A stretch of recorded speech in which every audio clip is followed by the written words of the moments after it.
Akira Ono, Memorial Neo Universe. Are you serious, Mr. Ono? You're really going to get rid of this place? Get rid of it, more like induce a rebirth. So you're getting rid of it.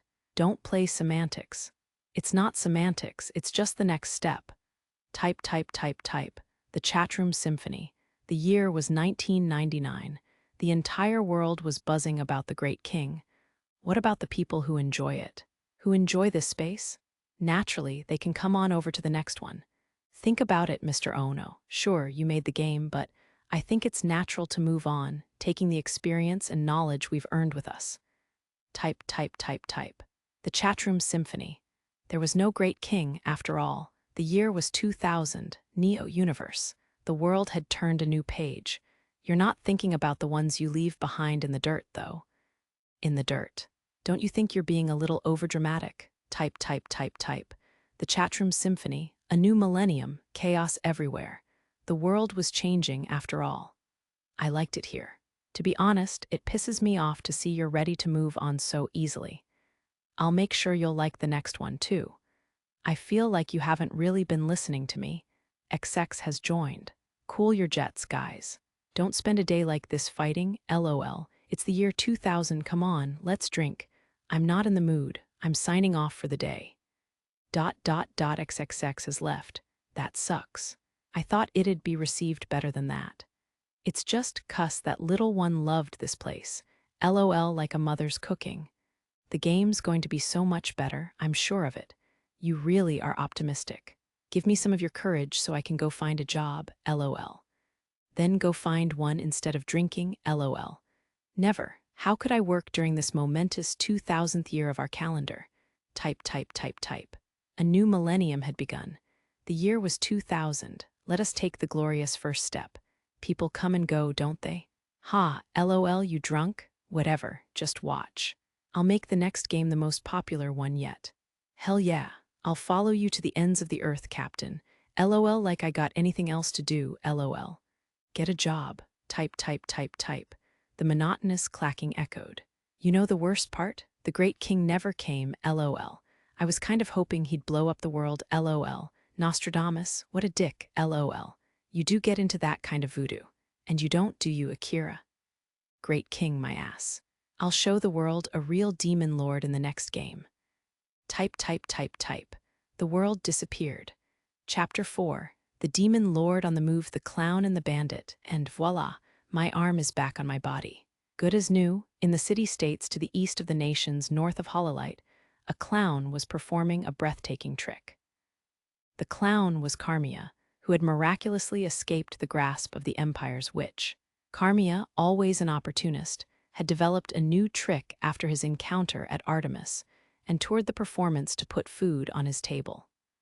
A new kind of trick, the unbelievable feat of detaching his arms and putting them back on at will. Of course, this was only made possible by Yu's little trick of her own. But now, Carmia was able to detach his arms by himself. With nothing to lose, he had turned this into a performance act, which drew thunderous applause wherever he went. Soon, he was constantly being booked by nobles from around the continent. Even now, his audience watched with bated breath, then exclaimed in delight at Carmia's every move. This isn't good. Despite the success of his performance, Carmia looked gloomy. There was a man in the audience who never so much as grinned, maintaining the expression of a Michael Myers mask. Frustratingly, the man was one of the most powerful figures in the city-states. He sat in an extravagant chair as if to distance himself from the crowd around him. In front of him was a table piled high with expensive fruits and wine. Anyone would have pegged him as an aristocrat. He even carried an elegance reminiscent of that status. His ice-gold expression slightly shifted as he uttered, "Boring." Immediately, the applauding crowd lost all color from their faces and the area fell silent. At the same time, some extremely well-built men stood up. The man's comment was practically a death sentence for Carmia. Crap, I really don't like where this is going. Unaffected by the cowering Carmia and the crowd, an old woman started mumbling. How bizarre, an arm cut off and put back again. Maybe if I was younger, I'd understand. Hearing the old woman, the man crooked his neck. She had remained silent throughout the show, so he had assumed that she was uninterested. It's a cheap party trick, Catherine.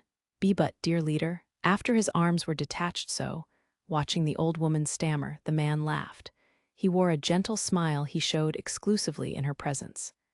Catherine, you have remained as pure as a maiden after all these years. Please, dear leader, I hope you'll always grace me with your beauty. Perhaps she thought that she was being mocked. The old woman tucked in her chin, embarrassed. The crowd remained silent in witnessing the peculiar atmosphere about these two. This is my only shot, right now. Seizing this opportunity, Carmia made a move. Somehow, he produced a stunning bouquet of balloon flowers and presented it with reverence. Ah, balloon flowers. The man's cutting gaze loosened just a little. Purity, elegance, never-changing love and a never-shifting heart. It's as if these flowers were created for you, Catherine. Dear leader. Please don't tease this poor old hag. Seemingly pleased by Catherine's reaction, the man snapped his fingers. An order for his people to accept the bouquet and reward the clown. This man usually used as few words as he could, so his subjects had to infer his intentions from subtle cues. An incredible honor, sir. May there be eternal happiness upon the dear leader and Lady Catherine. HMPH. Carmia took a deep bow, hand to his chest.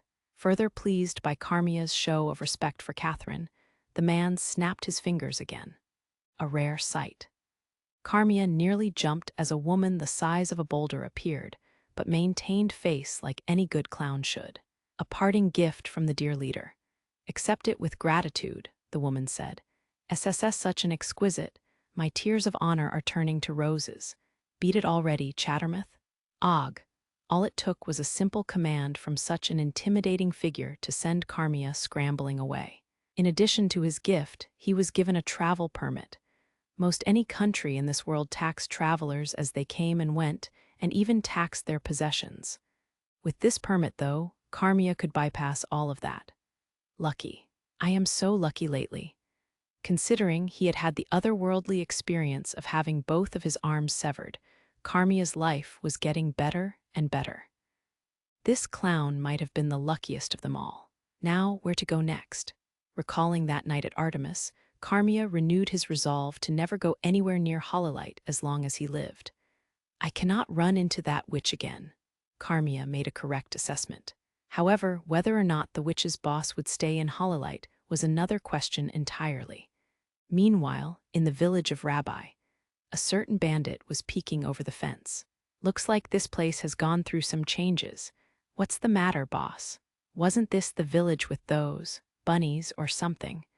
Woe Wungal and his remaining men. They had been through a lot from being flicked into oblivion by the demon lord and taking Luna's magic to the face. This used to be a rundown village with nothing even worth robbing. As he was the leader of a gang of bandits, Woe Wungal knew about most villages and towns in Hololite, especially their financial worth. To his knowledge, the only thing this desolate village had to offer was carrots, courtesy of the bunnies. With their population declining, he was expecting the village to be deserted in the next 3 years. Now the village was strangely energized, the bunnies toiling with vitality. Did someone drop some pocket change here? Nah, this ain't that cheap. Woe Wungal, with his intuition as a seasoned bandit, was sniffing out something in the air. He was particularly sensitive to the smells of treasure and danger. Without them, he wouldn't have survived this long robbing people in Queen's territory. Mount Fuji, who had him beat in both physical strength and leadership, was now the holy maiden's lackey after being beaten to a pulp by her. All Fuji's gotten soft, makes my job a hell of a lot harder. Reminiscing about the giant whom he once stormed the continent with side by side, the bandit leader spat on the ground, annoyed. After Fuji had turned, Queen's army pushed harder than ever, finally cornering Woe Wungal's gang into the eastern corner of Hololite. East Hololite was nothing, but a wasteland people couldn't even be paid to live in. Naturally, juicy prey was hard to come by in such a landscape. I hadn't touched the carrots here, 'cause I didn't have a buyer, but carrots were an extremely precious commodity on this continent. As such, legitimate status, connections, and trust were required to sell any. Of course, these bandits had none of those. "Boss, we gonna snag some carrots from here, or bunny nap some cottontails. You morons. We mess with one bunny, and the holy maidens will hound us to the ends of the earth." The leader shook his head, tired of his subordinates' incompetence. They were already being watched. Mess with a village that belonged to a holy maiden, and they could very well have a real army on their tail. Once, Wo Wungal had found himself surrounded by a battalion led by martial hearts, only to barely escape with his life.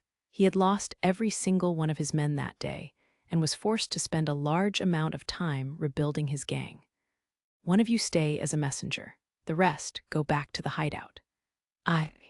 After sending his men back to their hideout, Wo Wungal decided to see for himself what the source of the village's vitality was.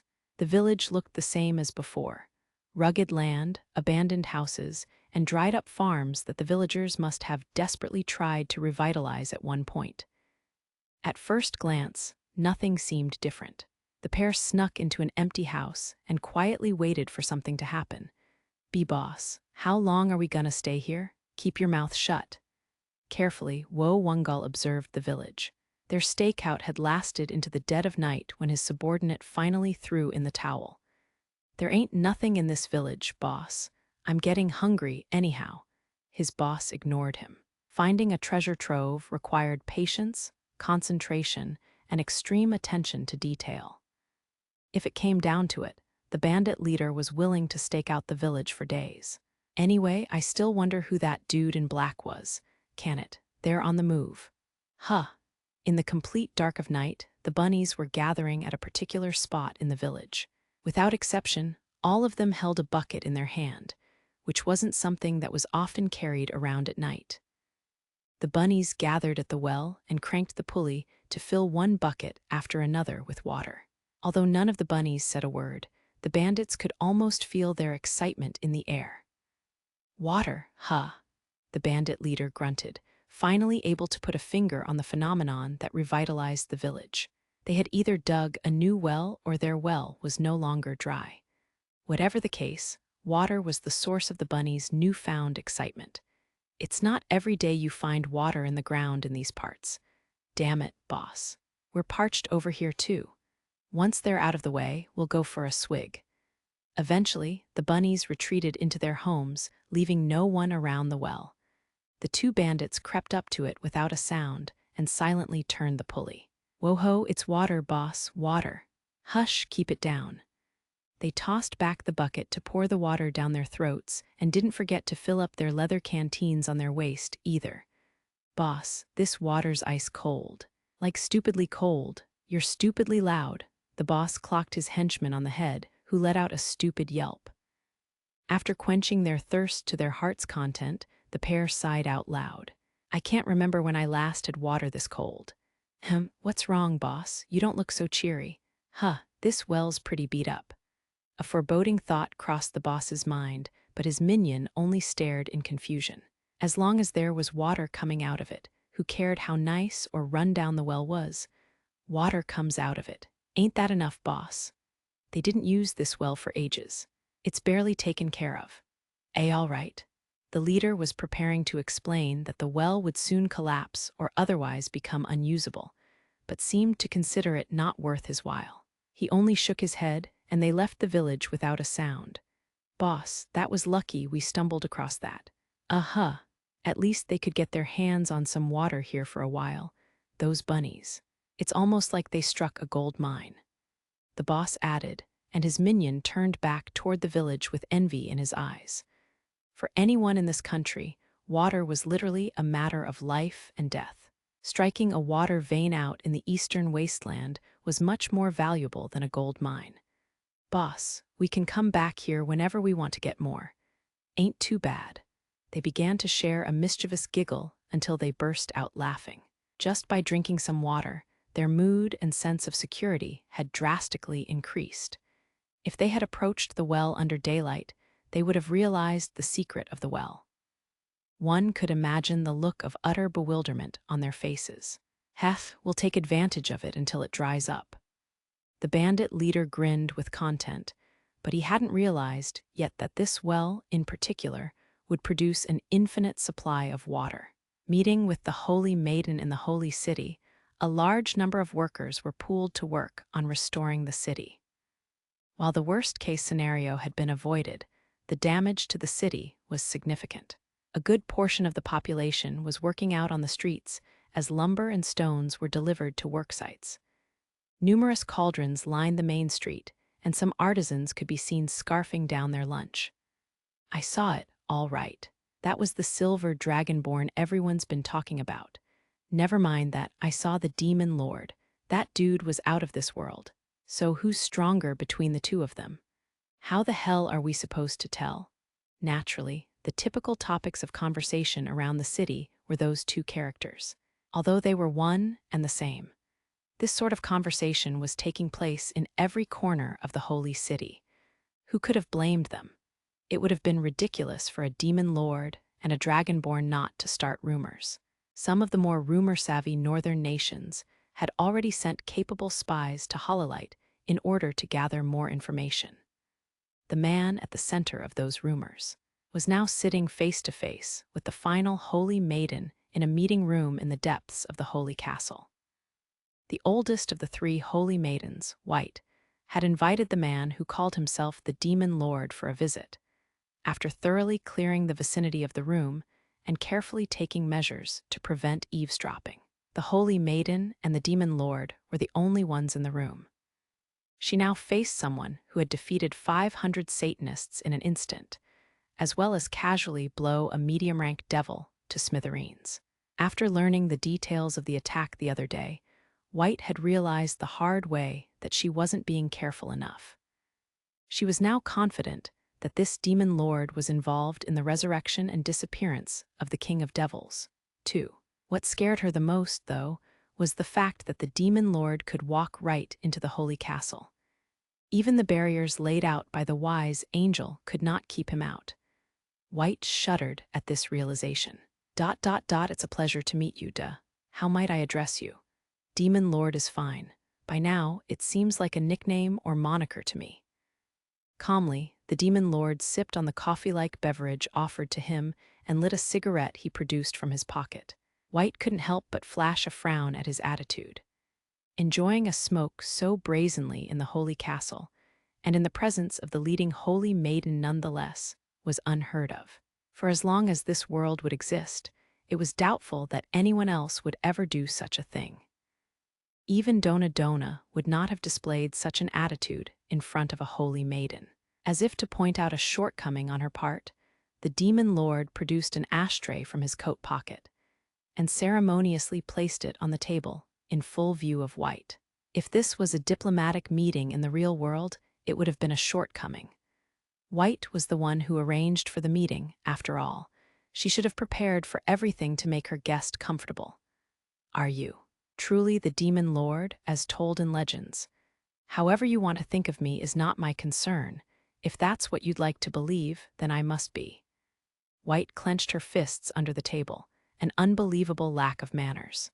What White took away from his declaration of indifference to anyone's opinion was overpowering confidence, as if he was implying that he could destroy the entire nation whenever he wanted. What do you want with Luna? White asked with some force. She had planned to ask this later in the meeting, but she couldn't contain it any longer. She was the one holy maiden who lived up to her title, and she cared about her sisters a lot. Our meeting had been an unfortunate one. She must have seen me as something evil. Now, however, we have a very wonderful relationship. White ground her teeth upon hearing this evil statement. What magic did he use? Luna, the embodiment of self-centeredness, was strangely fond of this demon lord and refused to leave his side. It didn't seem possible by any rational means. Will you bring harm to this country? White said, taking a leap of faith. Ordinarily, she would have never said anything so direct in a situation like this. In addition to various events in the nation, she was the one who solely dealt with representatives from neighboring countries. Her gentle but firm sense of diplomacy was respected by the other nations, too. Such a blunt and direct question was an undeniable exception to her style. That's what I wanted to talk about. The demon lord turned his cutting gaze towards White as he continued to indulge in his cigarette. That was all it took for White to shiver under the table. The look he gave, and his intimidating aura. Every single thing about him seemed to exist only to instill terror in people. There is a saying in my country, a picture is worth 1,000 words. It means that it's much quicker to understand something you see with your own eyes than something you only hear in rumors.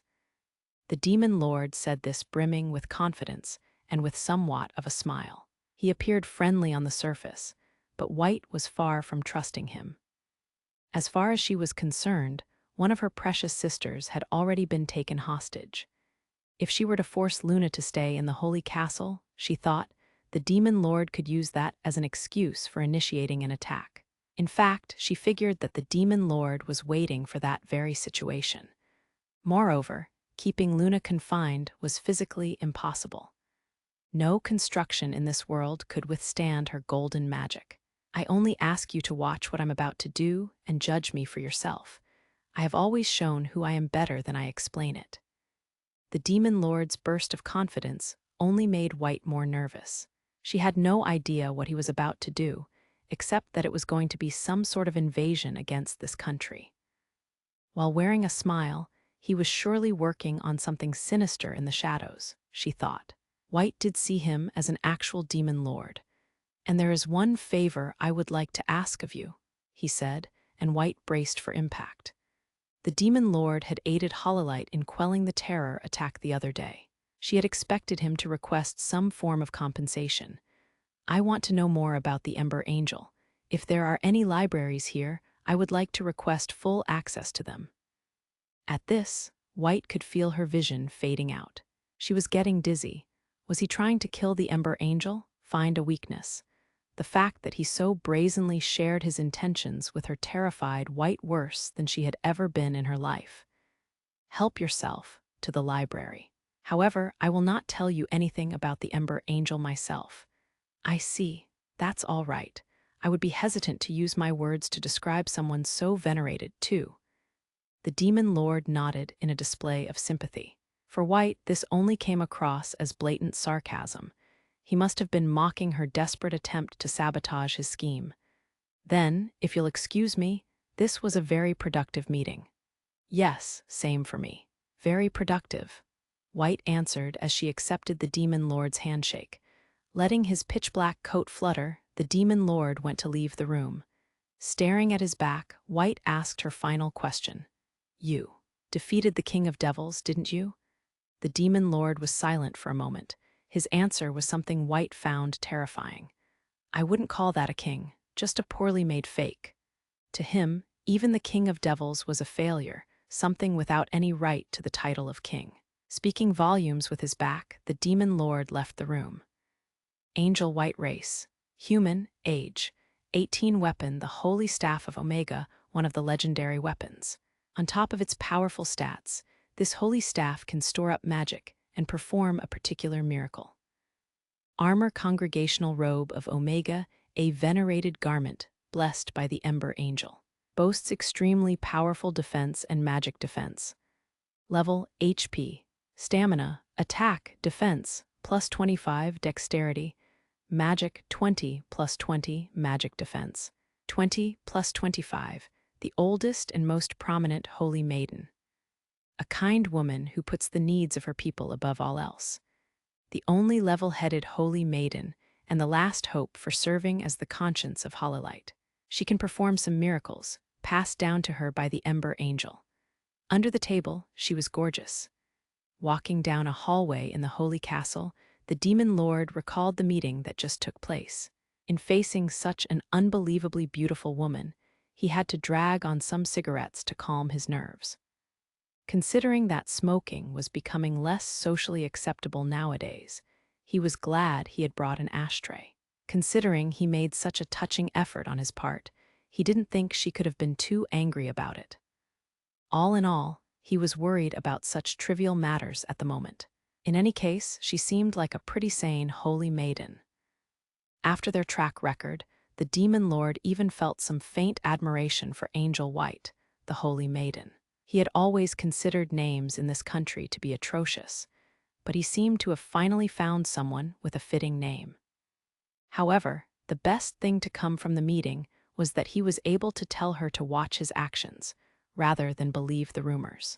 He had stopped a Satanist terror attack, and was now going to build a hospital and a hot spring resort in Luna's village. Surely, White would realize that he was as far from a demon lord as could be. He had explained that he had a good relationship with Luna, and she even gave him permission to browse the library. All things considered, this was a pretty good first meeting. A few important factors were against him, though. First, his appearance was undeniably that of the dark side, and nowhere near that of a model citizen. On top of that, his overwhelming powers far surpassed that of any human. Trusting this man and turning a blind eye to him would have been a feat too difficult even for a literal angel. "Did you see the Dragonborn yesterday?" "I did. He was the coolest." Lady Queen was head over heels for him, too. The demon lord nearly tripped himself when he heard this conversation coming from the hallway. After the incident, people had started worshipping that Basazoku punk as something called a Dragonborn. Still, the demon lord felt like he had gained more than expected when it came to Zero. As long as there was a man with immense powers who called himself the demon lord, he could expect the opposition in the country to move to get rid of him someday. When that day comes, they would try to recruit Zero for the job, which was, of course, impossible. He also figured that the people would be less on edge if they thought that Zero would be there in a pinch to take care of the situation. In the meantime, the demon lord would steadily set up his business. Yesterday, it didn't feel weird. The previous day, he recalled that he was pretty much completely in sync with Zero. When he used Do or Die, he even felt the sensation of throwing the punch himself. He reminisced about the characters he had created. Early on, I was Hakuto Kunai himself. In fact, there was no character called Hakuto Kunai. He had simply used his real name, Akira Ono. As time passed, however, he felt that it was unsafe to use his real name online, and changed the character name about midway through the game's history. That's how Hakuto Kunai was created. In the later half of the game's lifespan, I was always Zero. He had fought as Zero for more than a year or two. They were constantly together for nearly a decade. He had created Zero as a joke at first, but the fact that he never grew tired of controlling the Basazoku must have meant that he liked Zero more than he realized. It's much more than that, though. A character he had played for almost a decade. He could call that another form of himself. Of course, it was hard to admit that the raging Basazoku was a form of him. A demon lord and a Basazoku. Sure, both of them were far from righteous heroes. But I'm not the kind of person to calmly carry out genocides like Hakuto Kunai. I'm not a hardcore, showboaty Basazoku either, though. Playing these characters in the game was one thing, but he had a sense of embarrassment playing Zero in real life, which led to the demon lord rejecting him. He need only accept Zero, and everything, including Zero, could become Akira Ono. In a sense, that was terrifying, but somehow comical. The demon lord felt the strange urge to burst out laughing. Ah, drop it already. I have to think of what to do for the future. He had been granted access to the library. First thing he wanted to do was research to his heart's content. In addition, he had accumulated more than enough SB for himself. Now, after earning some more in the battle, he had 1,249 SB in his pocket. Hes hes hes, ha ha ha ha. Anyone would have wanted to laugh out loud. At this rate, he would have some SB left over after summoning another advisor and building the hospital and hot springs resort. He was beginning to feel a sense of excitement, thinking of who to summon next. Speaking of, something else was unlocked. He couldn't help but mumble aloud. Congratulations, you've unlocked the command Quick Travel. Defeated the Duke of Darkness, achievement earned Dragon's authority, drastically increased, 20/100. The newly unlocked command was called Quick Travel. In the game, it was important to move back and forth through various areas in the arena. This command could transport him to an area he had been to before in an instant. It did come with the downside of spending 30 stamina, though. Defeated the Duke of Darkness, huh? Technically, Zero had defeated it, not the Demon Lord. He didn't grasp how special this Duke of Darkness was supposed to be or what the deal was here. As far as he was concerned, this had come out of left field. And what's Dragon's authority? He had never seen that command in the game. However, from the word dragon, he assumed it had something to do with Zero. Are there things I can only unlock by fighting as Zero? If there were, that could become troublesome. He was unable to control Zero, after all. The word achievement is interesting, though. There were various achievements in the game, too. Some were easy and some were nearly impossible. A portion of the players really got into earning them all. Some were very ubiquitous, like killed X enemies in under an hour, and others were extremely complicated, like filled entire inventory with blazers. Earning difficult achievements rewarded the player with various avatars, customizable parts like eyes and hair, or even special abilities. Screw this, he was on the side of preparing all of these Easter eggs, not discovering them. On the other hand, when it was presented like this to his face, he felt the urge of a gamer to earn them all, just to show whoever prepared them who's boss. That being said, it was more important for him to recover his admin features. It would be cool to unlock Shop and Token Exchange. Shop was, as its name might indicate, a system where items can be purchased with money. The Demon Lord thought the amount of money in his possession might have to do with unlocking something like this. Once he could gather funds like he planned, he imagined that the shop would appear as it did in the game, where he could then purchase items. Once that happened, he wouldn't have to use his SB just to craft an item. The token exchange was something similar. Players could collect the tokens strewn about in the arena and exchange them for high-power items. It was a collectible feature, implemented so players who didn't enjoy combat as much could still have fun. It was more than just plain fun, though, as players could have obtained powerful items and skills with enough tokens. Master Demon Lord, how did the meeting go with Miss Holy Maiden? Once he exited the hallway, Aku came running to him with a smile. She was so adorable that he couldn't help but smile too. Out of habit, he scooped her up with one arm. Aku cheerfully wrapped her arms around his neck. We're getting more and more like father and daughter every day. The Demon Lord mentally noted this as he gazed up at the glaring sun. Queen's private room, in the holy castle having survived the battle, Queen was resting in her room. After lavishly using expensive potions as well as healing spells, her condition was getting close to how she was before the ordeal. Still, she was forced to take things easy for a while to make sure she suffered no long-term injuries. Ah, Sir Zero. While she was breathing heavy and blushing, she didn't have a fever. In fact, she evidently had enough strength to roll around in her bed while hugging her pillow. Physically, she was all healed up, but she was ailed by something else. Anyone could see that she was lovesick. If those who knew her were to see her like this, their hearts would freeze from the shock. If Queen didn't kill them first, of course. He was so rad, stupidly cool. Recalling Zero's heroic display, Queen almost felt intoxicated. The majestic, raging dragon, the flash of silver that cut through the darkness, his pointed but extremely attractive face, his body with every muscle built to fight. Every single aspect of Zero was exactly in her ideal form. Heavens, watch me roar. Ooh, I can't take it. The dragon's roar played again in her ears, leaving Queen to squirm around on her bed.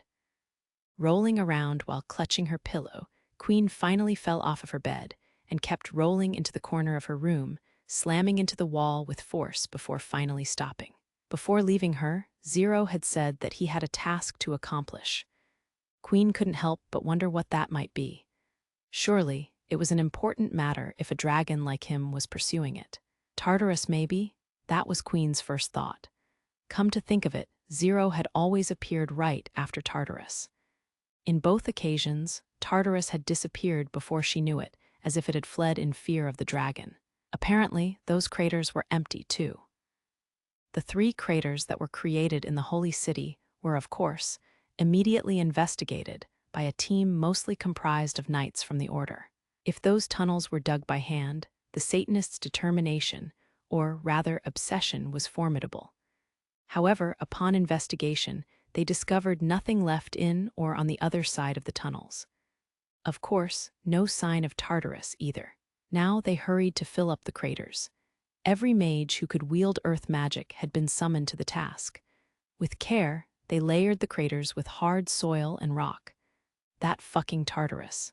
But while annoyed by the thought of Tartarus, she remembered that she would not have met Zero without it. She hated Tartarus. She wanted to tear it apart, stomp it to pieces, and trample it if she could. But if Tartarus were to appear again, she had another chance of meeting the majestic silver dragon. Ah, what the hell am I supposed to do? Afflicted by these thoughts, Queen started rolling around the room again. Just like White, she seemed to be in for a long haul of anguish. Laugh while you can in the secluded Hellion territory. There was an area that was especially peculiar.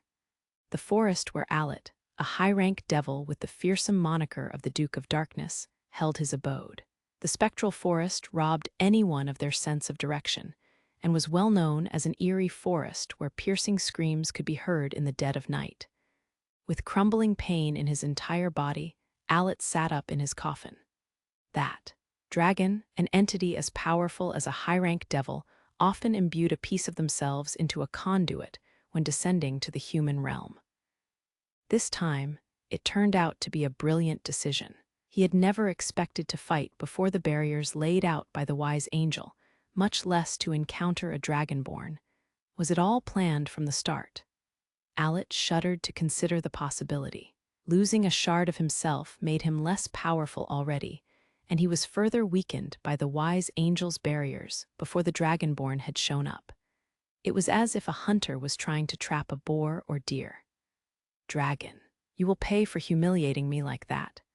Rage overcame him as he recalled how he, the noble Duke of Darkness, was backed into a corner like a lowly beast. Raising his still aching body, Alet stood up in his coffin. At that moment, the door to the room flew open as a beautiful girl in a French-made outfit appeared. "Master, you're all right. HMPH. With only a glance, Alet left the room without a word. The girl followed quietly. I was so worried. You didn't seem like yourself, Master. Who gave you permission to speak?" Alet spat out, before finally turning to face the girl. As always, she looked distorted, in a beautiful way. Parts of her limbs, and even a portion of her face, were crystallized. The girl had been cursed by the still angel, and was now destined to end up as a salt crystal. Finding her appearance amusing, Alet had given her his blood to make her into his familiar, almost as if to pick up a one-of-a-kind souvenir. As a vampire, Alet drank her blood when he felt like it, and gave her some of his magic energy from time to time in order to prevent the curse from progressing. Not out of mercy, only because he wanted to toy with her distorted existence for as long as possible. Are you hurt, my lord? Why don't you worry about yourself?" Alet nearly cackled at the girl's question. The only reason she still resembled a human being was because he had made her his familiar and had been giving her such powerful magic. Yet she was the one worried about him, an amusing toy as always. Alet, true to his title of the Duke of Darkness, ceaselessly hungered for war and blood. While he seldom smiled, a genuine one occasionally crept up on him when in the presence of this distorted girl. "Ali, come out and play," hearing another voice that smile never formed. The voice of the only being who visited this forest, where even the dim-witted hellbeasts never approached. "Haven't you heard of a doorbell? Click, what's up?" "Leave. I don't remember inviting you." They both reacted with annoyance. "You're cold as ice. You're willing to sacrifice our love? Begone." While Alet's reaction was as cold as could be, the visitor didn't seem bothered. Wearing a black cap and an all-black, fairy-tale-esque outfit, the boy held a giant scythe in his hand. "How was the human realm? You hadn't been there in a while, right? Did you kill a bunch?" Alet walked past him without a word. Entertained, the boy that resembled death kept bombarding the devil with questions. "Looks like you lost. Who's down there who could beat you, Ali? Ooh, did an angel come back to life? It wasn't a human, was it? If it was, you're so not cool, Ali. I can't be your friend anymore. You'd be all alone, Ali." Alet, still without a word, walked down the flight of stairs. It seemed like he didn't even want to acknowledge the boy's existence, let alone the barrage of questions. Why you're disrespecting master? While Alit had committed to non-response, the girl seemed offended. Pleased by her reaction, the boy gleefully continued. Wow, you're still alive. For real? Why don't you just turn to salt already? I could go for a glass of salty dog. Hey, you mind dying right now, actually? With a brimming smile, the death-like existence raised his scythe. At this rate, he looked like he was going to decapitate her all while wearing the same innocent smile on his face. Are you trying to be killed, Kyle? Whoa, chill, don't take it seriously. Whoosh, Allie, whoosh. That's why you don't have any friends other than me. Why don't you try ruling some land? Kyle shook his head without any sense of remorse. This boy, too, was a high-rank devil and was extremely powerful. There were also grand devils in Hellion territory, but the difference between a high rank and a grand didn't come down to mere combat strength, but whether or not they ruled over land, building a castle, gathering minions, and ruling over a territory. Those were the conditions to earn the title of Grand Devil. They had been at war with Animania for a long time, but time and time again the dragon had intervened and left them severely damaged. Now they spent their time fighting for power within Hellion territory. Land, since when are you into stupid things like, come on, everyone's playing the game. I don't get what's so fun about it, though. Both Alit and Kyle had enough strength to be a grand devil, but were thoroughly uninterested in minions or land and lived free-spirited lives. In Hellion territory, they were both seen as those weirdos. I don't want to play that game. Let's go kill whoever beat you up, Allie. As if the dice were in his favor this time. It was just a piece of you, I guess. But this is a no-excuse zone. Pointing his finger at Alit like a teacher to a student, Kyle huffed. The strength of their shard entirely depended on the conduit, so Kyle wasn't too surprised by Alit's defeat. Sometimes a ridiculously strong human was born into this world. Especially those who wielded any ooparts, fragments of ancient times, were extremely dangerous to devils. In that sense, Kyle had a guess as to who defeated Alit. Hey, Allie, I bet I can guess who. Kyle giggled, like a mischievous child figuring out a magic trick. There were only a handful of characters out there who could take on Alit, albeit just his shard. I can tell, Allie. One of the holy heroes, right? But which one? The one with the box, or the one with the flames? A dragonborn. Hearing this, Kyle's expression tightened for the first time. Did he hear that right? It sounded like a word that should have never come up in this conversation. Why, you're kidding, Allie. Hey, this one was pretty funny for once. Laugh while you can. Leaving Kyle, whose smile was gone, Alit left his manor. He wasn't laughing, either. The man wearing the silver dragon had crushed Alit with terrifying strength. In straight combat, nonetheless.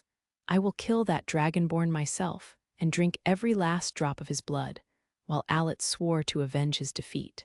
Some of the northern nations gained word of the incident. A demon lord and dragonborn have appeared in Hololight. Shaking her long blue hair, the woman read that strange sentence. Normally, she would have burst out laughing at such a report, but the spy she had sent to Hololight was one of the best. Not someone who would send in a fairy tale-like report. That can't literally be true. Why would such things appear in Hololight in the first place? She presumed that they were things that couldn't be described otherwise. Once we gather some intel, I'll send the little one a report. Waving an eccentric fan, the woman headed to an extravagant palace. The clash in the holy city was casting unexpected ripples. Firebrands, Artemis, a high-class inn in Hololight. A sister establishment to Artemis, the high-class bar patronized by nobles and select tycoons. This inn was also out of the commoners' league, both in atmosphere and price. At the front counter, a pair of adventurers were checking out. They were Mink and Algan, the star players. In spite of their job titles, these two traveled light, but only because of their special carry bag. While Mink's weapon was a one-of-a-kind, this bag was another rare item, found in the Bastille dungeon up north. The more magic the holder had, the more the bag could fit. In this world, that was pretty broken. By the way, new items that are dug out of dungeons and the like were naturally unnamed. Normally, the discoverer would name them, but recently, some fame-hungry tycoons or collectors had been sponsoring adventurers to go search for never-before-seen items. Of course, the sponsor would name the item when it was found. Some gave it their own name, some came up with well-thought-out names, and others chose to name them something easy to remember. It all depended.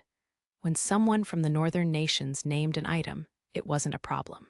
When someone from Hololite, notorious for their horrible sense of naming things, gave a name to an item, the result was almost always atrocious. The following is a list of some of these atrocities. Body Feel Better Green Liquid, heals 1 HP Refresho Blue Liquid. Occasionally heals stamina Pocus Hocus Red Liquid. Makes the user energetic The Melancholy of Khan Yellow Liquid. Makes the user drowsy Something Brown Nutritious Dirt Pop-Out Mushroom. Occasionally boosts male vitality I'll Swallow White Liquid. Heals 3 stamina. Named by Yukikaze. These names were so bad that even starving adventurers wouldn't partake in quests to discover new items if they were sponsored by anyone from Hololite. Algan was the one who found this particular bag and was tasked with naming it. 1 second after finding it, the bag was named Mr. Packmule. Mink had suggested my coalescing space of darkness, but it was difficult to say which name was stupider. Algan gave Mr. Packmule a light pat. Perhaps she had some attachment to the item she named. Let's go, Mink. Best not to stick around in a country like this one. I may not look it, but I'm severely injured here. It's your own fault for sticking your nose into a stupid situation. You've had a stick up your butt since yesterday. Even after receiving some healing spells, Mink wasn't at full strength. Algan normally wasn't this harsh either. Something was bothering her, and Mink had a guess as to what it was. That was precisely why she decided to bring it up. Wasn't it incredible, the Dragonborn yesterday? Dragonborn. What a joke, Algan reacted like a dog to a bell. Seeing this, Mink internally sighed with knowing acceptance. All right, that was just a human, got it, not a drop of dragon's blood in him. As a mixed blood herself, Algan could very easily detect the smell of these things. Zero, according to her assessment, was just a human, no more and no less. Then what was that incredible power? How should I know? Ask him yourself. Algan grew more irritated by the second. The Dragonborn wasn't the sole cause of her frustrations, but only one contributing factor in how Algan found herself in unfortunate circumstances. After watching him save that girl, who must have been a firebrand like her, Algan felt uncontrollable rage and disgust.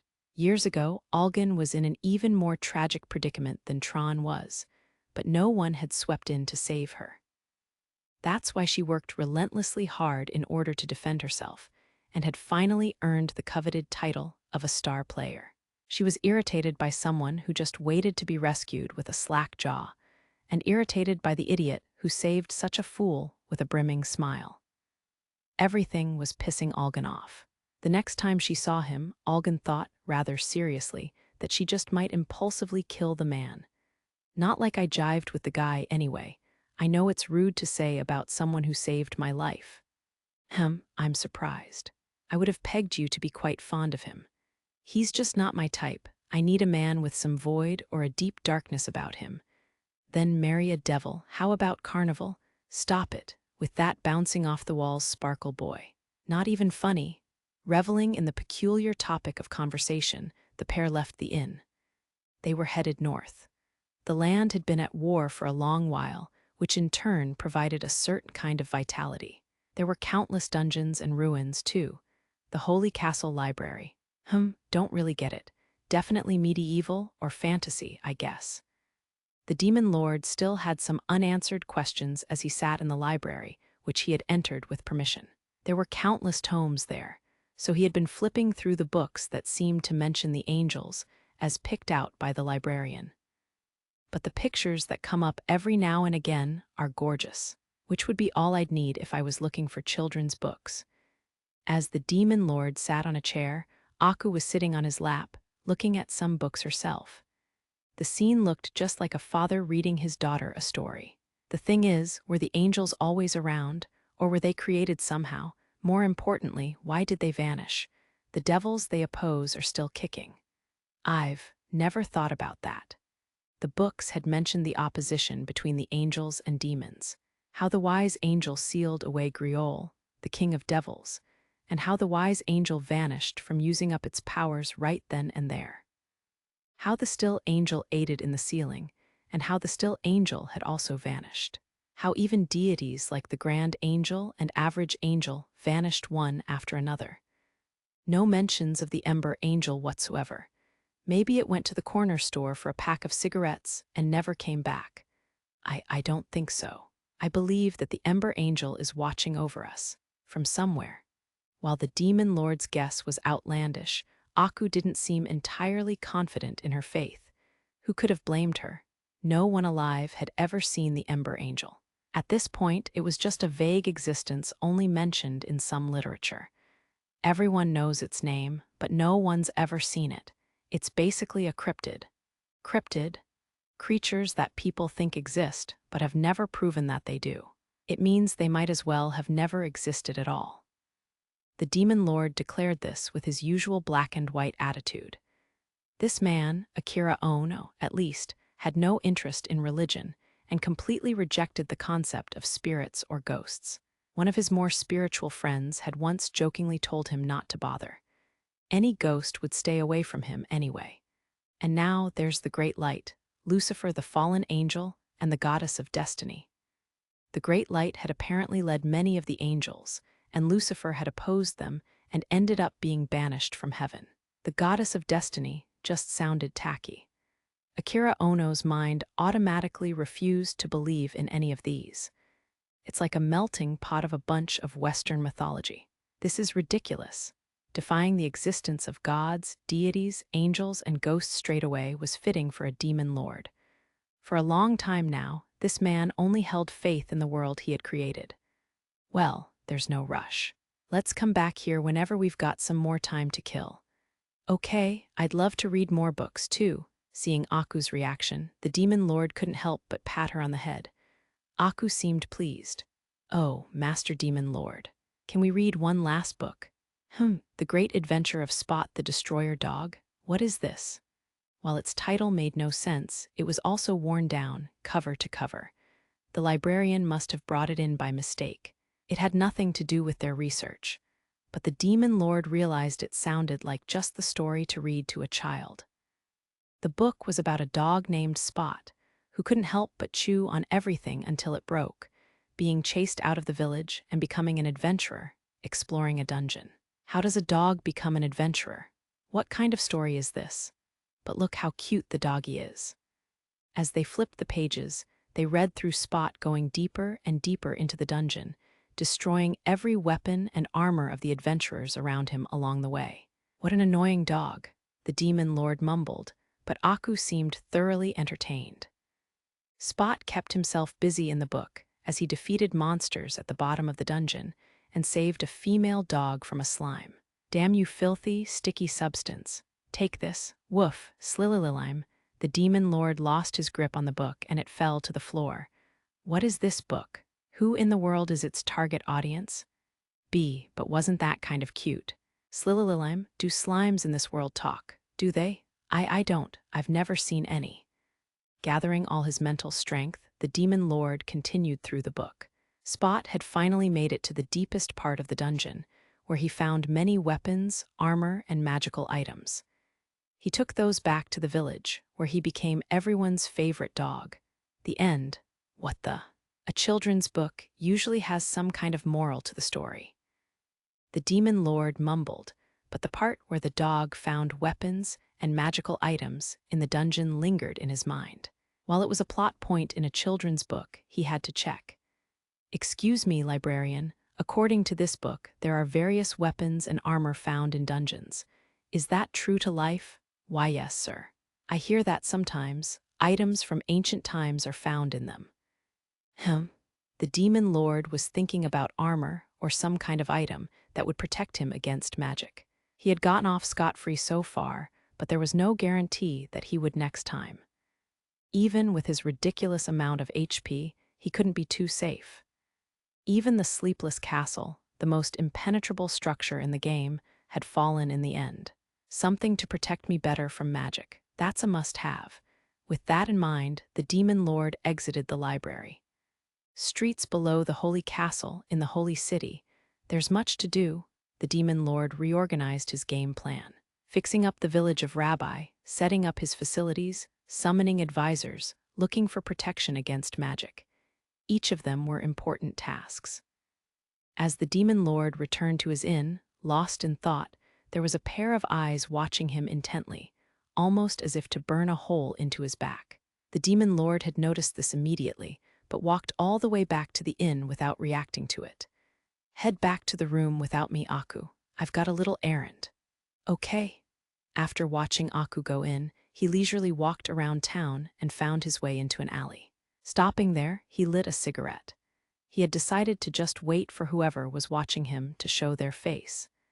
Given how famous he had become, it was only natural he had people looking to find out more about him. Whether the person following him belonged to Hololite or another nation, they were undoubtedly some sort of spy. I'm actually a lot busier than I look. I don't have time to play cat and mouse. He could sense the figure, just out of sight, becoming unsure of what to do for a moment, before they finally came around the corner for the reveal. It wasn't someone the demon lord had expected. You're a girl with light blonde hair and red eyes. Found you. It was the girl Zero had saved. Tron. The first step, why is this kid? The previous day, Zero had gotten away saying he had a mission to complete. Zero must have considered it cool to make an exit like a passing hurricane. While that was true in the Basazoku culture of yesteryear, the demon lord just saw him as an idiot, despite the fact that he had role-played as this character for nearly a decade. W8, it's different. I only did that stuff because I was playing a game. How could I ever act like that in real life? In public, even as the demon lord was fighting this strange inner turmoil, Tron just stared at him. Her eyes had a mysterious gaze, as if she was seeing something other than the demon lord. Considering his ever-growing to-do list, the demon lord decided to try and get rid of her. So, what do you want, kiddo? He realized after he said. It was too late. The crimson gaze intensified. The same word as Zero. Same color. Color? What are you talking about? He dragged on his cigarette and slowly exhaled the smoke. Thanks to its stamina-healing properties, perhaps, he felt his mind clear up. He had a bad feeling that this could turn out to be something more annoying than he had thought. I see everything in colors, emotions, souls. Some kind of new wave fortune teller? Try your luck on someone else. He turned to leave, but something grabbed the end of coat with incredible force. Feeling her strength, the demon lord decided it was dangerous to judge this book by its cover. She even had something about her that wasn't entirely human, but felt a little different from that of any of the devils he had encountered. Give me Zero now. What are you going on about? You've got the wrong guy. Come out, Zero. Come right now. Come. Stop saying it like that. What if a guard overhears? It almost looked like the demon lord had pulled a little girl into the alley, having her talk dirty to him. After finally getting ready to start his business, the last thing he needed were some unsavory rumors. But this kid, she gripped the end of his coat even tighter, and she certainly wasn't letting go. For some reason, she was convinced that the demon lord and Zero were the same person. Not that anyone would believe a kid like this. Even on appearance alone, the demon lord and Zero were completely different. Not to mention that they had different voices and were of different ages. What do you want anyway? You want some money? Zero, no, you saved me. It wasn't me who saved you, the demon lord almost said, but kept his mouth shut. He felt like he was digging his hole deeper with every sentence he uttered. The girl in front of him seemed homeless. Rather than trying to play dumb, he thought he could turn the tables to his favor. This is pretty much nobody's girl. You've got nowhere else to go, is that it? I want to see Zero. A girl nodding with small teardrops in the corners of her eyes was a more powerful attack to the demon lord's heart than he had expected. He was only joking, but the girl seemed dead serious. I don't know how old this kid is, but there's no sense letting her die on the streets after Zero fought to keep her alive. Made she can even be of use. After some internal back and forth, the demon lord made up his mind. I see, I'll let you see Zero, but I have some conditions. Conditions. I'll do anything. While the demon lord thought that wasn't something she should go around saying lightly, he figured it came out of childish innocence. Moreover, even if he hadn't felt pity for this girl, she still could be of use. He considered her abnormal strength and the strange power to see things in colors. If you obey my orders and work for me, I'll consider letting you see him. What kind of work? Do you want me to kill a bunch of humans? No. What kind of monster do you think I am? All of you. The demon lord covered his face as if to deal with a migraine. Pretty soon, I'll be in a place where I'll never have enough hands on deck. He stopped there. While he hadn't counted them, the village of Rabbi probably had a population of 300, at most. Considering that most of them would be working on the farm, he needed extra hands. Once there were a good number of guests coming in every day, he wouldn't be able to always keep his guard down. Even for security, this girl seemed useful. If you'll use that strength and your color stuff for me, I'll take you in, kiddo. My name's Tron. Not kiddo, you're still a kid. Let's go. The demon lord quickly started walking towards the inn. He feared that if he spent any more time in a dark alley with a little girl, some weird rumors may arise. Yet another girl. The ratio's getting out of hand. Maybe my next advisor should be Mr. Babysitter. One of the male advisors came to his mind. More importantly, he really wanted another dude around who was close to his age. Hey, kiddo, you can let go of my coat now. The kid, Tron, obediently let go. Just when the demon lord patted himself on the back for including the obey orders clause, the same hand wandered over and wrapped around the demon lord's right hand. Hey, what are you doing? I don't know this city. I don't want to lose you. Idiot, I'm too old to be walking like this. Scooping up the girl with one arm, the demon lord continued toward the inn with bigger strides than before. Walking hand in hand with a little girl with his villainous face? Unbearable. You smell just like Zero. Ignoring the girl's ramblings, the demon lord sped up. He could feel some stares, but this had to have been better than holding hands. Some people in the crowd would whistle or holler, "Thanks for saving our asses." Ignoring them all, the demon lord finally arrived at the inn. I'm so tired. I just wanted to go back to the inn. An inn in Hololight. Everyone's ready, right? Let's go. Back at the inn, the demon lord clapped his hands loudly. He had to hurry back to the village of Rabbi and make some preparations. There were too many unexpected events and roadblocks in the holy city. Mr. Secretary, who is that child? Wow, your hair is so beautiful. You didn't seem too surprised to see Hakuto Kunai bring someone home. All of the advisors had been handpicked by Kunai, after all. Some of them were even practically kidnapped against their wills. Aku just seemed enamored by Tron's cuteness. Hey, that girl's half. Luna was staring at Tron with a serious expression much unlike her. Half, the demon lord was curious, but guessed that she was something like a half-elf, a race found in many fantasy settings. Tron looked completely human to him, but perhaps Luna had some powers to pick up on these things as a holy maiden. I need her to develop the village of Rabbi. Give her a pass. Give a pass to a firebrand. Are you kidding me? I'm a holy maiden. Help that village flourish, and you can prove your sisters wrong about you. That's just as the demon lord thought. Luna held a strong sense of rivalry for her sisters. Seeing an opening, this cunning man went in for the double tap. How can you expect to rule a nation without some open-mindedness? As long as you keep thinking about everything in monochrome, you won't get any closer to the top. What? You got preachy all of a sudden? It just means I'm counting on you that much. HRMPH. All right, but I won't tolerate any crimes on my watch. Luna's finger pointed at her face. Tron nodded in compliance. The demon lord figured that Tron shouldn't cause any problems as long as he explained things later, since she had nowhere else to go. The carrot of seeing Zero was still dangling, too. Whether Zero was good for the eyes was another story.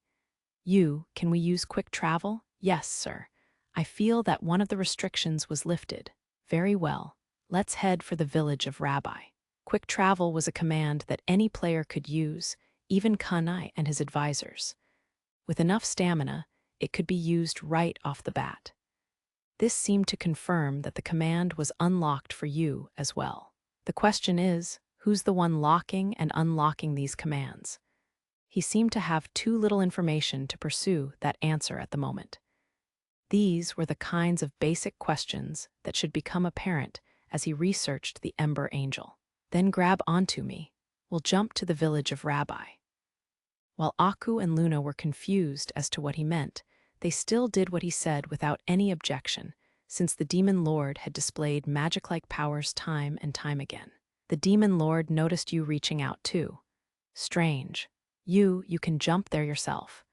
Why should we spend 60 SB to accomplish the same result as spending 30, Mr. Secretary?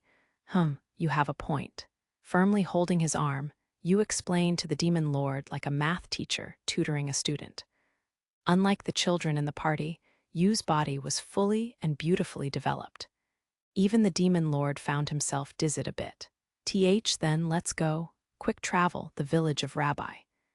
In an instant, the world shifted around them. They landed in the strangely familiar village of Rabbi. Everyone had made it through safely. While Luna and Aku were astonished after traveling here in a flash, the Demon Lord was more interested in the bunnies, working tirelessly. Bouncing their rabbit ears, the bunnies were dedicated to their work on the farm. They were all sweaty and their clothes were all dirtied. Still, the Demon Lord couldn't help but find the sight beautiful. Perhaps indicative of their far-from-wealthy economy, even the bunny children were working on the farms. Despite some of them being at an age where their whole lives should be fun and games, the children acted as if they didn't have enough time in the day. While they now had unlimited water, there were many more problems the village was facing. Villagers moving out, the damaged soil, the lack of rain. To boot, Hololite didn't take kindly to demi-humans, although the bunnies were the demi-human species treated the least harshly. Let's jump into setting them up. Yes, Mr. Secretary, you can leave the rest to me. Noticing their presence, the bunnies came running up to them, waving at them. The Demon Lord seemed to have earned some trust from giving them water and fertilizer. Still, he could see in their faces that the bunnies were exhausted, and their clothes were tattered. Just you wait. I'll turn everything around and rain more gold onto this village than you can wrap your head around. Field Hospital, around here would be perfect. Walking around the village, with the map of the entire village in mind, the Demon Lord contemplated where to set up his hospital. The village of Rabbi was guarded by tall mountains on one side and faced a highway that led to the holy city on the other. As far as locations went, this wasn't too bad. If he could only give the village a good draw for people to visit, things could really turn around. Since the village was halfway between the holy city and Yahuo, a trading hub, he would have to advertise his business to both. I just have to take out our base from earlier. The Demon Lord extracted the vanilla base the party had been using. By combining a base improvement or a base evolution item to this, its armor and defensive power would increase, morphing into a base with various utilities. When strictly boosting a base's defensive power, it would evolve as follows. Base 10 defensive power, 50 armor, negates cannon fire, prevents 10 damage from all attacks. The essential base. It has various features, and these characteristics are carried on to any base it evolves into. Mid-size base, it was a pain to evolve a base this far, but it prevents 20 damage from all attacks. If the player crafted this base in the game, their safety was practically guaranteed until the last day. The exterior and the interior were drastically different from the vanilla version, providing players with luxurious amenities found in high-class hotels. Large-scale base the base with the best defense, barring a few exceptions. As it prevents 40 damage from all attacks, this was practically a fortress. Even in the game, penetrating a base like this was no easy feat.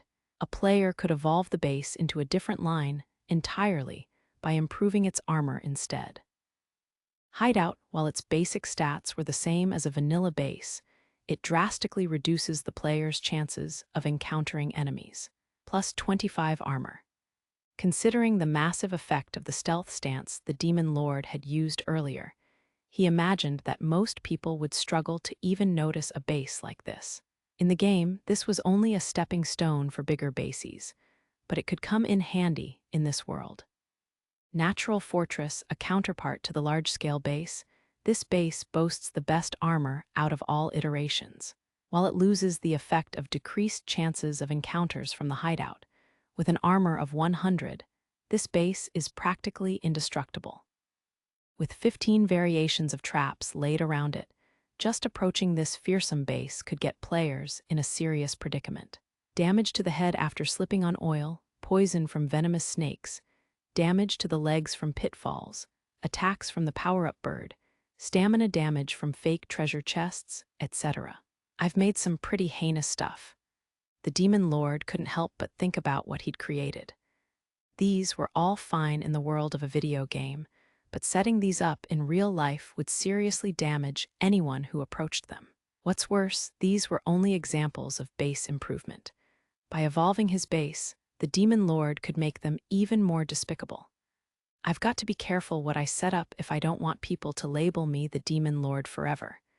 Shaking his head, he denied his imagining of that particular outcome. He would never use any of these bases, as long as he didn't need to build them. All the Demon Lord could do was hope that he would never be in a situation where any of these bases would be needed. "Everything all right, Mr. Secretary?" he answered you, standing beside him with some nonsense. "Just reveling in our glorious first step. Once we start treating people here, we will garner support from the masses." "At your service, sir. I shall be your wings so you may soar to great heights." "All right." The Demon Lord was taken aback by you acting like a completely faithful advisor.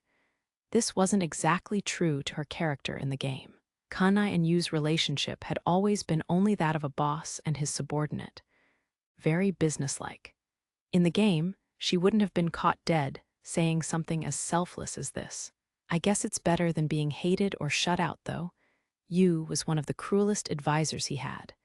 The Demon Lord had to strive for a good relationship where he wouldn't earn her wrath or hatred. "Oh, Master Demon Lord.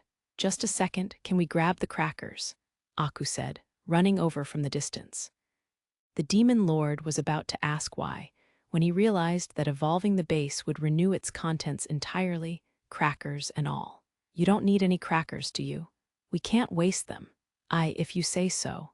Feeling pressured now, the Demon Lord carried out the cardboard boxes filled with crackers. As they were their emergency rations, there was a considerable amount. "Tron, let's take this to the center of the village." "Let's." Carrying the cardboard boxes, they disappeared towards the center of the village. Tron was carrying a stack of about a dozen boxes with ease. This reinforced the Demon Lord's suspicions that Tron wasn't entirely human. "Then, let's get to it." "Yes, Mr. Secretary." "Craft super rare item. Medical supplies." The Demon Lord produced a box with a red cross on it from the pitch-black void. All he had to do was craft this with the base. "Evolve base, field hospital." The box was sucked into the base.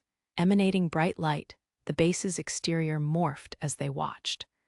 A sparkly white building appeared in the middle of many large tents in camouflage. Inside the building were examination rooms, operating rooms, and space for private rooms. There were cots set up in the tents that surrounded the building. It truly did seem like a field hospital, but this had to be more than enough equipment. "Mr. Secretary, we should check inside to make sure everything is in order." "I agree." As the Demon Lord said this, Yu wrapped her arm around his, and he started sweating bullets.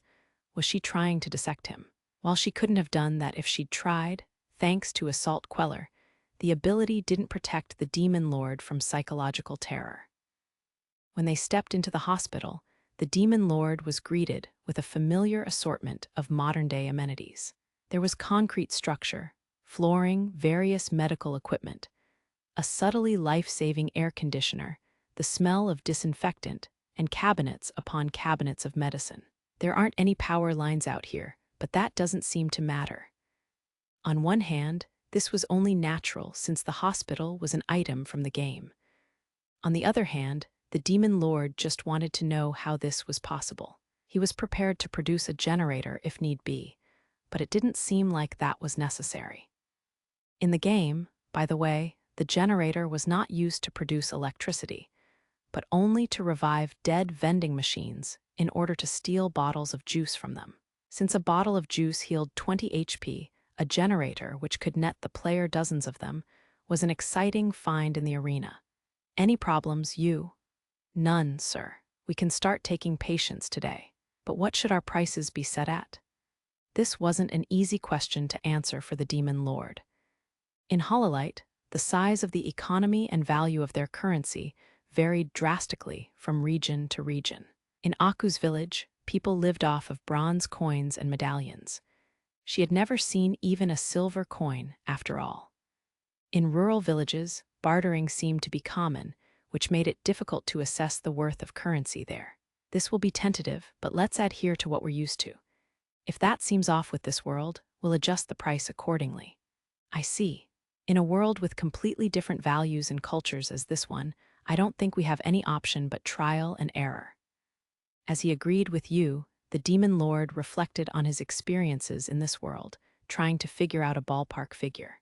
A bronze coin seemed to be worth about 1 USD, and a bronze medallion was 10. A silver coin seemed to be worth about $100, and the gold coin about 1,000. As for the gold medallion, he couldn't form a good guess at the moment. The value of a holy coin of Ramd, which was even more precious than a gold medallion, seemed to be fluid, changing with time and their supply in the market. In fact, there were many that collected the holy coins of Ramd. Some might aggressively buy them up, while others might liquidate their large collection.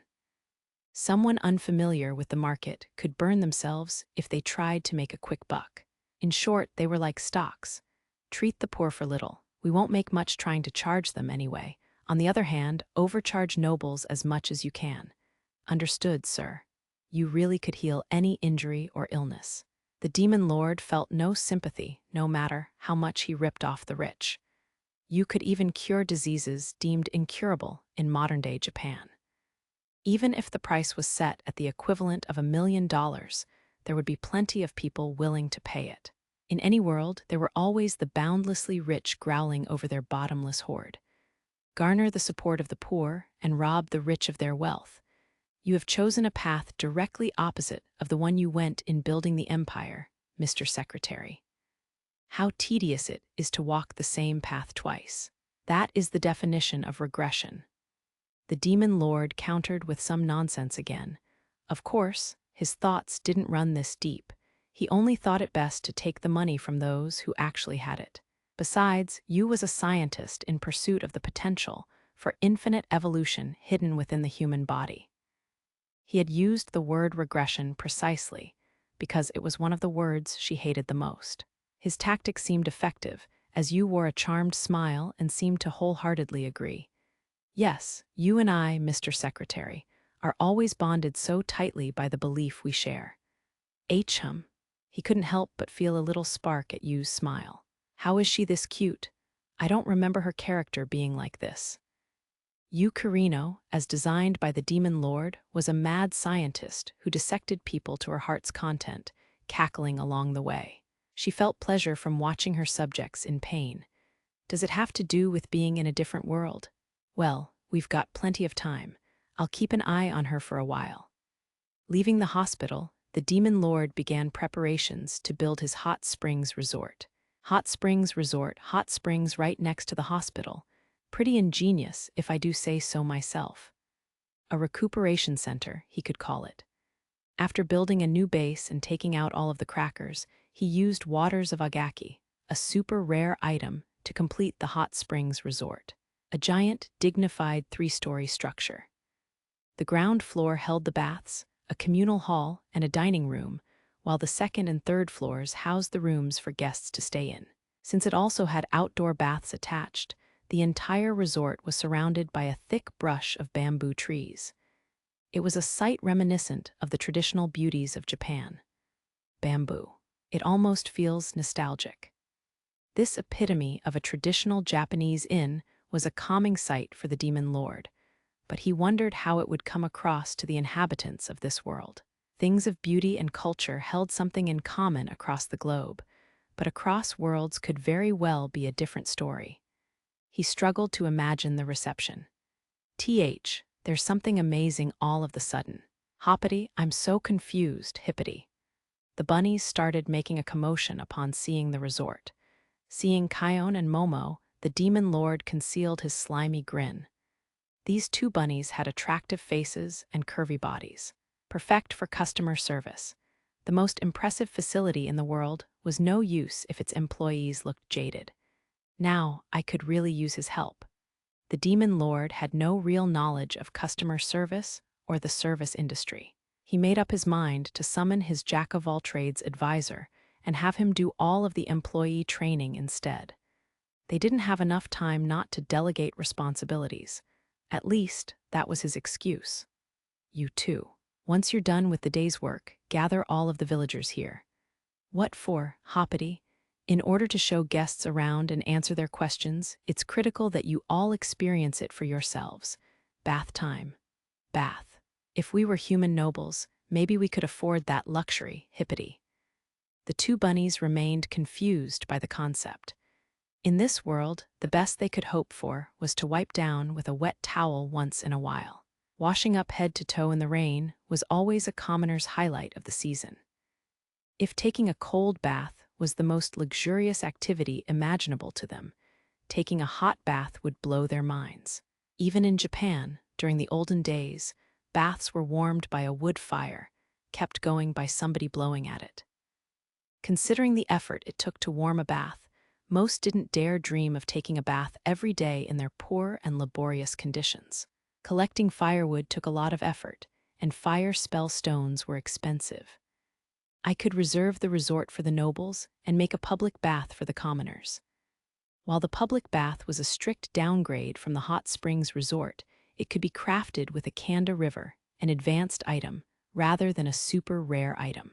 Since it healed far less HP than the hot springs resort, players seldom created it in the game. All right, I'll open the public bath at a cheap rate for the commoners. If I only charge like 3 bronze coins to get in, I bet they'll flock. The demon lord decided to make an entirely new base, not for profit, but so everyone could enjoy a nice bath. In contrast to the resort, the public bath only contained a changing room, large communal bath, and a water bath. He expected this to be a hit with the commoners. By the way, I'm going to tear down all of your houses soon and build new ones. What? But you can't, Hoppity, Mr. Suit. You're our savior, but that's not fair, hippity. Who are you calling Mr. Suit? You make me sound like I'm some Wall Street jackass. The demon lord couldn't help but break character in response to Momo's quip. It looked like Momo had no filter, which might be well received by customers with a niche for that sort of thing.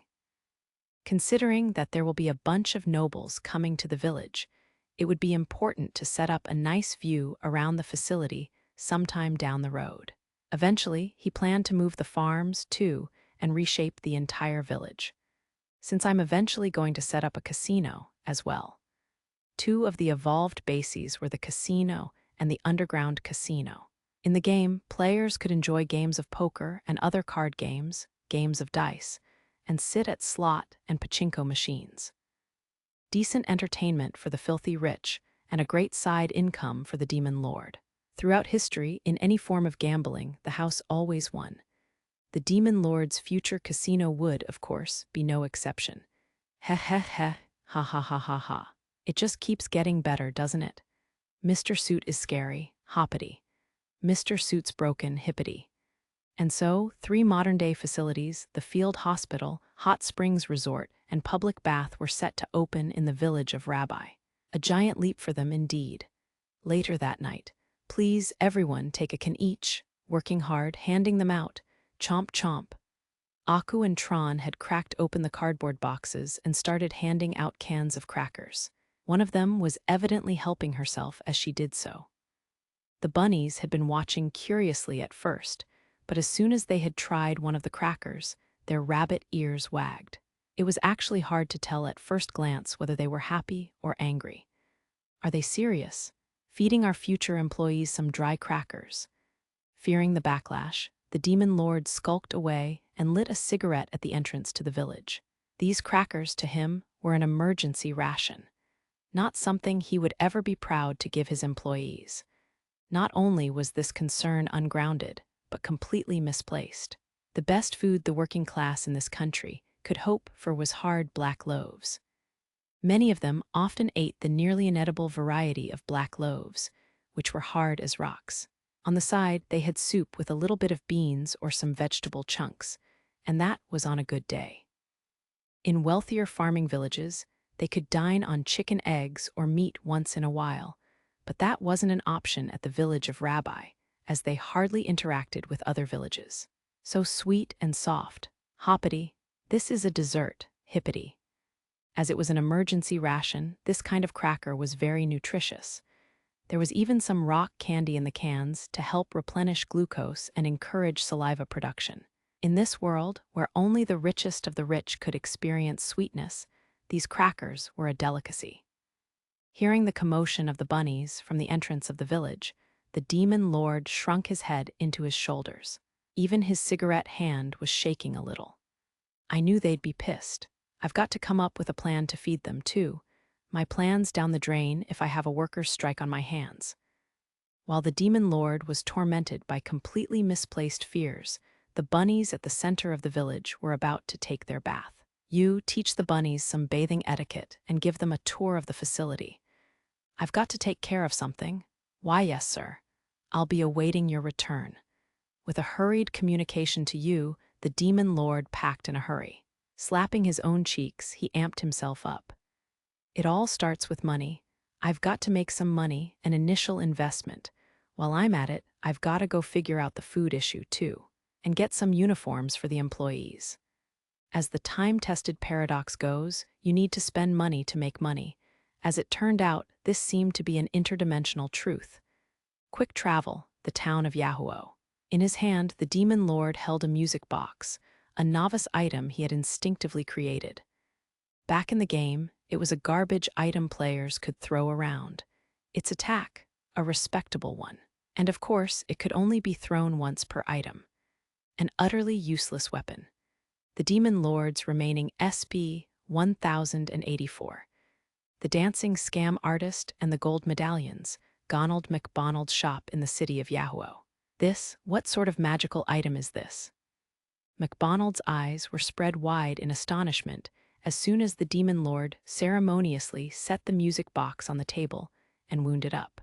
By some power he couldn't comprehend, the box was playing a tune that tugged at his heartstrings. Somehow, the melody summoned to the mind a nostalgic landscape, all the while enveloping McBonald with serenity, even nearly bringing him to tears. Please hold your applause. There are 2 more keys for this box. Inserting a different colored key, the demon lord rhythmically wound the box up. This time, an upbeat tune rang through the room, drawing a smile across McBonald's face. Is this another piece from across the sea? Indeed, in my country we would play these during winter nights and enjoy a glass of wine, a trend among those with distinguished taste. This is an amazing piece. No instruments. No musicians. I can't believe we can enjoy music like this so easily. At balls or parties, of course, you must still want live musicians. But to entertain only yourself or a small group of people, this is much less intimidating and far more efficient. Not to mention, you can take this anywhere. A bit tactless to walk around town with a band in tow, don't you think? McBonald agreed, as if the demon lord had taken the words out of his mouth. Some nobles did ceremoniously carry bands in tow and even traveled with them to vacations. As if that boosted their status as a noble, this was a ridiculous sight, even to McBonald. So, for this piece, how much do you ask, sir? I would prefer you to assess its value, Mr. McBonald. McBonald widened his eyes and swallowed some spit. The thing he was being asked to price was so unlike anything he had seen before. If his assessment was off the mark, the demon lord may cut him off as a business partner. McBonald shuddered at the thought. Everything this man brought in was full of wonders. This was a customer he wasn't willing to part with. I'm sure it is a very valuable piece in your country too, Mr. Kanai. The value of an art piece completely varies by who sees it or holds it, don't you think? McBonald tried to sneak a hint out of him, but the demon lord dodged the question. Not in the way that said he didn't want to be quoted, but in a way that said he was testing the shopkeeper. That's how the demon lord came across to MacDonald anyway. After mulling it over for a while, MacDonald braced himself and squeezed the words out. To be honest, I have no idea how much this piece would sell for if put on auction. Do you think it will go for a considerable price? Of course, there would be plenty of buyers who would pay for such a magical piece. I see. Then, how would you set the starting price for this piece at an auction? Here we go, MacDonald thought. Give the wrong answer now. The demon lord was sure to take the piece elsewhere. Art dealers were a dime a dozen, after all. A mistake now could very well cost him all of the possible future deals with this man. MacDonald made up his mind and gave a significant price. He would actually make this the starting price, he thought. I would start no lower than 15 gold medallions. Anyone who can't pay that much for a piece like this doesn't deserve a seat at the auction house. Hearing this, the demon lord closed his eyes. Piercing silence continued. MacDonald couldn't tell how long the silence lasted before the demon lord finally spoke with reverence. You do have a discerning eye. I like to think I do too, since I've found you. The demon lord said as he stood and thrust his hand out. As they shook hands, MacDonald was nearly brought to tears. He had earned the trust of the strange traveler from across the sea. Considering that he had some sort of close relationship with a holy maiden, after all, MacDonald was convinced that the man in front of him was a noble from a distant nation, not to mention that he possessed a mountain of rare items. In the end, the demon lord left the shop with 15 gold medallions, a small fortune, and a brimming smile. Later, the music box was won at auction by a certain madame. At the astonishing price of 42 gold medallions, the winner was Madame Buttersauce, sister of Butterscotch. Having made a huge profit on the sale, MacDonald expanded his shop and climbed farther up the societal ladder. He and the demon lord had now solidified their win-win relationship. Buttersauce, too, with her newly acquired music box, satisfied her ego to a great extent, garnering envious looks from the other nobles. For nobles, having something that no one had was a great status symbol, something that could be a much more effective weapon than any means of brute force. Fashion Police, the popular boutique in the city of Yahoo. When this man walked through the door, Bingo the shopkeeper couldn't help but jump. It was the crazy rich customer from the other day. Master Kunai, welcome back, everyone. Welcome back, Master Kunai. MMMHM. Greeted with a grand welcome from the entire work staff, the demon lord looked to and fro, a little taken aback, but soon regained his composure and laid out 2 outfits onto the table. Unlike last time, he had a particular order in mind. One of the outfits was a silk tuxedo that he had crafted for himself before, and the other was a novice item he had just crafted today. The bunny suit. Each of them had a defense of 5, making them pieces of garbage in the game. Shopkeep, I need about 20 of each outfit. Can you make that happen? A moment, please. Holding each outfit in his hands, Bingo examined them to their last detail, assessing them as a professional. The structure of each outfit was not very complicated. Relatively simple, in fact, compared to the ball gowns he provided for nobles. While the bunny suit was quite revealing, he had some experience tailoring something similar for brothels. The striking details completely foreign to him, like the fishnet stockings, captivated Bingo. Yes, that won't be a problem. For sizes, sir. I do need someone from your shop to come take measurements. The bottom line is that I need this done as fast as possible. As soon as they are done, I need them delivered to the village of Rabbi. Pardon me, sir. A project of this volume would take considerable time to. The expedition will be worth your while, I assure you. With that, the demon lord yanked some coins out of his pocket and laid them out onto the table. 5 gold medallions. Shimmering light filled the shop, taking the breath away from everyone in it. THTH this is. Squeezing out unintelligible sounds, Bingo looked up at the demon lord. He looked to be on the verge of tears. This is my deposit. Finish the job quickly and I'll throw in 2 more. Can you do it? Tell me you can do it. I can do it. On my life, sir, these will be delivered as fast as possible without a second wasted. Wonderful. Then please don't let me keep you. Everyone, this is war. Sprint, ladies, sprint. The boutique erupted into chaos, each employee madly running around. Some went out to buy materials, some prepped the workstations, and some prepared snacks for the unavoidable all-nighter. What they all had in common were the glittering gold medallions in their eyes. A pile of money could make someone go mad, or at least make them run wild. Watching this unfold, the demon lord leisurely lit a cigarette. His expression was that of sublime satisfaction and hubris. Who else but the ruler of evil would drive everyone he met insane like this? Poker face, all right. The food problems dealt with too. Afterwards, the demon lord went to one of the biggest markets in the city of Yahuo, presented 5 gold medallions to them, and set up an arrangement for a consistent supply of food. He had paid for them to deliver bread, milk, vegetables, meat, eggs, and other groceries to the village of Rabbi on a set schedule. As soon as his order left his mouth, everyone in the market went into a sprint. Their work ethic was admirable, even by the demon lord's standards. It looks like big companies in this world know how to train their employees too. The demon lord thought, but of course, this wasn't why they were so eager to take on the job. Someone had just walked into their store and threw the modern-day equivalent of $100,000 at them. Naturally, they would start running around like mad. These are some back-to-back expenses, but they're small investments compared to what those facilities can get me. Once all gears were turning, those facilities would continue to rake in money forever. Even after these expenses, the demon lord was left with 3 gold medallions. He figured that was more than enough to get the facilities rolling. They're pretty much all set. After posting a letter to Madame Butterscotch, the demon lord returned to the village of Rabbi with one of the female employees from the boutique in tow. She was aghast after experiencing quick travel, but seemed to accept the demon lord's explanation that it was just a magic spell from across the sea. Although she was still shaking, she seemed to fear more what could happen if she dug too deep. Don't worry about a thing, just focus on your task. Part of that payment was to compensate for your discretion on this matter. Understood? Why, yes, sir. Right.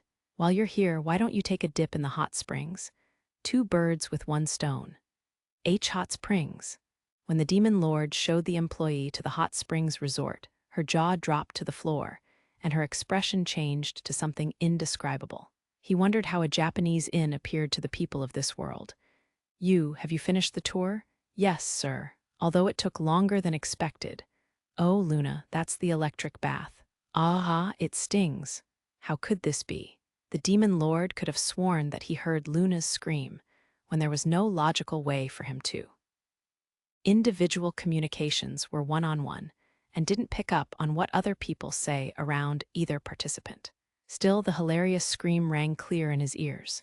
Saunas can be dangerous if people don't stay hydrated. Don't forget to include that. Good point, sir. Oh, little bunny Kion, was it? That's a Tsuboyu, so it's deep. Aha. It's scary, hoppity. How could this be? Even now, the voice with the strange catchphrase could be heard in his head. If even the demon lord's subconscious produced that, it indicated some serious commitment on the bunny's behalf. And Mr. Secretary, I'm sure you must be exhausted after working tirelessly these past few days. Allow me to wash your back, sir. And no need for that. I have thoughts to attend to. About the village, sir? Partially, yes. I am considering summoning another advisor. The timing was perfect, as all of his talkative travel companions were indulging in the hot springs. He planned to take this opportunity to make up his mind and execute the summoning of his next advisor. With each advisor he would summon, the strength of his party would skyrocket. Delegating work to competent advisors would free up time in his day, too. But it's got to be a dude this time. His next choice would have been Ren, but it didn't seem like the right time, all things considered. The demon lord entered the resort and entered the men's half of the hot springs. Hot Springs Resort, men's quarters. Fweesh, this is the stuff. Sitting in an outdoor bath up to his shoulders, the demon lord cracked his neck. As he moved his shoulders, he could feel his muscles loosen. He must have been wound up tighter than he thought over the past few days. As he scooped some of the water in his hands and splashed his face, a particular sense of relief washed over him, a moment where he could wholeheartedly appreciate life. At the edge of the outdoor bath, he could hear the bamboo scare deer repeatedly fill up with water and make its signature ponk. He could even see the moon above him, lighting up the night sky. Hef, an outdoor hot spring in a fantasy world. If he had never created the hot springs resort in-game, he never would have experienced such a thing. The demon lord couldn't help but feel grateful for his past self. At the time, he had received comments like hot springs in this murder fest. LOL, but even those had become a fond memory.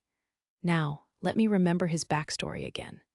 He already had an advisor picked for his summoning this time around, and he was sure of his choice. Still, he didn't have much alone time to begin with lately. He needed time to make some plans for the future. Reorganizing the village, training the employees, servicing the nobles and other customers while serving as a bodyguard. There was only one advisor other than Ren who could handle all of these at once. I have to remember that there's a chance I'll have to leave the village for a while. While he felt like a stern command from him would keep you in check, he still wanted someone to keep an eye on her. Another reason to discount Ren was that her and you were like oil and water. If he were to leave them alone at any point, they could very well end up killing each other. It's getting a little suffocating having only chicks around, too. What he wanted was a trustworthy babysitter. Sitting in the bath, the demon lord recalled the male advisors he had created. Masaru Kato, 16, one of the younglings, a dual-wielding swordsman with a legendary sword in each hand. While his skills were rough around the edges, he had room to grow. His character was simple. He was a total meathead. His swords always came out before his words.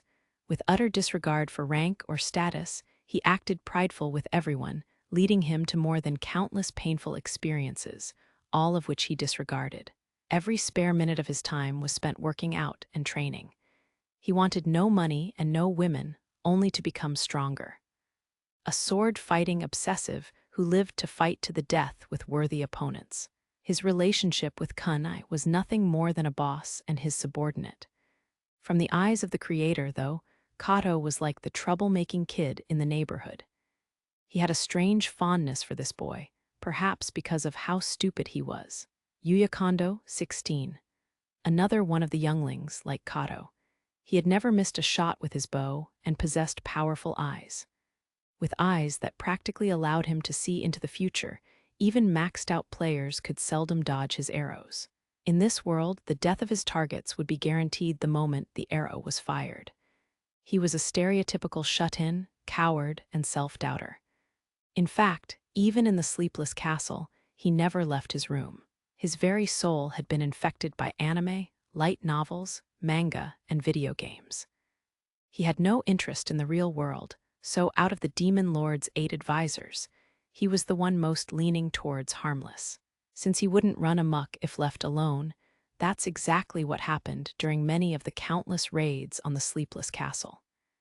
He was a pretty lucky character, considering some female characters even declared, "I would never attack little Yuya. He's so cute," Kunai to him must have been, no more than someone intimidating. As he was extremely shy, he rarely spoke to or even had contact with anyone but the other 3 younger advisors. He had a sassy side, though, that he only showed Kato, who was his former classmate. Isami Tahara, 31, one of the older advisors, a firearms specialist, beloved by everything in the world that happened to shoot something. He was stalked and harassed by 47 pairs of guns. On the battlefield, his skill set was annoying all around. A ridiculous character whose guns each moved as if of their own volition, spraying all enemies with a storm of bullets. He was also the only advisor with certified genius written into his backstory.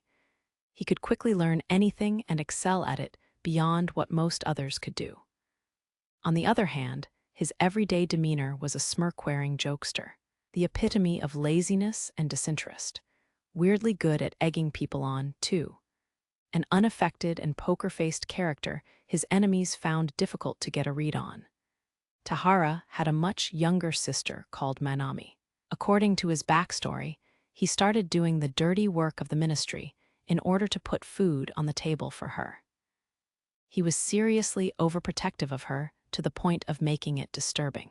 To him, there were two types of women in this world, Manami and not Manami.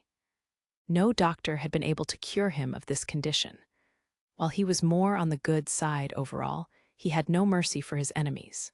Take Fumi Nomura, 41, another member of the older advisors, the Empire's proud, undefeated, and unmatched champion of mixed martial arts.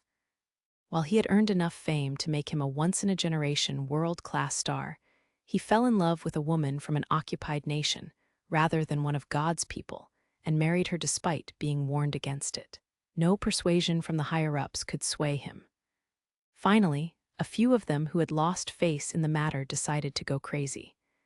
As a result, Nomura was shunned out of the fighting world after false accusations came out regarding drug use, rigging matches, and blackmail.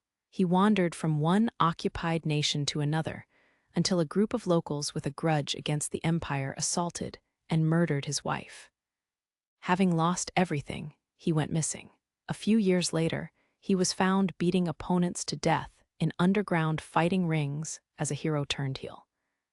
This is where Kunai had scouted him to join the ministry. His strength was nowhere near that of his prime, and his former glory was already lost. He had only felt disgust for the cruel game, too. He seemed to almost consider his placement in the ministry a punishment for his failures in life. After losing his wife, he seldom spoke, much less held a conversation with anyone. According to his backstory, if he could regain the strength of his prime, he would be the strongest among all of the advisors. Sadly, the key to unlock that strength was already lost.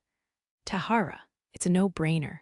Reminiscing on his male advisors, the Demon Lord couldn't help but feel nostalgic realizing how weird all of their backstories were.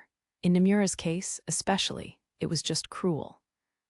At the time, he had written it up from a light-hearted inclination to create a male character older than him with a dark past. Now that there was the prospect of him coming to life, things weren't so light-hearted anymore. I don't think I could look him in the eyes. Stepping out of the bath, the Demon Lord chilled his body. As he was contemplating whether to go into the sauna after a break or to get into the jacuzzi and be massaged by the jets, he heard a voice there was no reason he should be hearing. "Found you, kiddo. What the hell are you doing here?" It was Tron, who was supposed to be in the women's baths. The Demon Lord hurriedly wrapped his towel around his waist. What if someone were to walk in? This wasn't funny. "I'll wash your long hair. Thanks for the crackers. This is the men's side, kiddo." "Not kiddo, I'm Tron. This kid's buck-ass naked. Not okay, even if she's a kid." If you were to catch them like this, she would surely hit him with a glare cold enough to freeze a woolly mammoth in place. As for Luna, he could already imagine her running all around the place, screaming, "I caught you red-handed now, demon pervert lord," all triumphant. "Get out already. Put on a towel too. Zero can see me like this." "I'm not Zero." Afterward, the Demon Lord managed to chase out the intruder and left the hot springs after thoroughly instructing Tron to never address him as Zero in public. "I have to summon Tahara already. I can't stand being the only dude around here anymore." As soon as he made it out of the hot springs resort, he pulled up the admin screen. 1,000 SP was a small price to pay to get him out of these wacky happenstances. Admin feature, summon advisor. Even though this was his second time, he couldn't help but feel a bit nervous when summoning an advisor, and a little excited too. After all, the ultimate dream come true for a creator would be to meet the characters he had created face to face. "Isami Tahara, Tahara, come hither to my presence." With those words, two pillars of light, one black and one white, appeared before the Demon Lord. They came together to form a man. While he looked like he had just woken up, he was both tall and well-built.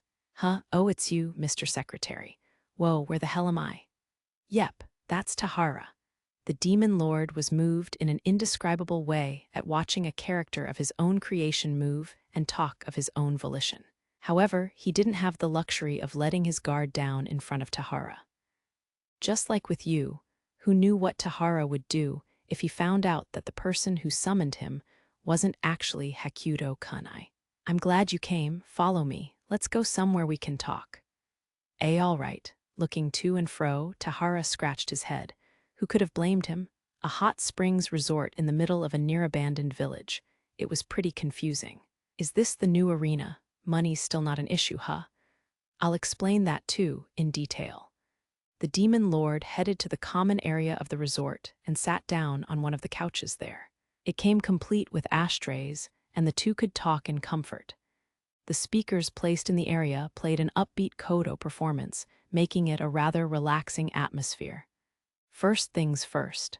This is a different world from that which the Empire occupies. Huh. The demon lord repeated the same explanation he gave you, with a serious tone. As he explained things, including new information he had gained, Tahara's expression changed with every sentence, and he finally sighed with exasperation. This seemed about the right reaction. It was scarier for the demon lord to have him accept it all from the get-go. So, what? This is like some fantasy world from those kids' cartoons? In short, yes. After the immediate response, Tahara stayed silent for a long time. All the while, he would look up at the ceiling with a tired expression or scratch his cheek, but the demon lord understood. His very creator understood. Tahara's brain was churning at full speed, calculating all sorts of hypotheses and conclusions. Well, I know you wouldn't prank people like this if hell froze over. Use here too, by the way. That wacko. Are you kidding me? I want you to cooperate with you on projects here. While casually lighting a cigarette, the demon lord nearly burst out laughing. Tahara's reaction toward you seemed exactly the same as his. She's pretty, but scary. Why did I have to make her like that? The demon lord would have slapped his past self if he could have. Tahara, meanwhile, seemed to have finally calmed down and spoke with a tired expression. Just one thing I want to ask you, Mr. Secretary. What is it? Are you sure this is a world where the Empire doesn't exist? Without a doubt. I guarantee it. Hearing this, Tahara let out a sigh in relief before lighting a cigarette. He smoked nearly as much as his boss. After smoking down a portion of his cigarette, and with a more collected attitude, Tahara spoke again. Feels weird saying it in front of you, Mr. Secretary. But if there's no empire in this world, I couldn't be happier. Don't know how you feel about it, though. Starting with some timidity, Tahara finished the sentence, making firm eye contact with the demon lord. Of course, for Akira Ono, unlike Hakuto Kunai, the empire was just a backdrop to the game. Just the stage he set for his fight-to-the-death survival game. While he had created detailed lore to further engross the players into the game, it didn't really affect gameplay. In fact, he was sure that not many of the players were dedicated enough to read page after page of novels he had written in the game. For any player who hadn't delved into the lore, they must have only known the Empire as the host of the game. No need to hold back for my sake. We are no longer bound by the Empire. Is that so? Then I've got some follow-ups. What are you trying to do in this world? Do you want to go back to the old world at some point? What do you want from us here? Those were difficult questions. Not because the demon lord was trying to gauge which answers would satisfy Tahara, but because even the demon lord hadn't finalized some decisions, nor his final goal. To regain all of his admin features was one thing. But he didn't even know if it was possible to return to his own world at any point, with or without any secrets regarding the Ember Angel. Even if he could go back, what would he do? It would just be the same old job and the same old days on repeat. Someday he would marry someone, build a family, and end up in a grave at some point. Hold on. Then what happens to the advisors I've summoned? Even if they get transported back to their old world, the game doesn't exist anymore. The demon lord ended up at a base-level question. Akira Ono had ended the game in modern-day Japan. A harsher way to put it would be that he killed his advisors and the rest of that world, albeit indirectly. Returning his advisors to that non-existent world would be killing them all over again. An extremely cruel and selfish act. There's not much I can say now, but at least, Tahara's eyes stared into the demon lord's. A very quiet and strange time passed. His eyes also seemed to part through the veils of the demon lord's heart, trying to read everything in his mind. I plan to go in the opposite direction of the Empire. Really.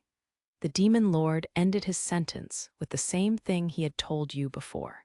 Indeed, he didn't dream of following in those bloody footsteps. That would only mean to rule the world with brute force. The last thing he wanted in this fantasy world was the cycle of killing and revenge. Fine by me. I do owe you a big one for helping me make all that money. Manami and I would have dropped dead on the streets without you. About your sister, the demon lord couldn't help but trail off. Tahara's sister meant the world to him, to the point where it was sick. There was no mistaking that since it was written right into his backstory. How would Tahara feel being in a situation where he couldn't see his sister? It's fine. I'm sure she doesn't want a brother around who's doing some sketchy business.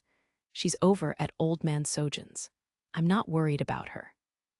Sojin was a grandpa character who appeared in one of Tahara's short stories, a priest of a venerated Shinto shrine and a famous landowner who had connections all the way up the ladder of the empire. Hearing this, the demon lord couldn't help but feel so relieved that he had included such a character.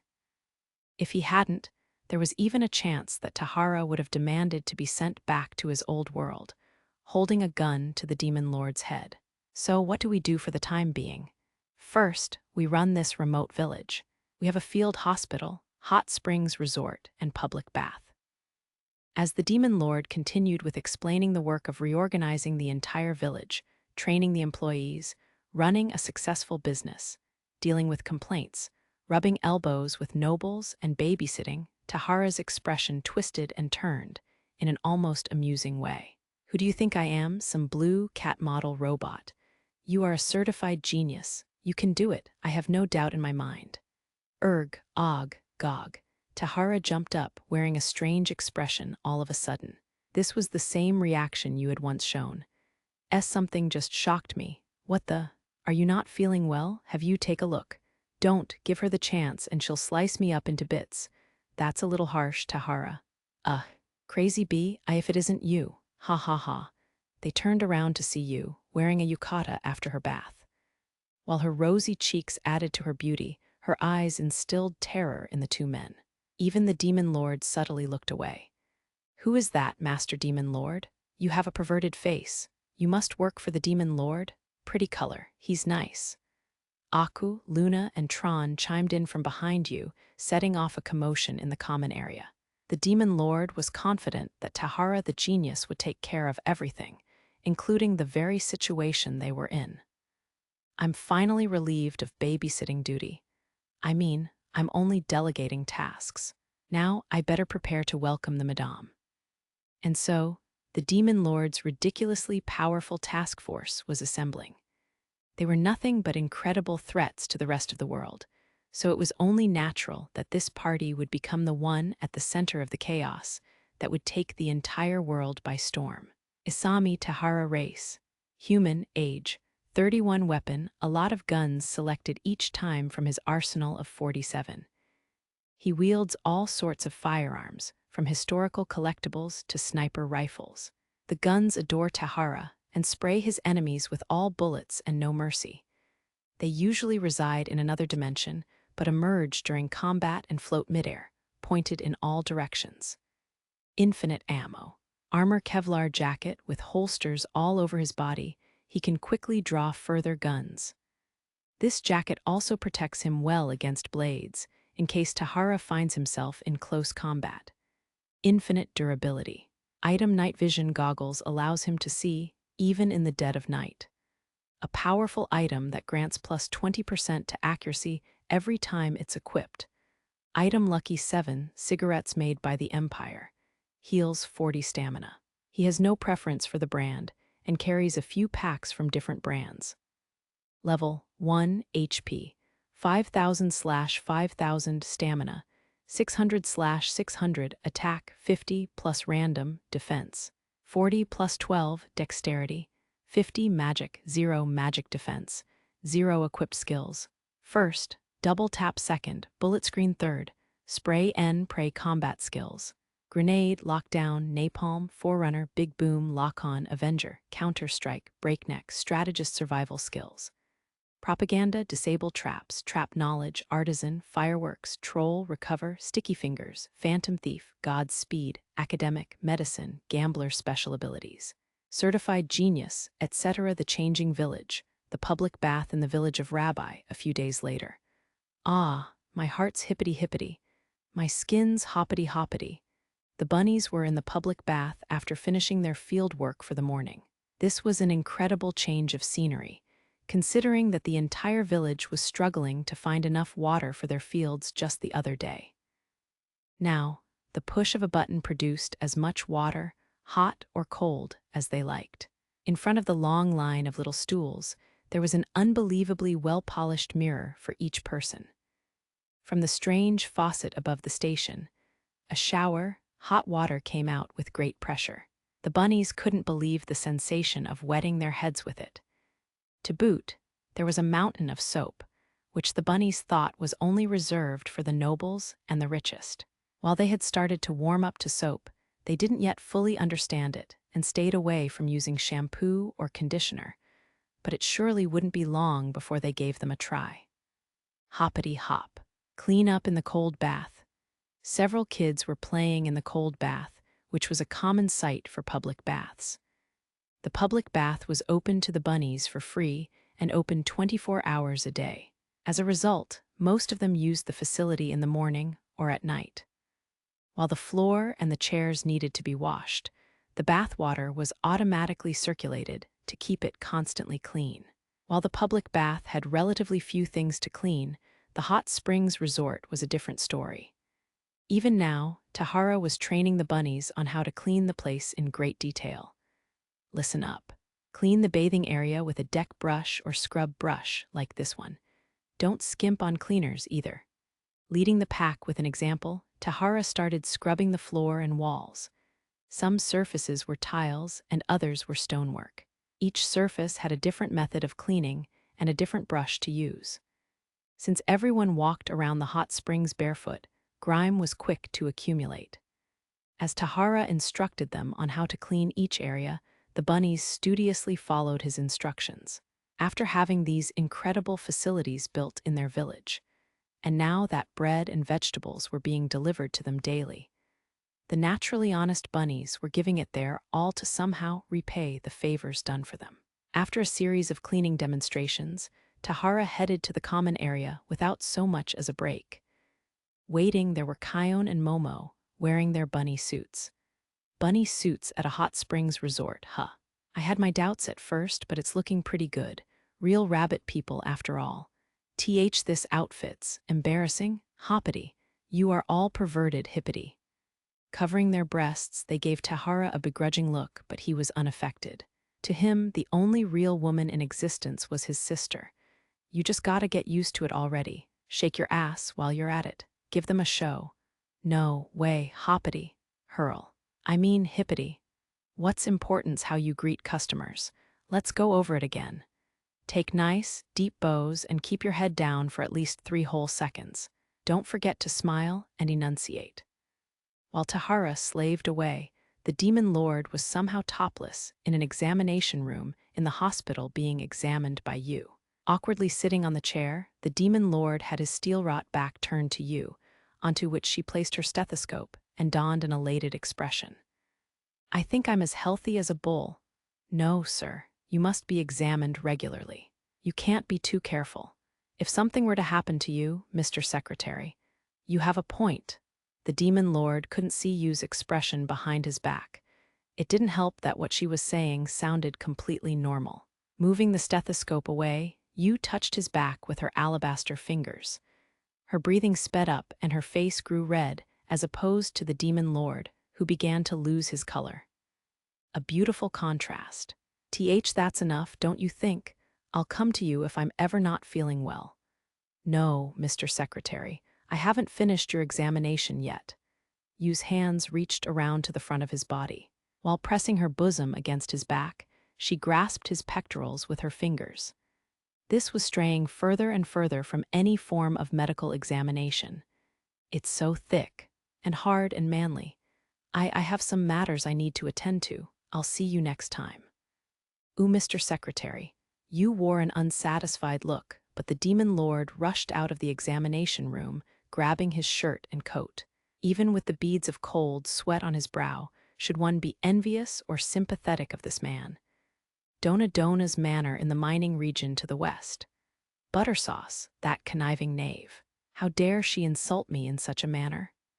While continuing to eat his lavish breakfast, Dona Dona slammed his fist on the table hard. At the auction the other day, Madame Buttersauce had stolen the music box, a mysterious magical item, from under his nose. The more he remembered about that day, the angrier he got. That sort of piece will only be done justice in the care of a real noble like me. Then that blob of fat. The best collector in the country, my ass. Dona shouted, shaking his unsightly globs of flesh. Having a rare item was a necessity for someone like Dona Dona, who ruled over a large number of nobles. At times, such items could garner adoration much more effectively than money. Therefore, any noble with an influence worth a damn would search for art to show off. Naturally, rare weapons or armor could serve the same purpose. 42 gold medallions, TT that little. Unable to contain his anger anymore, Dona slammed his hands down onto the table. Several plated dishes flew off onto the floor, but he didn't give them so much as a glance. In auctions during recent years, the format of exclaiming bids out loud in competition with one another had been done away with.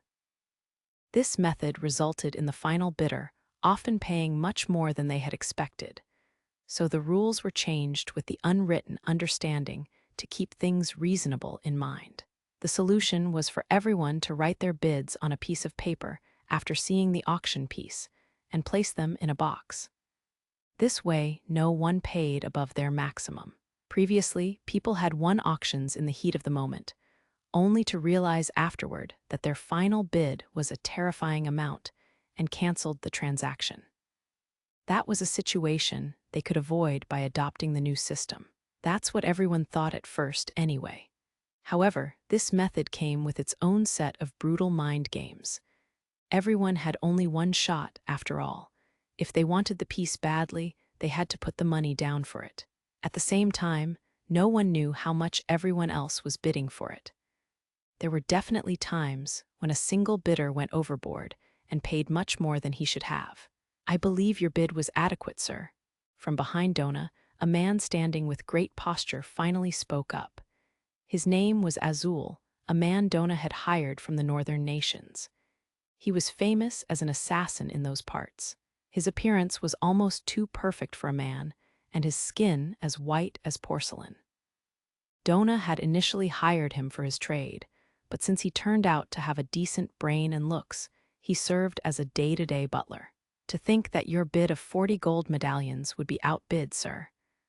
Initially, Dona was going to bid an outlandish 38 gold medallions for the music box. This seemed more than enough to squash the competition. However, remembering that Buttersauce was there, Dona had added the extra 2 to make it a surefire bet of 40 gold medallions. Without taking the difference in values and culture into effect, that was the equivalent of $80 million. Still, Buttersauce was the one called up as the victor. The nobles crammed into the auction house were all astounded at the declaration of her bid, 42 gold medallions. Finally, they had erupted in applause at Buttersauce's big play. 42 gold medallions. The madame always keeps us on our toes, doesn't she? For that lady to pay that much, that must be one lucky magical item. I've heard that Sir Dona placed a bid of 40 gold medallions. Oh, with a difference of only 2 gold medallions. What a dramatic victory. The madame is the noble among nobles. Let us toast to the victorious Madame Buttersauce. The storm of applause and respect that overwhelmed the room in an instant. That was the seed of a noble's power. From Dona Dona's perspective, his pride had been shattered for all to see. Losing that mind game was devastating for his life as a noble. Damn, Azul. Can't you steal it somehow? Every noble in the country knows that the piece belongs to Lady Buttersauce. Stealing it is possible, but unwise. Then what should I do? You want me to lie down and die? Why don't I reach out to the person who brought in this music box? Azul had only tried to gently steer his master away from madness. While he didn't have any sense of loyalty for this master, Azul would be out of a job if Dona fell from the ranks. Easy for you to say. The man seems to have gained a position like the third advisor somehow. That's.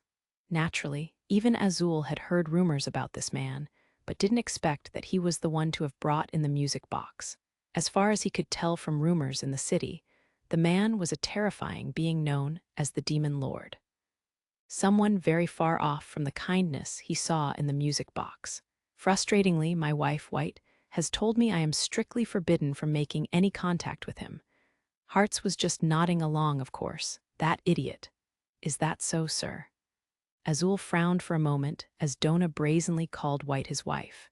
While Azul wasn't from this country, he didn't even want to imagine such a pure and elegant woman married to this man. No matter. One day, we'll rob him of everything. I can't wait to see the look on Butterscotch's face then. Yes, sir. Relieved that he at least held his master from doing anything rash today, Azul raised the danger level of the Demon Lord in his mind. Perhaps his character changed entirely depending on who told the story. Some called him a tycoon, some called him the Demon Lord, and others called him a noble from across the sea. With my master acting this way, we are sure to become enemies at some point. While this was happening in Dona's manor, the village of Rabbi was concerned with a much more important matter. The arrival of Madame Butterscotch was approaching. Under the same moon, we better change out the fence and expand that area over there, nighttime. Tahara was walking around the village with a notepad in his hand. While there weren't any real light sources around, he had incredible night vision as a byproduct of being a super sniper. He continued taking notes as if it was light as day. Should we just shave down that mountain? He mentioned some crazy ideas from time to time, but he could do it. Tahara's attacks are usually directed in all directions around him, but if all of them were to point at a single target, he could surely destroy an armored tank. So why would a mountain be out of the question? You're hard at work. Tahara turned around to find you wearing an enchanting smile. While her beauty was accentuated by the moonlight, any player of the game would have jumped out of their skin upon seeing her in such darkness, and begged to be killed in the light, at least. The secretary's counting on us, after all.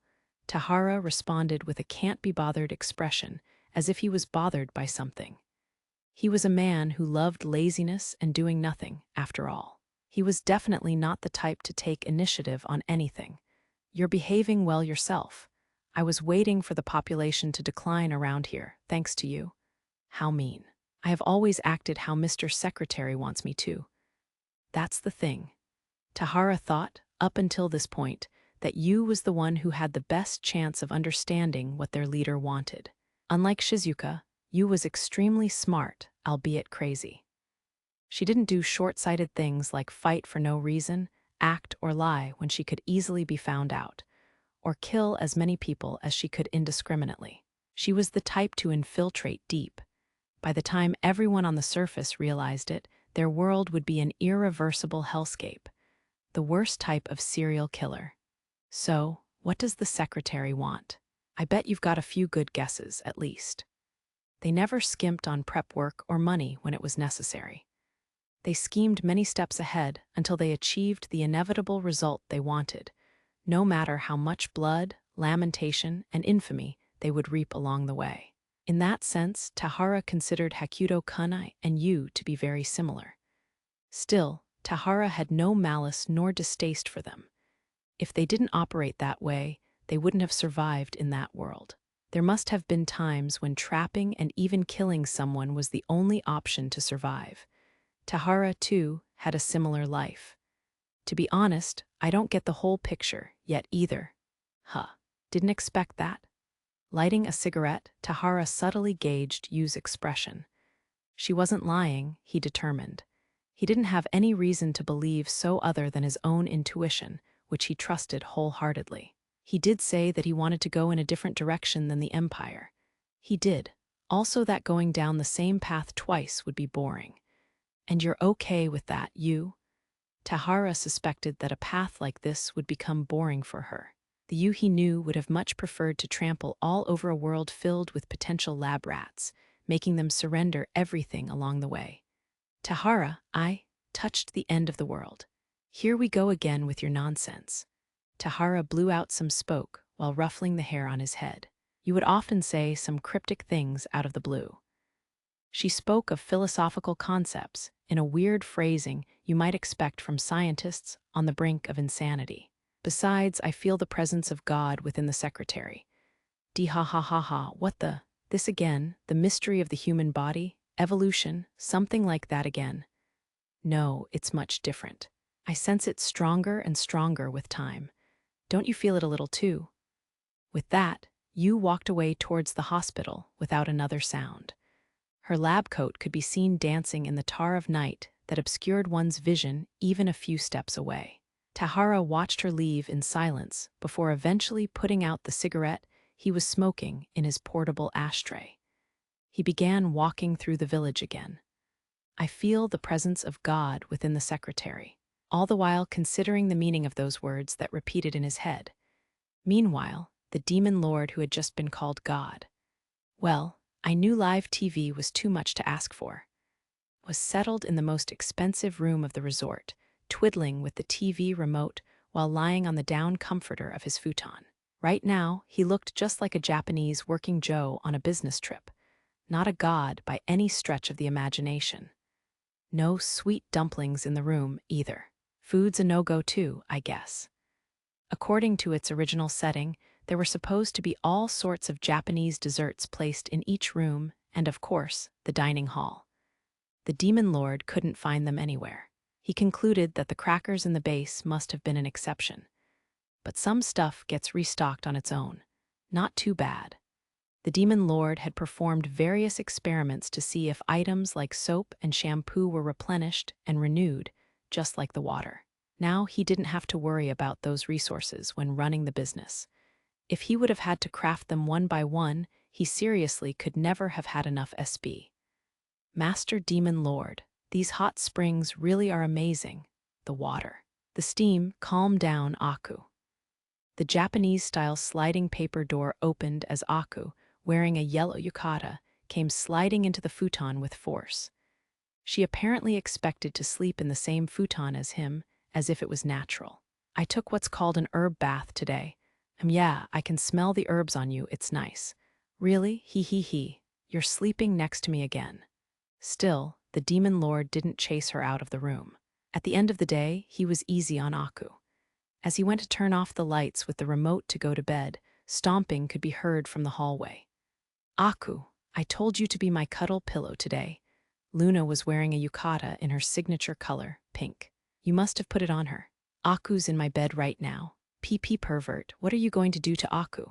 I don't know what you're imagining, but I wouldn't throw that stone if I were you. Aku was always a fast sleeper, but perhaps aided by the hot springs, she had fallen asleep in no time. Even Luna fell quiet at seeing her asleep. Fine, then I'll sleep here too. No, you should go back to your room. Shut up, I'm the lady of the village. With that, Luna curled into the futon on the other side of the demon lord as Aku. He was now sandwiched by a child and a flat-chested girl. The only thing the demon lord felt now was annoyance. This is seriously a pain. He couldn't help but say it out loud this time. Luna cut back with her brazen attitude. I'm the lady of the village. I'm the top dog here. Luna's eyes slowly closed at the comfort of a top-tier down comforter. Even a holy maiden must have never experienced such a soft bed, if one could call it that before. Another marvel of the Empire's technology, maximized in comfort and softness. Why is it so soft? I can't believe. Luna tossed and turned a few times as if to fully experience the softness, and her butt brushed the demon lord's left hand. Immediately, Luna screamed. Why you? You just touched my butt. How many false accusations are you going to spread? Don't you try and make excuses. This bad hand is under arrest. Luna grabbed the demon lord's arm and made it her pillow. Was that all she wanted from the start? It's pretty hard, and the veins are teat-witching. Stop saying it like that. While the weird argument continued in the bedroom for a while, the demon lord decided to leave the resort once everyone was asleep and have a smoke. It felt like there was so much to think about, but he couldn't quite wrap his head around it all. Tahara's here, and the Madame will arrive in a few days. This will speed up the improvements in the village for sure. Things were smooth sailing. Considering the fact that he was thrown into a fantasy world all alone, he was doing incredibly well. The thing was, he couldn't shake the feeling that he was forgetting something important. The demon lord desperately tried to remember what that was. Hey, what kind of pillow gets up on its own? I never resigned myself to the life of a pillow. He turned around to see Luna, looking irritated. What are you doing alone this late? Why you're not going crawl into a bunny's bed, and talking with you makes thinking seem stupid. Thinking, what about this village? That's part of it. Now that he had dragged so many people into this plan, he had to follow it through. The demon lord had no intention of backing down against any opposition, from a position of power or otherwise. Looking up at the night sky, he exhaled a long string of smoke. Hey, can I ask you something? Why did you choose this village? There are so many other places with better conditions. A poor, desolate village of demi-humans. Luna felt like no one in their right mind would have chosen this place as their headquarters. While the demon lord could have come up with plenty of reasons, like the village belonging to a holy maiden, and that he was broke, he decided to give a more vague answer that didn't seem so jaded. There were a few factors, but it seems like you and Aku are getting along well. It all kind of fell together. Perhaps there was some kind of meaning in meeting Aku early into his time in this world, and some meaning in meeting Luna, too. The demon lord kind of dodged the question by stating this concept that was prevalent in Japan. Fell together. Hey, just one more question. What now? Do you have any friends? Huh. The demon lord let out a stupefied yelp at this question out of the blue. Come on, loner, he nearly replied, but Luna's expression was dead serious for once. What's going on, all of a sudden? Confused by the question out of left field, the demon lord searched for an answer. Everyone makes a few friends in their life, he thought, but couldn't picture any friend of his. He recalled many classmates, coworkers, bosses, and acquaintances, but the elusive important person remained hidden behind a thick layer of fog. Oh, so you've been calling me a loner all this time when you don't have a friend yourself. I'm not like you, loner. The demon lord puffed on his cigarette after Luna's triumphant declaration. At this rate, he could earn the dishonorable moniker of the demon loner. How'd you get from talking about the village to friends, anyway? At this question, Luna showed some sign of hesitation, strange for her. After a while, she seemed to have made up her mind and answered hesitantly. If this place becomes famous, I thought someone I know far away might hear about it. Her words seemed like a devout prayer, almost making the demon lord stand up straight. Seeing Luna's profile now, he could sense the aura of a holy maiden. ... It'll be famous, more than any village, town, or city in this entire world. The demon lord guaranteed this with confidence. He sincerely believed that the world he had created and improved would never lose to anything else. HHMPH, keep working hard for my village. Shaking his head at Luna's same old attitude, the demon lord looked up at the night sky. A few days later, Madame Buttersauce, an important figure of the nobles' party scene, arrived at the village. The Madame's visit an extravagant carriage, wearing the crest and flag of House Butterfly, stopped at the entrance to the village of Rabbi. One servant after another climbed down from it, and finally they ceremoniously opened the carriage door. From within it emerged Buttersauce Butterfly herself, her massive body swaying to and fro. A celebrity of the party scene, she was the empress among the nobles' wives, garnering their frantic support and loyalty. When she said the sky was green, then it became so. Not even Dona Dona could find an opening in the solid army of madams. They were becoming a large force that was difficult to ignore. The power structure of Hololite was fractured into numerous tiny pieces at the moment. As a nation, Hololite still ran with the three holy maidens and the holy city at its core. While there was the Holy Church and Holy Knights Order below them, the church was both a bureau to select holy maidens and a school to train children talented in magic. As such, it was an apolitical organization. Then there was a group of nobles led by Dona Dona.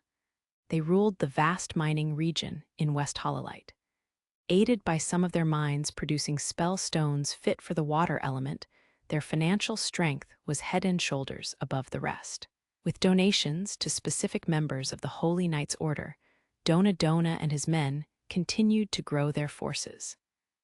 Then there was a group of hawks led by Martial Hearts, who led nobles near the border of Hololite to the north. While they had less money, they were united under an irreplaceable bond, forged through fighting together in war.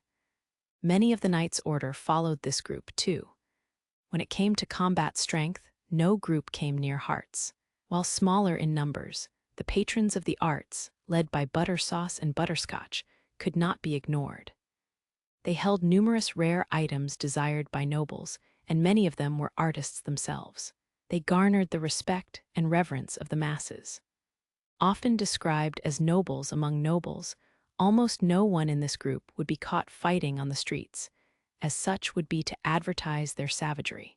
Buttersauce and Butterscotch led the wives of the southern nobles. Each and every noble's wife was proud and powerful, but if the husband had married into the wife's house, forget about it. Such a husband was completely at the mercy of his wife. Many mines could be found in the south, mostly in Madame Butterfly's land, too, putting their financial strength comparable to Dona Dona's group. Below all of these groups were the middle and lower classes. Further below them, underground, the Satanists curdled. At first glance, Hololite was a nation united by faith, but under the surface it was terribly divided. Welcome, dear Madame. The demon lord and Tahara, each wearing a tuxedo, performed an elegant bow with a hand to their chest. They both played their parts rather well. Seeing the pair, the Madame smiled. In contrast to her flashy appearance, she had a keen and critical eye for character and detail. These two, however, she found satisfactory, as good-looking as our last encounter. The Madame found the demon lord to be extremely attractive. He had a certain sense of dangerous allure only the worst criminals possessed, but for women with the nose to smell it out, this scent was irresistible. The man beside the demon lord, Tahara, was also an extremely dangerous man. Despite his humble attitude, his icy stare seemed to bring the Madame's deepest desires to light, piercing through every last one of her organs. The Madame even vividly imagined him killing any opposition without hesitation and nonchalantly leaving the scene. What a pleasant village. It's nothing like the rumors I've heard, the Madame quietly blurted out, looking around at the village, surprised.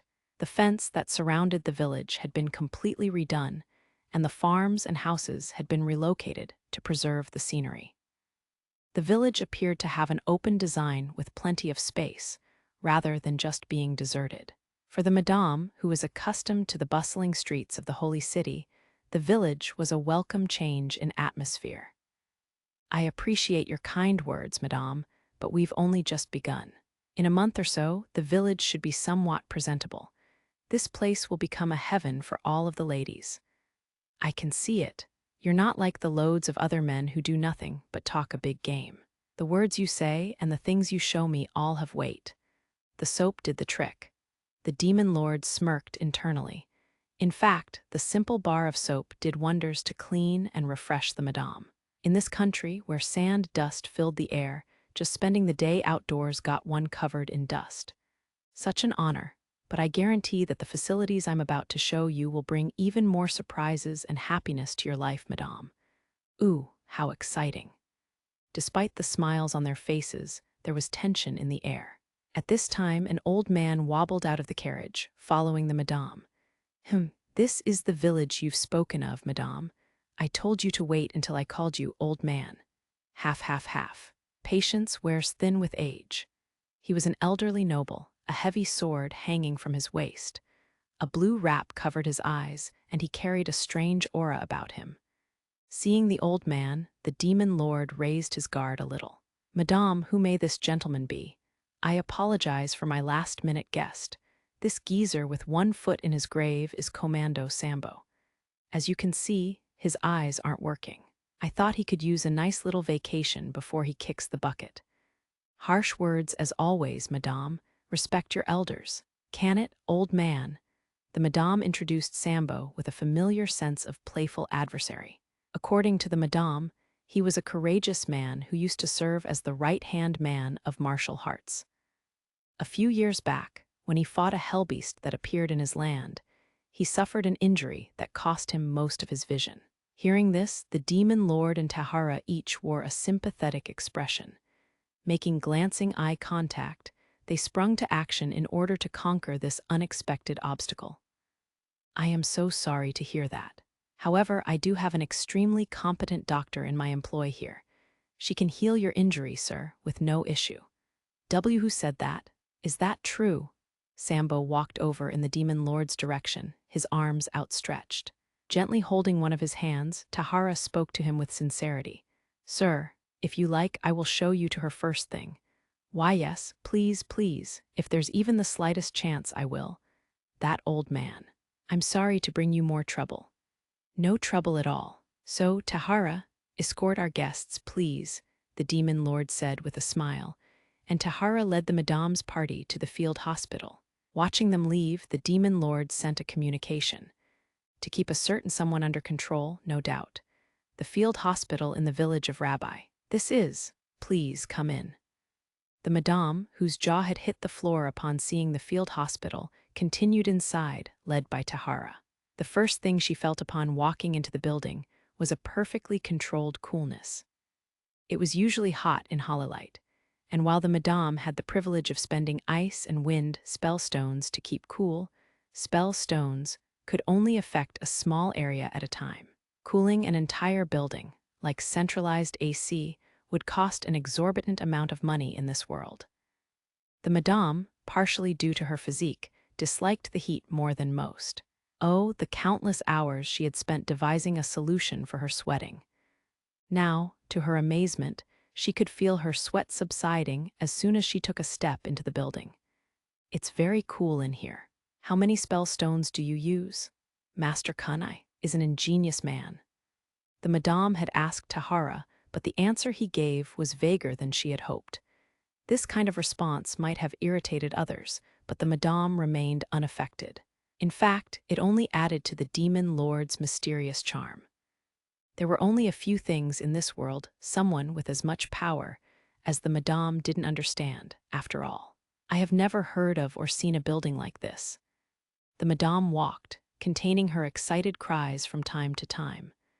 The Madame had experienced most everything there was to experience in this world, from rarities, extravagance, art, and parties. But she had never entered a modern building before. This is the exam room, please. Tahara opened the door with a ceremonious gesture unbecoming of his appearance, showing the pair in. Welcome, Madame. And Mr. Sambo. Inside, you greeted them with a bright smile. There was various equipment, medicine, a simple bed, blood pressure gauges, scales, and even an anatomical model. It's like I've wandered into another world. The Madame thought this sincerely.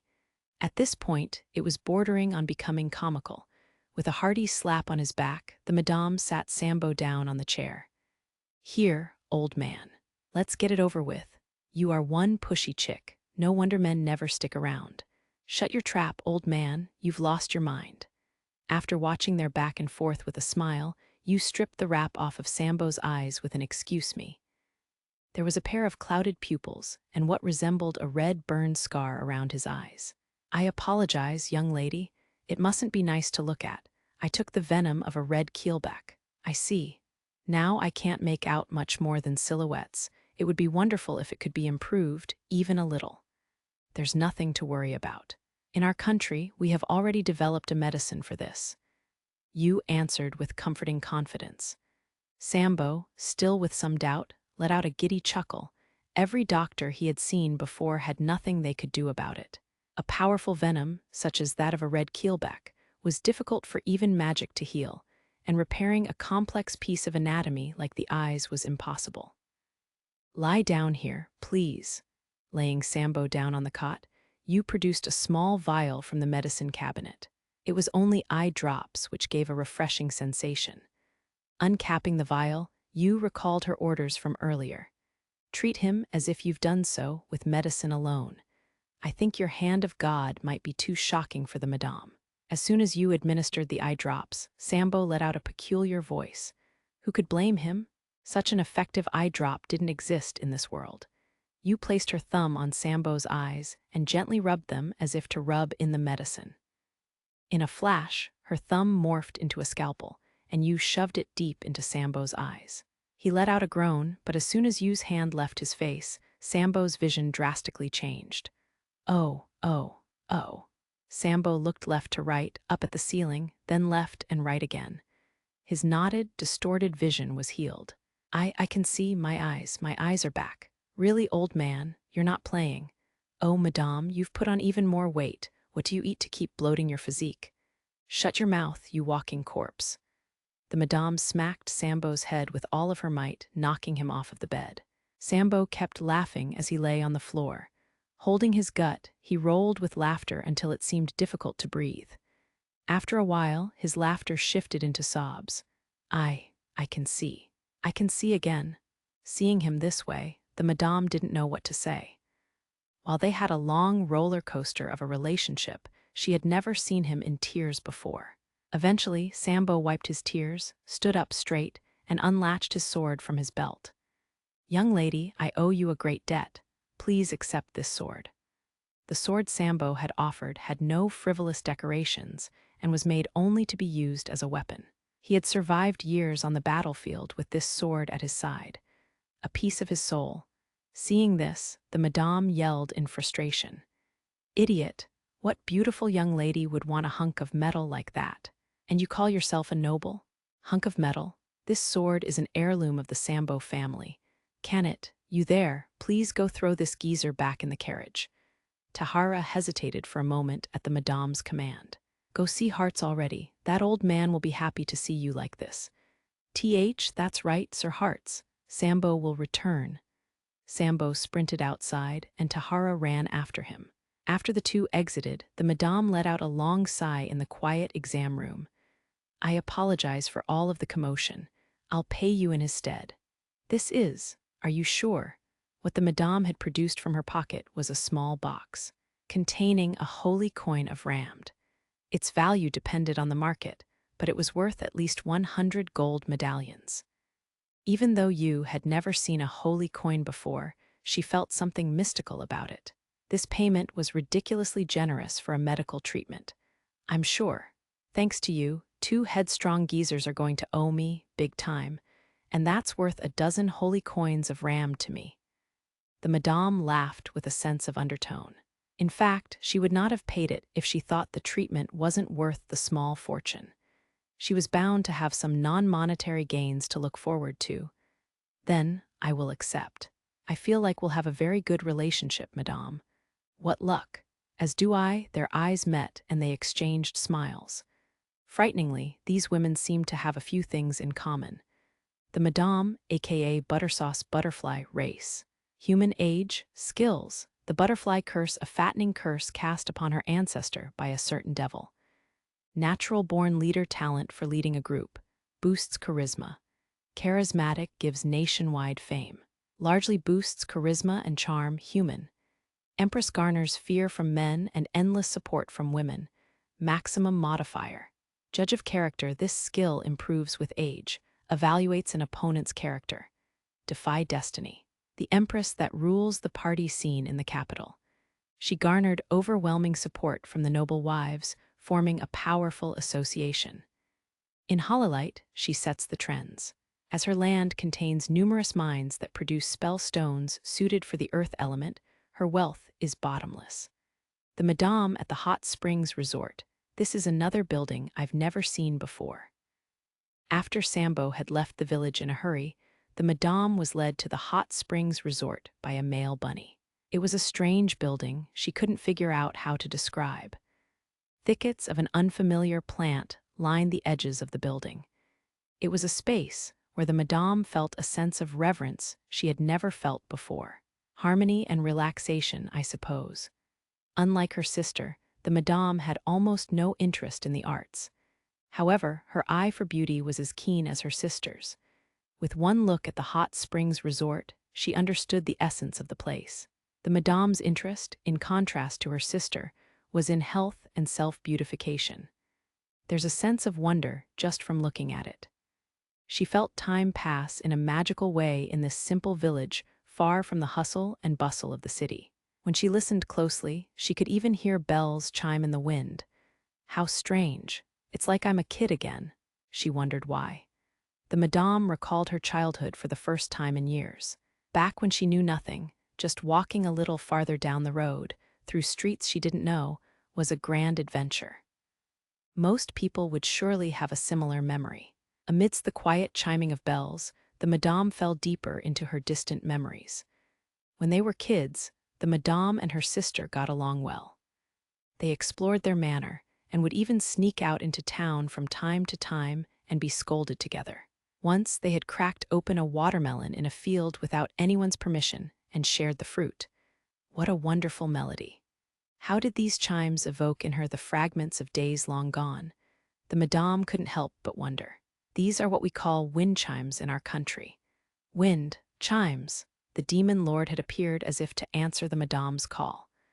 With a ceremonious reach of the hand, he led the madame into the resort. "Allow me to formally welcome you into my world." Those words were entrancing. As if they were bound by a powerful spell, they would linger in the madame's ears for a long time. The hot springs resort in the village of Rabbi. "Welcome, madame."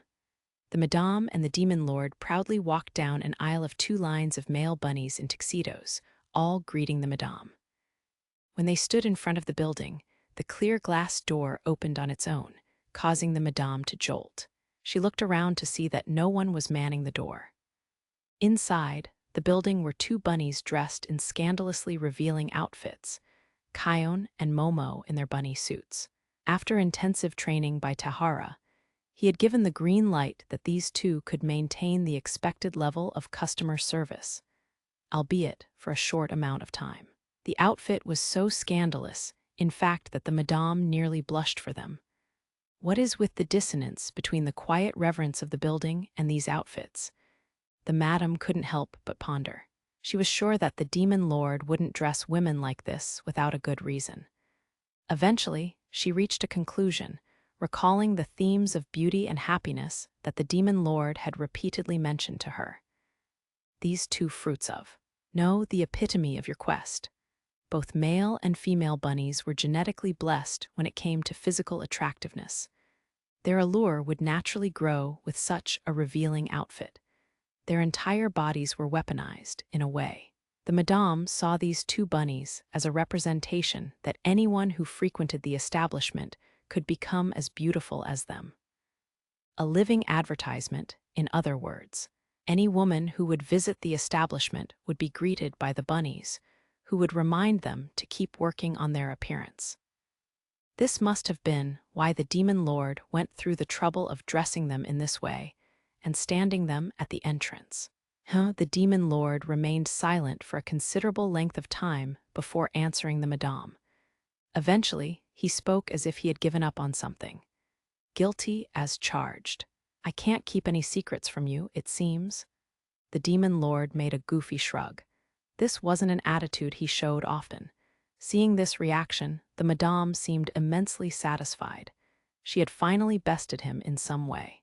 When the madame stepped into the building, though, she was astonished. "No wonder he told me to take off my shoes." Below her feet was a wooden floor scrubbed as clean as a mirror.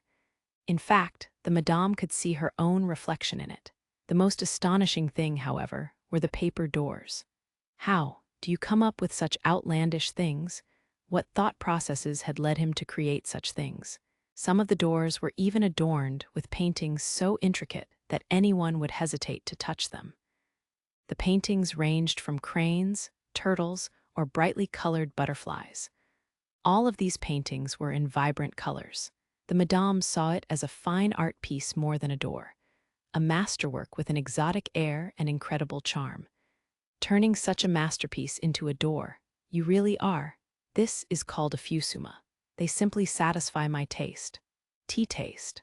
Why in the world would he turn a priceless piece of art into a door? The madame didn't understand. As people would be touching it constantly, it was sure to be dirtied and eventually ruined. At this point, a light bulb dinged above the madame's head. No matter how dirtied, beauty never fades.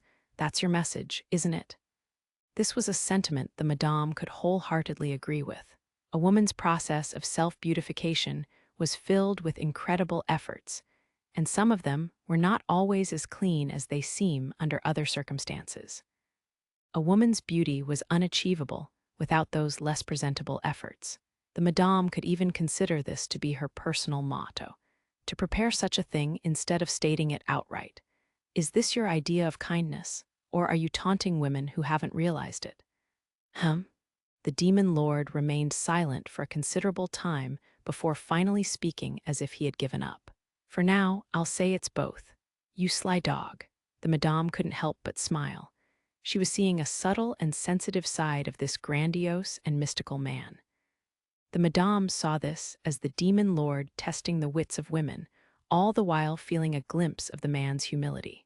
As they walked down the hallway, the madame spotted numerous vases, china, and framed paintings on the wall. Each one appeared to be a masterpiece in itself. My sister would freak if she saw such a world filled with art. Ha ha ha. That would be an honor. When the madame arrived at the entrance of the hot springs with bewildered eyes, Luna hurried out with a brimming smile. Oh, madame, what took you so long? Come on, hurry. Wow, you're quite chipper today. Normally, Luna didn't feel very comfortable around the madame and her influence, but today was another story. Luna could finally brag to her heart's content to the Empress. Then I shall leave you now. Please enjoy your stay. As the demon lord said this, Luna gleefully tugged on the madame's hand and pulled her into the hot springs area. A long silence remained in the hallway afterward. Eventually, the demon lord exhaled a long sigh and mumbled to himself. I was just playing along. Hope I didn't peel the paint. Putting a cigarette in his mouth, the demon lord headed to the lobby with the satisfaction of a job well done. Hot Springs Resort Women's Quarters. Come on, madame, let's go. You really are in a good mood today, little Luna. After stripping down, they opened the door to find a sight the madame had never even imagined before. First of all, the area was enormous. There were bathtub-like structures in various shapes all around that filled the entire place with white steam. Tiles were neatly laid out throughout the entire floor. So meticulous, in fact, that the madame was sure they were made and laid out by magic. In the distance, she could see a pathway laid out with flat rocks. The spaces in between the rocks were filled with small white pebbles. This was, indeed, almost a fantastical world for the madame. Is all of it hot water? I can't believe it. There's a cold bath, too. That wasn't really the point, the madame thought, but decided to keep it to herself for now. There were so many things she didn't understand without having Luna explain them to her. As Luna pressed some sort of button, a strand of forceful, thin streams of hot water came jetting out. What is this? What formation of spell stones could? It's called a shower. Now, let's wash off first. Allow me to wash your back, Hoppity. With a bar of soap and towel in hand, Kion approached and washed the madame's back with efficiency. With the madame's large body in mind, Kion had practiced. As a result, Momo was left with a sore back, but her efforts seemed to pay off. While the madame, since she couldn't reach parts of her own back, was used to having someone wash it for her, the soap here felt especially refreshing.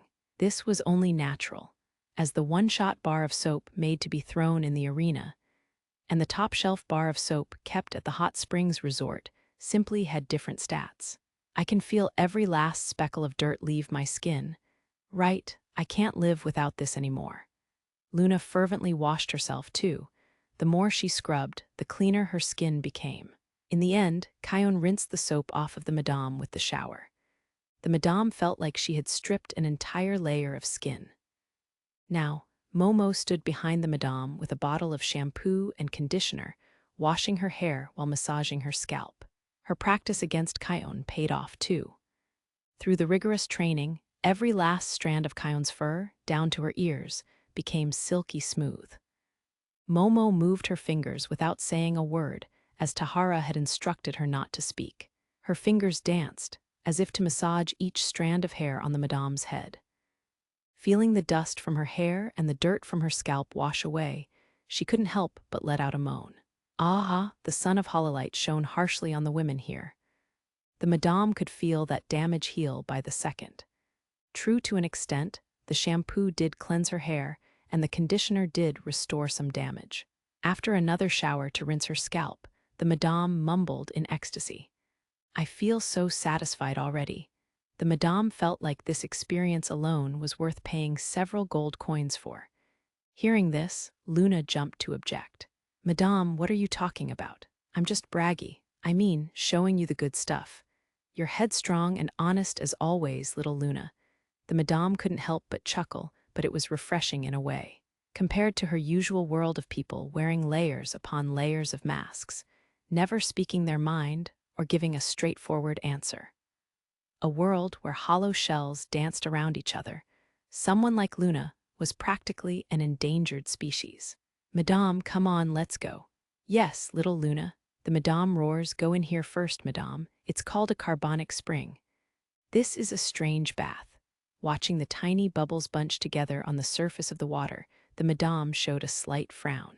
Luna, on the other hand, didn't hesitate to dunk her whole body right in with a completely relaxed expression. The madame couldn't imagine that Luna was faking this bliss.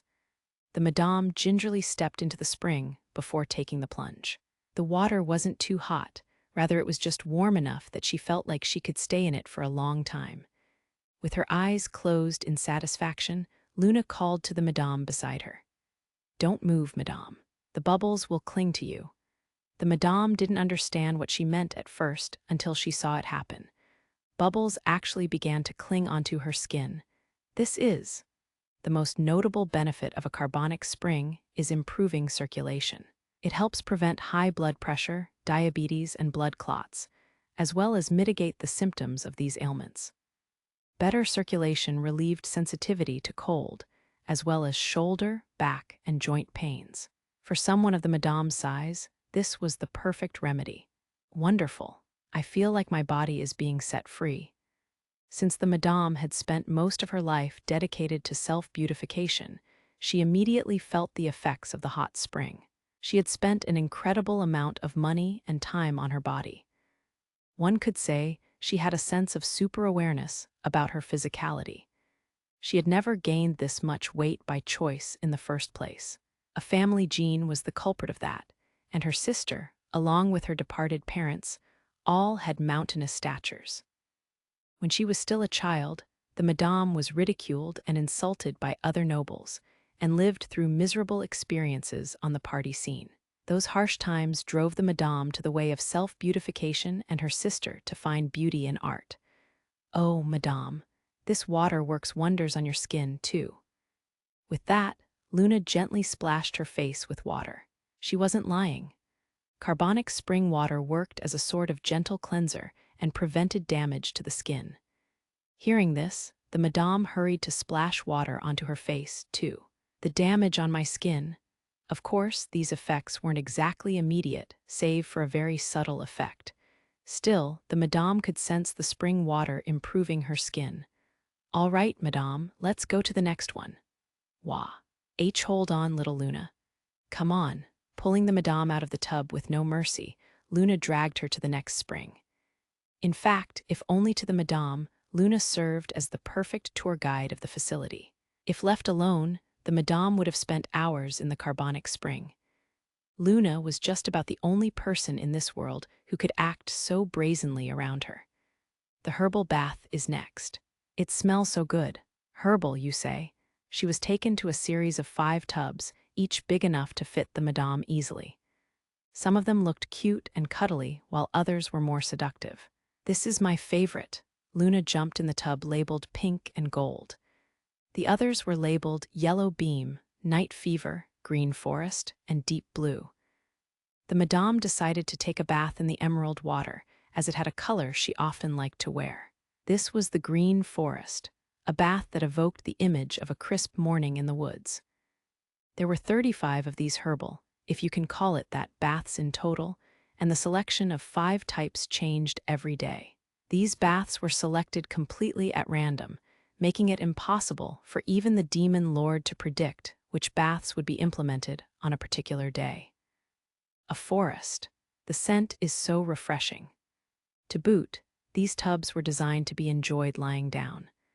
The tubs each had a metal headrest that was chilled by circulating cold water, allowing the occupant to stay in longer. It seemed quite easy to snooze away in one of these tubs. These scents just soak right into your skin. Watching Luna exclaim with joy, the madame couldn't help but smile. The little holy maiden had changed a lot recently. She was always this innocent, but also used to carry a dangerous air about her that made others keep their distance, as if she was always baring her fangs. "Ah, you've fallen in love, little Luna." "Ha. W, what do you mean? Don't try denying it. You're in love with that demon lord, aren't you?" "Dee, don't be stupid. Why would I ever?" Seeing this reaction, the madame chuckled. Even for someone who had never been in love before, Luna's reaction was just too obvious. It nearly made the madame blush, too. "He's a tough nut to crack, little Luna. He won't fall for any old broad. You have to really work on yourself." As far as the madame was considered, the demon lord was no ordinary existence. Building these facilities was one thing, but she had heard rumors that he defeated a gang of Satanists in an instant, and also that he blew up a medium-rank devil as if he was playing with a toy. The madame would not have been surprised to hear that he was something other than human.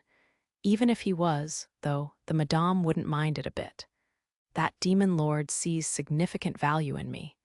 If he didn't, she wouldn't have been treated so exceptionally." Then, she thought, all she had to do was further improve her value to him. For a high-power noble like her, a business-like relationship was not only commonplace, but preferred. Nothing was more comforting to her than a win-win situation. "SSSSS, stop talking about him already. We're going to the next one." "W8, little Luna. Let me at least soak for a little bit." "No, no, no, no." With a bright red face, Luna pulled the madame up again and energetically led the way. Their next destination was a sauna, a salt sauna at that. This particular amenity and the madame were apparently destined to be. This is the salt sauna. Salt. Hololite held a large mountain range to the south of it, cutting the nation off from the sea.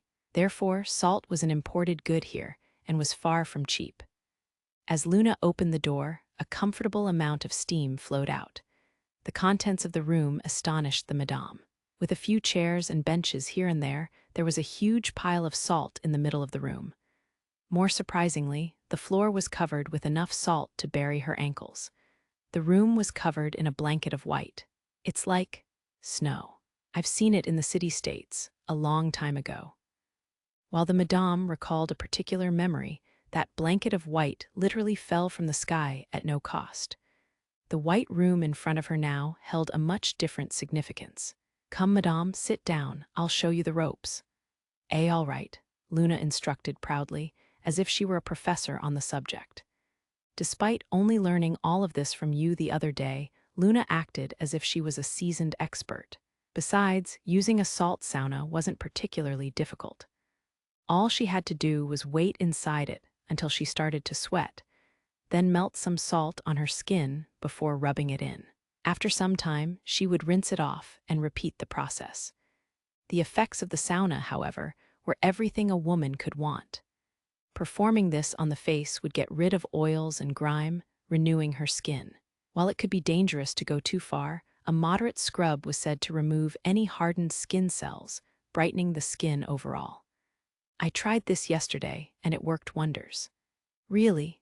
Luna realized that the madame wasn't entirely herself, but kept on with her lecture. The effect the salt had on her face was paltry compared to how it would affect her body. When rubbed into her body, the salt would have the effect of washing out fat. This was a dream come true for the madame. In any world, fat was difficult to get rid of. In her case, no matter how much she exercised, minded her diet, or tried any magical item she could get her hands on, the fat stubbornly remained. As she repeated the process of rubbing in salt, sweating, and rinsing, the madame's expression changed. She could sense the effect of the routine. It drastically increased her metabolism and started burning away fat. What's more, she could target any specific portion of her body. If this room was an ordinary sauna with ordinary salt, the effects would vary by person, but would not be anywhere near immediate. Just like the wheel on the well, though, this facility was created as part of the game. Its setting guaranteed results. Just as 2 plus 2 would equal 4, the Madame's skin would be revitalized, and her fat would melt. It was inevitable according to the facility's setting. See, your skin will glow and even your thighs will, Madame. Og, what's wrong, Madame? Og, org. Ah, ooh, oh yeah, the Madame roared. It was a thunderous roar, like that of a warrior on the battlefront. Who could have blamed her for it? She felt it. No, she heard it. She heard the thick layer of fat under her skin scream in agony. It screamed in terror as it faced down an inescapable enemy. Never before in her life could she hear that scream. Now it was ringing in her ears. W, what is it? Are you mad? Something you didn't like. Little Luna. I've made a decision. W, what? I'm going to move to this village today. What? In the pine room of the hot springs resort the same night, there were 2 down futons in the room. Luna was already asleep in one of them. The Madame lay awake in the other, quietly looking up at the ceiling. She was met with more surprise seeing the interior of the room, the most astonishing part of which was the floor woven of strange grass. It was just a tatami floor, of course, but it was a very peculiar thing for the Madame. Once she was used to it, though, the flooring seemed strangely aesthetic. Perhaps it was the fact that it was of the Madame's favorite colors, along with its pleasant scent, that did the trick. At this rate, I think I'll actually fall asleep. The Madame's large body always creaked her bed at night. No matter what bed she used, the annoying noises persisted. Frustrated by it, the Madame had become accustomed to sleepless nights. In fact, she had developed full-blown insomnia by this point. But now, the down futon made in the Empire cradled her body with ease. It even held the Madame up with its softness and overpowering resilience. It almost seemed to taunt her with a brazen smile, as if to say, "You think this is heavy." Such a boisterous, handsome bed, trustworthy, yet somehow annoying. With a mixed bag of emotions, the Madame could feel a good night's rest falling upon her for the first time in decades, as she was finally relieved from the maddening sound. Move, you know someone of your status can't just up and move like that. As slumber cradled her, the Madame recalled their earlier conversation. Yes, a relocation by someone like me would never be accepted. Worst case scenario, they'll think I'm making allies underground to stage a coup. SC, but there's one precedent, or loophole to that. Loophole, that's right. Rehabilitation. In fact, there were some cases where old nobles with terminal illnesses retired to the far countryside. There was also an example where a dying noble had crashed at a war buddy's manor to spend his last days, albeit short, with his friend. In some cases, the patient had moved out of the country to rehabilitate under a renowned doctor. Since no country in this world had particularly advanced medicine, no one bothered with such an ordeal, and even when they did, it was rarely approved. While these were extreme examples, they could pass as precedent if push came to shove. Of course, the Madame herself was completely healthy without any illness. Who cares what hoops I have to jump through? The Madame thought with unyielding determination. She remembered how much she had been put down because of her weight. Infamous on the party scene, she was always laughed at behind her back. As distant memories came flooding back, anger kindled within her. She had shut down the whispers and snickers with her power and influence, but she couldn't give up on becoming beautiful. With determination in mind, the Madame closed her eyes. I defy my fate. Her determination and longing as a woman would fly miles above the thoughts of some demon lord and end up shaking up the entire nation. The demon lord's devious scheme. I didn't expect her to want to live here. This is more than anticipated.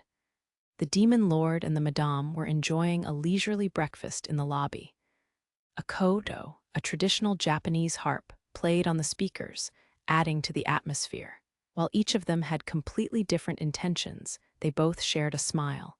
I see. If there are no legal ramifications here, I don't mind at all. Thank you, Mr. Demon Lord. I do have a few stipulations, however. Here it comes, the Madame thought. She was expecting him to ask for a price worthy of her unconventional request. Of course, the madame was willing to do anything. After accounting for the space we need on our end, there are 30 rooms available to guests in this resort. I would like you to make a list of guests to stay here, madame, and I want to leave the selection up to you. The madame gasped. Considering her incredible experience from the day before, the madame was sure that every woman in this world would want to frequent this facility, and they would pay any price. Now the madame was being tasked with curating the guest list. There, I don't have to deal with some snotty nobles. I'll chuck that responsibility to her. On the receiving end of the demon lord's intentions, the madame was quaking. Since she was given free rein to approve or deny any particular guest, she would hold absolute power over that person, no matter who they were. But the demon lord continued. And one more thing. No matter who it is, they can only stay a single night at a time. A single night. Duh. I gotta get a bunch of customers in and have them spread the word through the grapevine. On the other hand of the demon lord's intentions, the madame was quivering with elation. One night in this heavenly facility, then sent back to their land the next day. She imagined that everyone would be devastated. If she were in that predicament, she would kick and scream with all of her might. You really want to give me power, don't you, Mr. Demon Lord? Anyone who heard the rumors would have to plead with the madame, and they wouldn't stop at once or twice. As for the people who already had the chance to experience the resort, they would be even more desperate. Naturally, these pleas would involve money and goods coming her way. No one in the madame's circle was so destitute as to ask for a favor without providing compensation. To anyone looking in, she would seem to be standing in front of the pearly gates with absolute say over the list of those who could get in. Her popularity was only going to skyrocket. Power, I am just an ally to women in search of beauty. Hearing this, the madame knew that there was no woman who didn't want for beauty. Regardless of age, a woman would always be a woman. So, you will have half the world under your thumb, Mr. Demon Lord. Naturally, half of this world's population was men and the other half women. To control all women meant placing half of the entire world in his grasp. The demon lord stayed silent for a considerable time before speaking again, softly. I don't wish to gain all.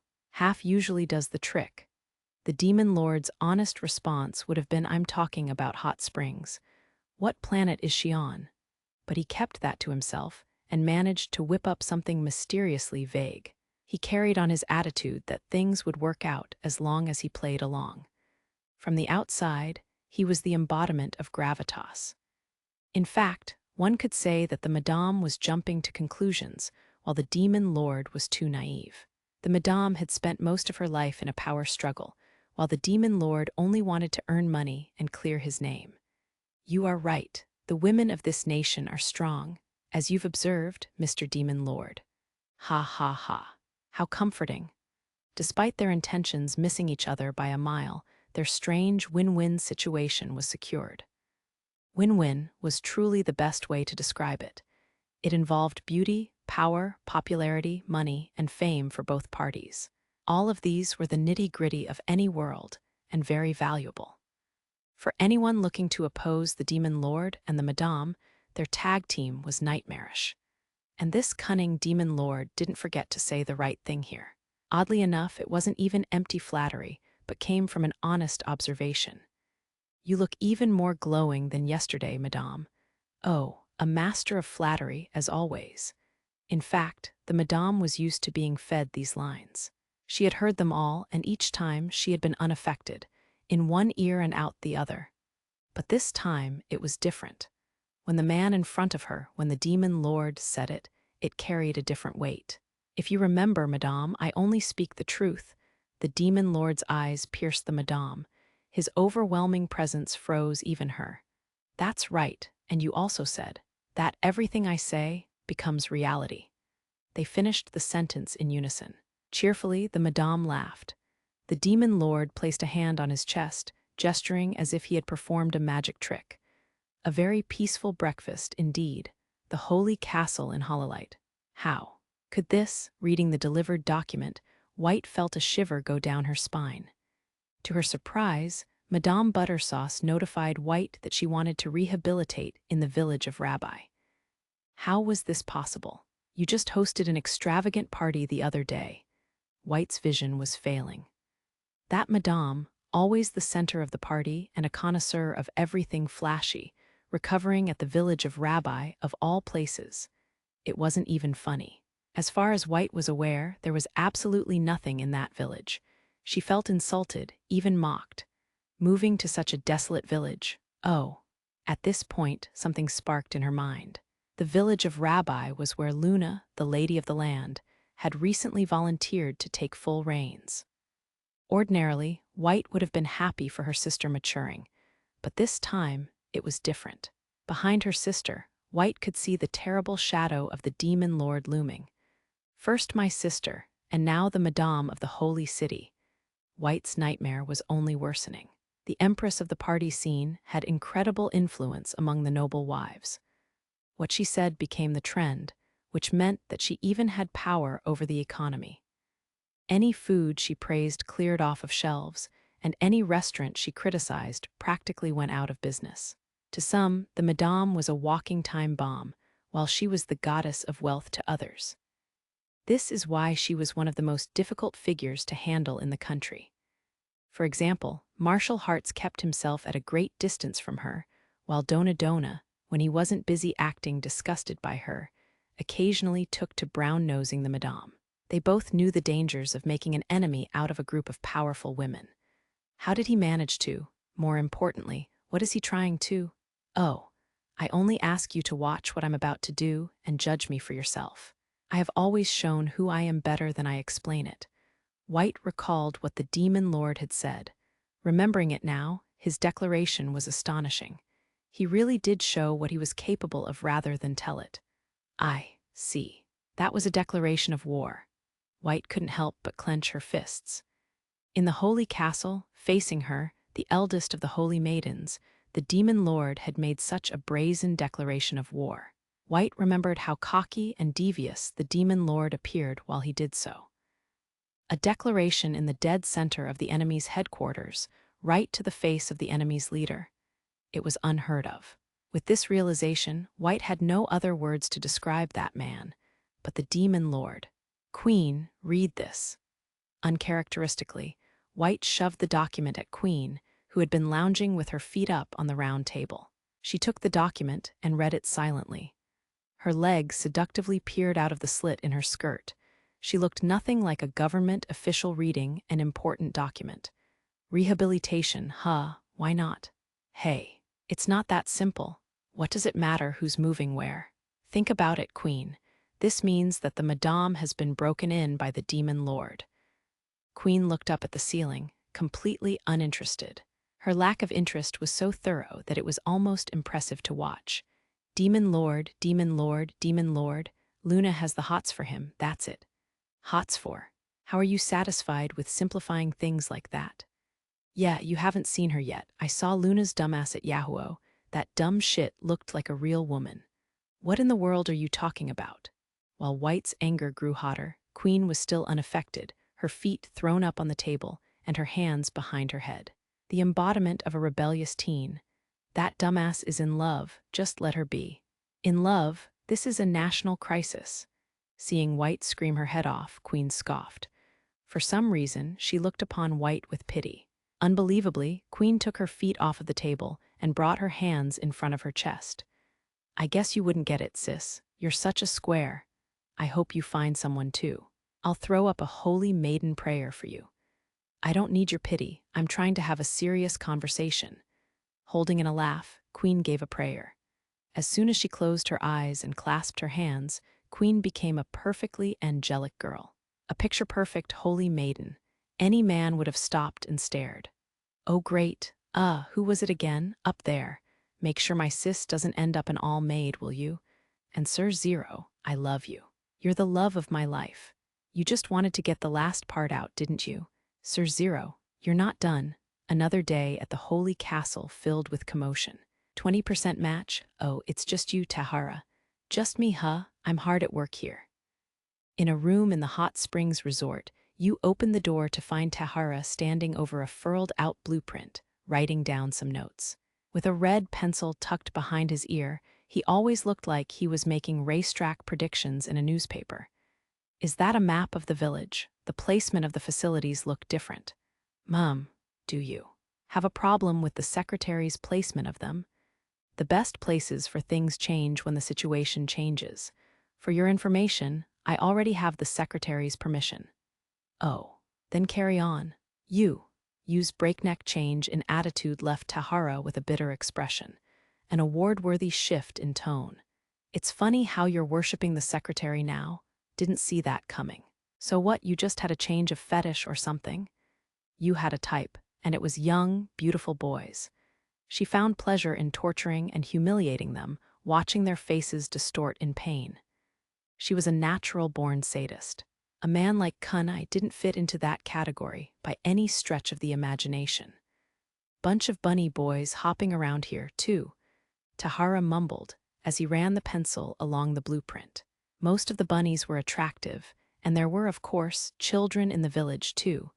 They were as attractive as boys could get. The you Tahara knew would have never managed to keep her hands off of them. Well, nowadays I'm not interested in any other man than the secretary. All right then. Tahara couldn't help but hope that you would stay a romantic. That would be the best for both his stomach and this world. If you were to bear her true nature, people would die like ants by the hundreds of thousands. All she had to do to destroy an entire nation was manufacture and spread a few highly infectious and lethal viruses. In any case, this is a big renovation project. Yep, I'm thinking of divvying up the village into sections that would each serve a dedicated function. Tahara roughly stroked a few lines through the blueprint, partitioning the village into sections. Fortunately, while the village of Rabbi was short on population, it made up for it in size. Since many bunnies had left the village altogether, there were many abandoned houses and farms, too. Something like this: rehabilitation area, business area, common area, and bunny area. This will cost a lot. You know, he did say he'd sell your holy coin thingy. Really, my work came in handy then. Yeah, the secretary was happy that it would be a good source of income. HHHM, HHHHHHHM. You chuckled with glee and closed her eyes. Seeing her, Tahara couldn't help but hope again for you to stay the romantic she had become. For real, can you do me this one thing? He wanted to ask out loud. If any more jobs were to fall in Tahara's lap, he would start getting ulcers. Let's see. If we're making such drastic changes, why don't we ask the madame for her opinion on the matter? That's a negative. The room seemed to chill when Tahara shot back with such a piercing tone. His blue-tinted eyes were staring at you. Tahara only gave this look when he was dead serious. In a sense, this is our castle. The madame herself isn't an issue, but we can't give the likes of nobles the precedent of fucking with our territory. Did you lose your mind, you? Feel like dying today? Did you forget what happened at the sleepless castle? I'm sorry, I misspoke, you said. Tahara resumed his work. The sound of his pencil running along the paper echoed in the otherwise silent room. Hostility was in the air for a moment, but one of Tahara's strong suits was not letting something like that linger. All right, that's about it. Oh, we're building more bases too. The rehabilitation area is going to be decked out with a reverent, relaxing air, and we're going to push it. On the other hand, the business area is pretty flashy, and you've written all sorts of things for my hospital. Nothing but the truth. I suppose you're right. Hold on, Tahara. What's with the standing bar? Everyone wants a cold one after taking a bath. You sound like a dad. Manami's going to start calling you an old man pretty soon. Shut your damn mouth. Manami is an angel on earth. She'll call me big brother until the day I die. She's not like the rest of you. You should have yourself looked at one day. You're the doctor. A certain inn in the holy city. The demon lord was sitting in a chair experimenting with something. He seemed to have been at this task since morning, and a few beads of sweat were sitting on his forehead. The demon lord's body was enveloped in bright light once again. The window had been completely covered with curtains as to keep the light from escaping the room. Nothing else illuminated the room, and several locks kept the door shut. In the silent room, there was only the ball of light. My visions fading. The demon lord's body had changed into a dragon's, and he looked around the room with a stare that could cut. Even in the dark, his eyes glowed an all-pervasive silver. He was Zero Kurosame, the other one. How to describe this feeling? When in the demon lord's body, Akira Ono felt the sort of comfort felt at a family holiday dinner. He was the root of all and the harbinger of the beginning.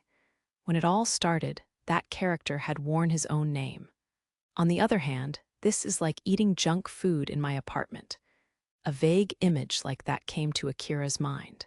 He had spent a decade or so away from home and in the dragon. In the sense that he had all the freedom, it seemed apt to compare that to living alone. What's this overflowing emotion? A red-hot feeling, whirling like a mountain full of lava. It was the need for the spotlight, the need to look cool, the need to make a show, the need to make everyone cheer, to shock the audience, to make himself the center of everything. It was a primal human need, nothing to be ashamed of. It's only natural. Akira thought this with brazen confidence. He couldn't help but think it. Naturally, anyone would share this need. Most people are only held back by things like shame, shyness, and worries about society's perception. If set free from those mental restraints, anyone would strive to live a life in the spotlight. I might be a dragon. Well, anyone had the foundation to become a dragon, if they were allowed to, if they were permitted to, if they had the strength to. Everyone has the childish, secret desire to be the hero, to defeat the powerful and save the weak, to take on any enemy, no matter how powerful. I gotta be able to get back in command. From experience, Akira guessed that the dragon would lay dormant again once he was satisfied with the show he put on. From now on, however, things would have to be different. I feel. An urge, one of them said. The dragon punched his palm, and an aura flooded out of his body. I'll beat the hell out of everything in my way. Rabid eyes glowed in the darkness. I'm the strongest. The dragon's mouth crooked into a grin. Any evil that would stand before him was sure to taste hellfire. The dragon's skill set was much too focused on exterminating evil and those deemed to be the enemy. In a limited space, against a specific enemy, the dragon was invincible. The word undefeated on his back was no exaggeration. Just wait and see, you fucking empire. The dragon stood up out of the chair, and his body was engulfed in light. When the light faded, there stood the demon lord, deeper and darker than a void of complete darkness. With no time to rest, the demon lord was taken over by the light again. In the tireless cycle, this experimentation was bringing about a transformation, a little bit at a time. Not a transformation, in fact, but a fusion with an old companion. Akira was the dragon himself when it all began. One day, Akira would control both the demon lord and the dragon, bending them both to his will. It was only natural. He had created both of them and lived together with each of them. Yukikaze storms in Main Street, the holy city. I really have been overwhelmed lately. For the first time in a while, the demon lord was walking through the city alone. He enjoyed the carefree activity of strolling around alone, as fast or as slow as he wanted. With Aku or Luna, he couldn't help but match their pace. His strides were much wider, after all. The demon lord's physicality was top-notch in addition to his skills. Needless to say, his entire body was built like steel, but he also stood as tall as a model at 6'2". At the end of the day, he was an attractive man. Even when he was just walking down the street, he was noticeable. I finally found you, Silver Fox. What? Demon Lord? Why? He noticed the pair of adventurers he had met a few times before. One of them was a warrior with sporty, amber skin, and the other was a mage with alabaster skin. In a way, they were the two extremes of outdoor enthusiast and agoraphobe. Oh, it's been a while. Even though he instinctively replied with some fake, implied undertone, he didn't even remember their names. Considering the hurricane that was his life recently, who could have blamed him? It's not like people had business cards to exchange in this world. Business cards, huh? That could be a hit. After thinking so much about money lately, a business idea naturally popped up in his head. In reality, the only thing the village of Rabbi produced was carrots. It wasn't too bad of an idea to consider other products to manufacture. Mr. Fox, what are you doing in the Holy City? A little errand at the Adventurers Guild. At the Guild. What do you want to know? About the dungeons up north, for example. In reality, he wanted to know about items that protected against magic, but that wasn't something he wanted to spread all over town. That would only advertise his weakness. The workers know little about other countries. I will teach you. Hold on, Yukikaze, slow down a little. Then go home, Mikan. Go be a bag of pecans. Hooray, you calling nuts? All right, Yukikaze and Mikan, huh? As Yuki meant snow and Mikan meant tangerine in Japanese, their appearance seemed to reflect their names, making them easy to remember. Internally, the demon lord named this pair Yukimikan, or Snow Tangerine. There's a great place down the street, Mr. Fox. As thanks for everything you've done, it's my treat. I told you before, there's no need to thank me for it. Yes, you said it was something important. That's right. As soon as the demon lord had said this, a pale hand gently grasped his. It felt like never-melting snow, glowing in a mystical white. It's still daytime, but you can drink there too. Drink, huh? The demon lord swallowed a ball of spit. As he recently had no time to himself, his life had been rather dry during that time. This way, I'll follow you. I'm not a child. You don't need to hold my hand. No, I'll get lost. You'll get lost? The demon lord nearly shouted this out of character, but somehow held it in. This girl looks like she should be reading books in the corner of a library, but she's acting like she's a klutz. While the demon lord was taken aback by the difference between Yukikaze's appearance and her attitude, she continued. Lead the way, Mikan. All right, fine, I give up. Hearing this, the demon lord sensed that he wasn't exactly welcomed by the girl called Mikan. She was calling him the demon lord after all. If anything, he saw that he was feared by her. Love is a labyrinth. What is this girl saying? The demon lord was taken to a bar, where a sign showed its name to be Kampai. While it was still early in the day, the demon lord could hear a considerable number of guests, both male and female, engaging in drink and merriment from within. 3 ales over, I brought a new customer. Hey, if it isn't Mikan. It's not every day you bring someone too. As soon as they walked in the door, the attention of the owner and every last customer was immediately focused on the demon lord. Did I do something wrong? Wait, are these the people that were in the middle of the action during the attack? Seeing the demon lord appear out of the blue, the bar erupted in commotion. After all, he was the hero who saved their lives. It's the famous demon lord. Good job, Mikan. Oh, it's you. Come sit with us, I'll buy you a drink. Whoa, who's that? You dumbass, that's the gentleman who blew up Carnival. Hey, go get everyone who isn't doing anything. Wait. With the patrons of the bar running to and fro, the bar was now housing a storm. All the demon lord wanted to do was ask a few questions about a dungeon or two. Now, he was in a whole ordeal. Sit here, Mr. Fox. All right. The demon lord followed the pair and sat at a table by a wall. It didn't look like this was the time and place for a quiet drink and conversation. The owner slammed the ale down on the table and thanked the demon lord. All the business owners around here can't thank you enough. Drink all you want, it's on the house. Slapping the demon lord's shoulder, the owner gave a hearty laugh. She reminded him of the madame in her energy that seemed to overwhelm even most men.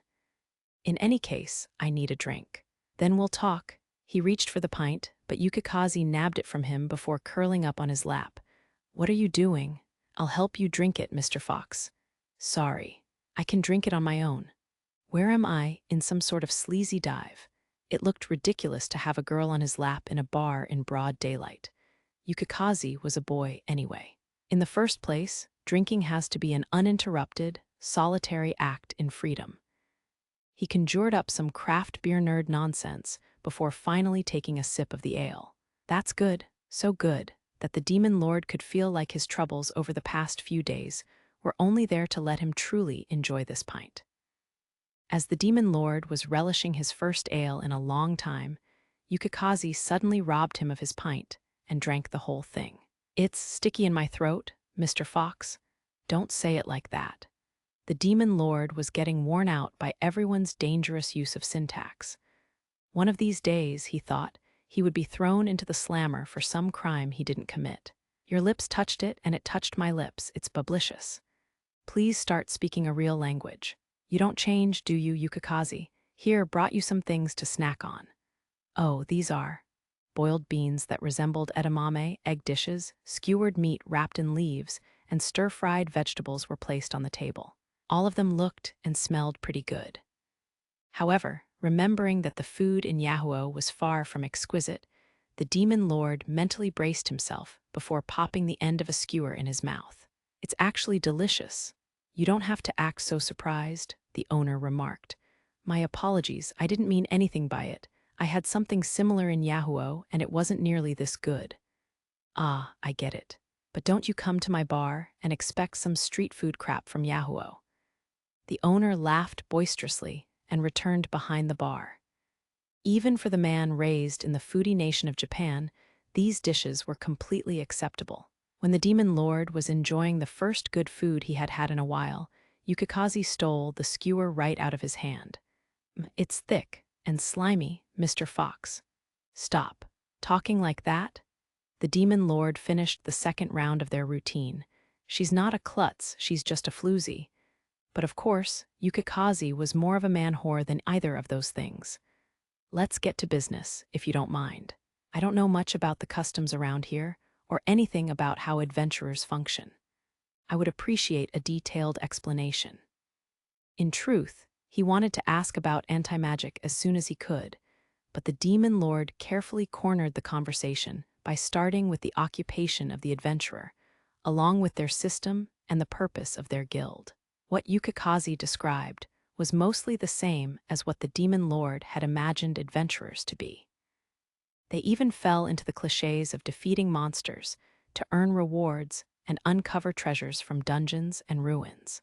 The guild accepted quests and took a cut of the reward through introducing each quest to the right adventurer, as well as buy monster body parts and sell it to the market, for example. Furthermore, guilds with powerful adventurers seemed to do better than others. Because of this fact, headhunting was rampant in the industry, and ranking up meant better pay and benefits for the adventurer. They're kind of like professional athletes.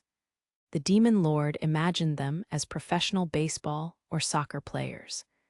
The best players would be scouted to different teams with competitive offers, leaving them with the liberty to choose the best offer. Some turn mercenary when they can't get quests.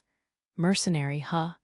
Those without that kind of strength naturally had to do anything they could to put food on the table. This aspect seemed similar to the life of a professional athlete, too. Sometimes you get nothing from a dungeon, and sometimes monsters are hard to come by. I figured it would be the opposite of steady income.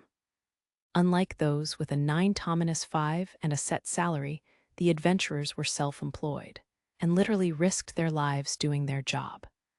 Upon further explanation, it became clear that a good number of them took on day laborer jobs, too. It was all too real and lacking in fantasy. We're at war, so a lot of people are out of work. War. While we're at war, it's hard to take passage into the northern nations. They suspect spies and covert operatives. So there are times when it's peaceful. Through the elongated battles with the northern nations, times of ceasefire seemed to have naturally formed, which was only practical. There would have been no time for either side to spend on production or farming if they were at war year-round. At the end of a non-stop war like that, both sides would be left nothing more than cemeteries. That's more information than I had hoped for. I appreciate it. To you, Mr. Fox, I'll tell anything. With that, Yukikaze glued herself to the demon lord. For some reason, even her hand was on his thigh. From her age and current position, she only looked like a worker and patron of some seedy nightclub. And what kind of things do you find in the dungeons? ... Rub. Stop rubbing your cheek against mine. I'm serious. I'm serious too. I'm like Dekasugi. What are you saying? After a considerable tooth-pulling on his part, the demon lord managed to ask about the type of things they find in dungeons. Generally speaking, weapons in this world are separated into 5 categories. The first was common, comprised of weapons crafted by ordinary metal and animal hide. This one was pretty self-explanatory. The next was hardcast, crafted by monster fangs, hide, scales, or the like. These, apparently, could only be made by a skilled craftsman. Then there was top tier, crafted from specific metals and materials. Humans were unable to make any of these. Dwarves, for example, were adept at crafting these weapons. After that, there was unique, only held by a handful of S-ranking adventurers. Even Yukikaze didn't know much about these. The last category was legendary. Luna had once bragged about it since her staff was a legendary. We also look for undiscovered items. You can name it. Oh, that's interesting. Let's think of a name together. Do you have any family names? Like we're an expecting couple. The Demon Lord snapped back at lightning speed, but he was definitely getting knocked off of his game. While it was a problem to be straight up ignored like he was by Mikan, being too touchy like Yukikaze caused a whole other problem for him. Still, he did gain a lot from his conversation with them. Finally, the Demon Lord got to what he wanted to ask all along. Are there any worthwhile pieces sold in the shops, for example? Anything widely available is mass-produced, not very effective. What if budget wasn't an issue? Like items that defend well against magic, or swords that can cut through hard scales. You need a one-of-a-kind to protect against a class 4 or 5 spell. I think your weapon could take on any enemy, though. In fact, Sodom's Fire was a weapon with the highest attack possible in the game at 50. On that note, everyone defending the Sleepless Castle had a weapon with 50 attack, but each of them had varied effects. Sodom's Fire burned its target, and used grenades dealt AoE damage by default. In any case, I better go down to 1 and find out for myself. He couldn't make all the decisions he needed from hearsay. It did seem necessary for him to make the trip himself. Fortunately, now that he had summoned Tahara, he had nothing to worry about when it came to leaving the village behind. In fact, the Demon Lord figured that Tahara would produce better results than he could if given full reign. North, huh? Well, I'll make the trip one day. Mr. Fox. If you're going north, take me with you. Take you? I may not look it, but I'm a B-ranking adventurer. I'll come in handy. Yukikaze tugged on the Demon Lord's sleeve. It did feel wise to take a guide or someone experienced in the trip with him. It would be difficult to pry the advisors away from their tasks at the village, and it was too dangerous to take any of the youngsters. Tron the Firebrand, in particular, could be hunted down as soon as she set foot outside the village. All right. If it's not too much trouble, I'll take you up on it soon. We should always stand on giants' shoulders first. You can count on me. I will help you. With glee, Yukikaze stared right into the Demon Lord's eyes. While she said some bizarre things now and again, she was actually a very attractive girl, the Demon Lord realized, even though she was a boy. If her and the Demon Lord were to travel alone, people might start taking notice of the obvious kidnapping. But that's not all. If you call now, we'll throw in Mikan at no additional cost. Says you. And what do you mean, throw in? Please and thank you, then. The Demon Lord relented. No thank you, you two have fun. What kind of fun? Mikan's a naughty girl. You shut your mouth already, reconnaissance, Yahuo Hololite. A man was visiting the Adventurers Guild. With a worn-down helmet on his head, he was intently looking through the quest board. No new quests to take me out. Still a little incredulous, the man sighed and his shoulders relaxed. He was Wo Wungal, the leader of the infamous bandit gang, the Mole. Since his encounter with a holy maiden the other day, his life had not been the same. Despite having his rear end handed to him, he had managed to successfully sneak into the village of Rabbi and steal some water, night after night. They haven't noticed, but for the first time in a while, he hadn't had to worry about water, but the privilege didn't last long. After the Demon Lord returned to the village, the bandit had barely been able to get close to the village of Rabbi. The Demon Lord and a holy maiden were bad enough, but now they seemed to have acquired some human resources. Like any seasoned bandit, Wo Wungal could sense danger a mile away. Upon seeing Yu and Tahara, he immediately halted his attempts to even approach the village. Damn it, these parts are getting harder and harder to live in. The eastern regions of Hololite were a wasteland, practically ignored by the rest of the country.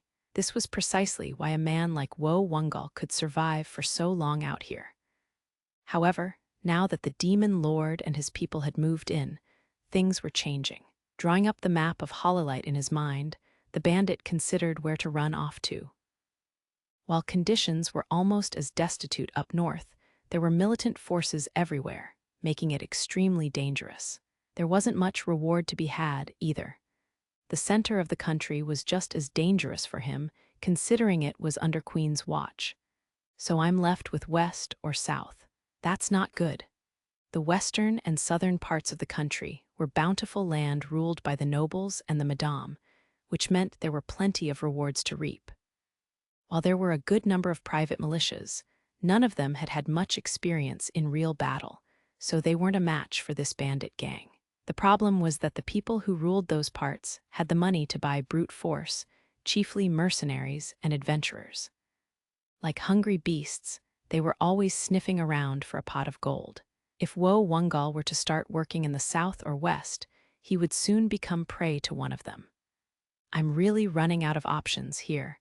Thinking of his future, the bandit couldn't help but feel gloomy. War raged on outside the country, and there were countless gangs of bandits and thieves more powerful than the mole.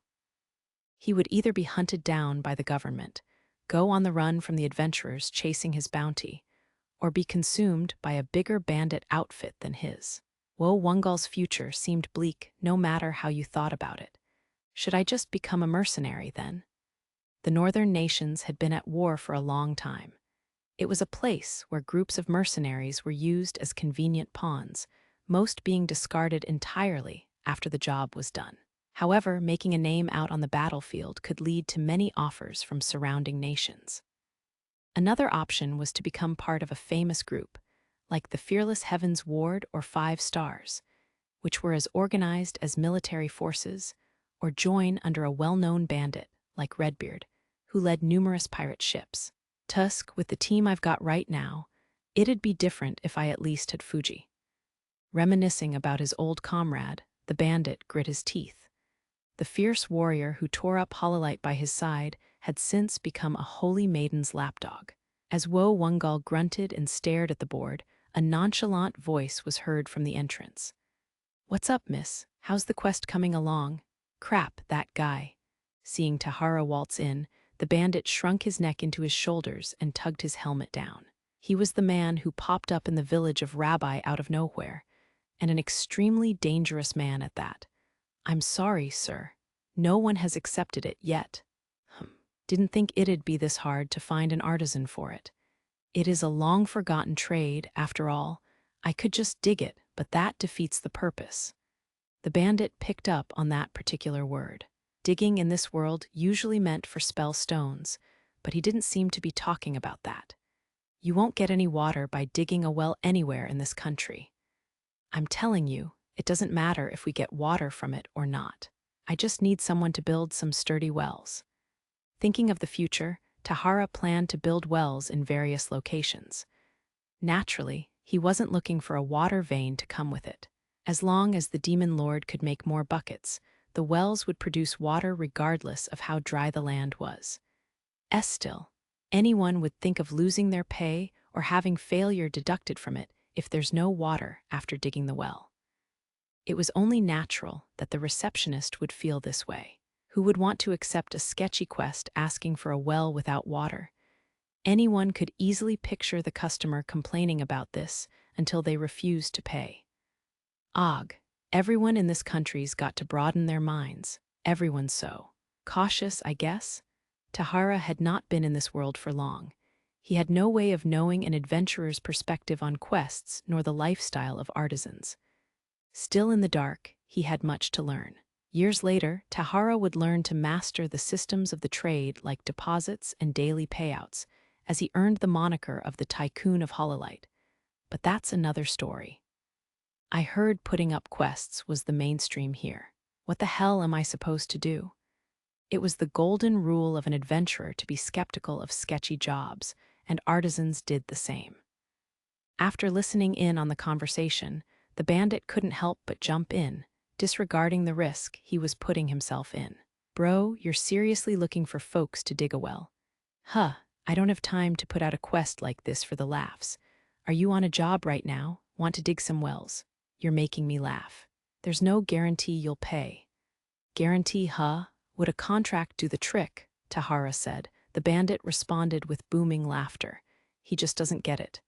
Who do you think I am? Some sort of high-end mighty noble. The only thing a piece of paper like that would do is wipe my ass. Hearing this, Tahara blinked a few times, taken aback. He realized that the normality of this world was quite different from his own. If he wanted to hire some people, he had to adapt. I see. At this rate, I doubt anyone will trust a half-now, half-later offer. Looks like I need to show you people enough money to blow your preconceptions away if I want to hire some folks ASAP. Heck, enough money to blow away our preconceptions? Dream on, bro. With that, the bandit turned towards the exit and kept walking. He had spoken too much. Back in the day, Wo Wungal had dug several wells out of thirst. Remembering the suffering during those times, the excitement when he saw water, and the many wells that dried up in days after he spent so long digging them. Remembering those hopeless days, he couldn't help but interject. So, old man, did you give up on snooping on the village, or what? What are you talking about? The bandit turned around to see Tahara's eyes piercing his soul. While his face was wearing a loose smile, his eyes were dead serious. I kept an eye on you for a while, but you seemed harmless. You look like you got some muscles. If you're hurting for money, I've got a job for you. Tahara was hurting for manpower, in fact. He needed workers, of course, but he also needed some security at some point to defend the village.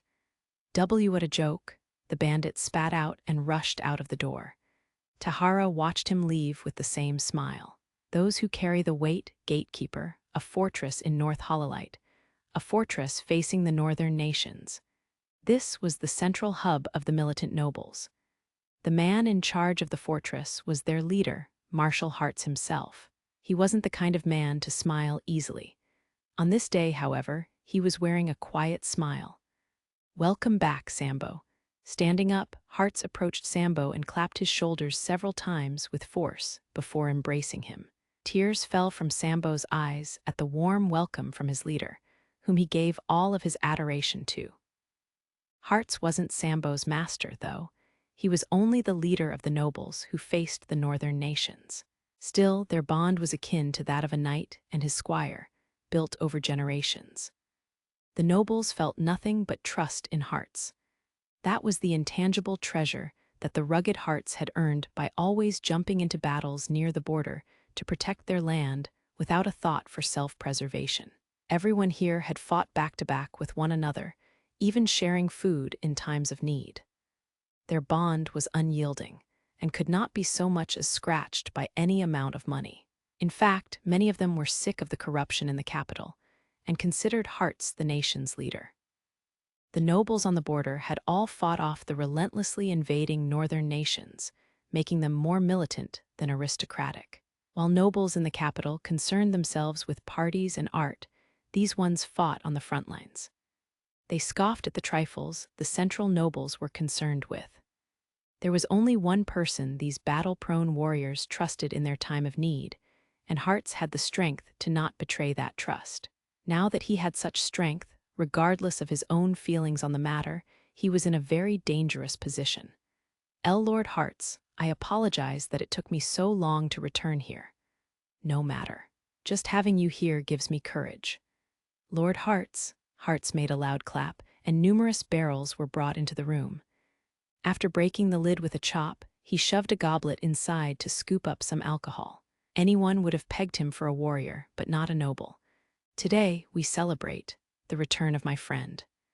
As Hartz held up his goblet, the men surrounding him followed suit by scooping up a goblet full of drink and holding it up. It was still early in the day, but the room was filled with cheers. With Lord Sambo back, we have nothing to fear. Tonight, we drink until we drop. Look at the smile on our leader's face. Be merry, Lord Sambo. I'll later make sure you haven't lost your touch in battle. Merriment ensued in this room of the fortress, and the loud voices of these men echoed through the entire building. Just when the sun was beginning to set, Hartz returned to his room.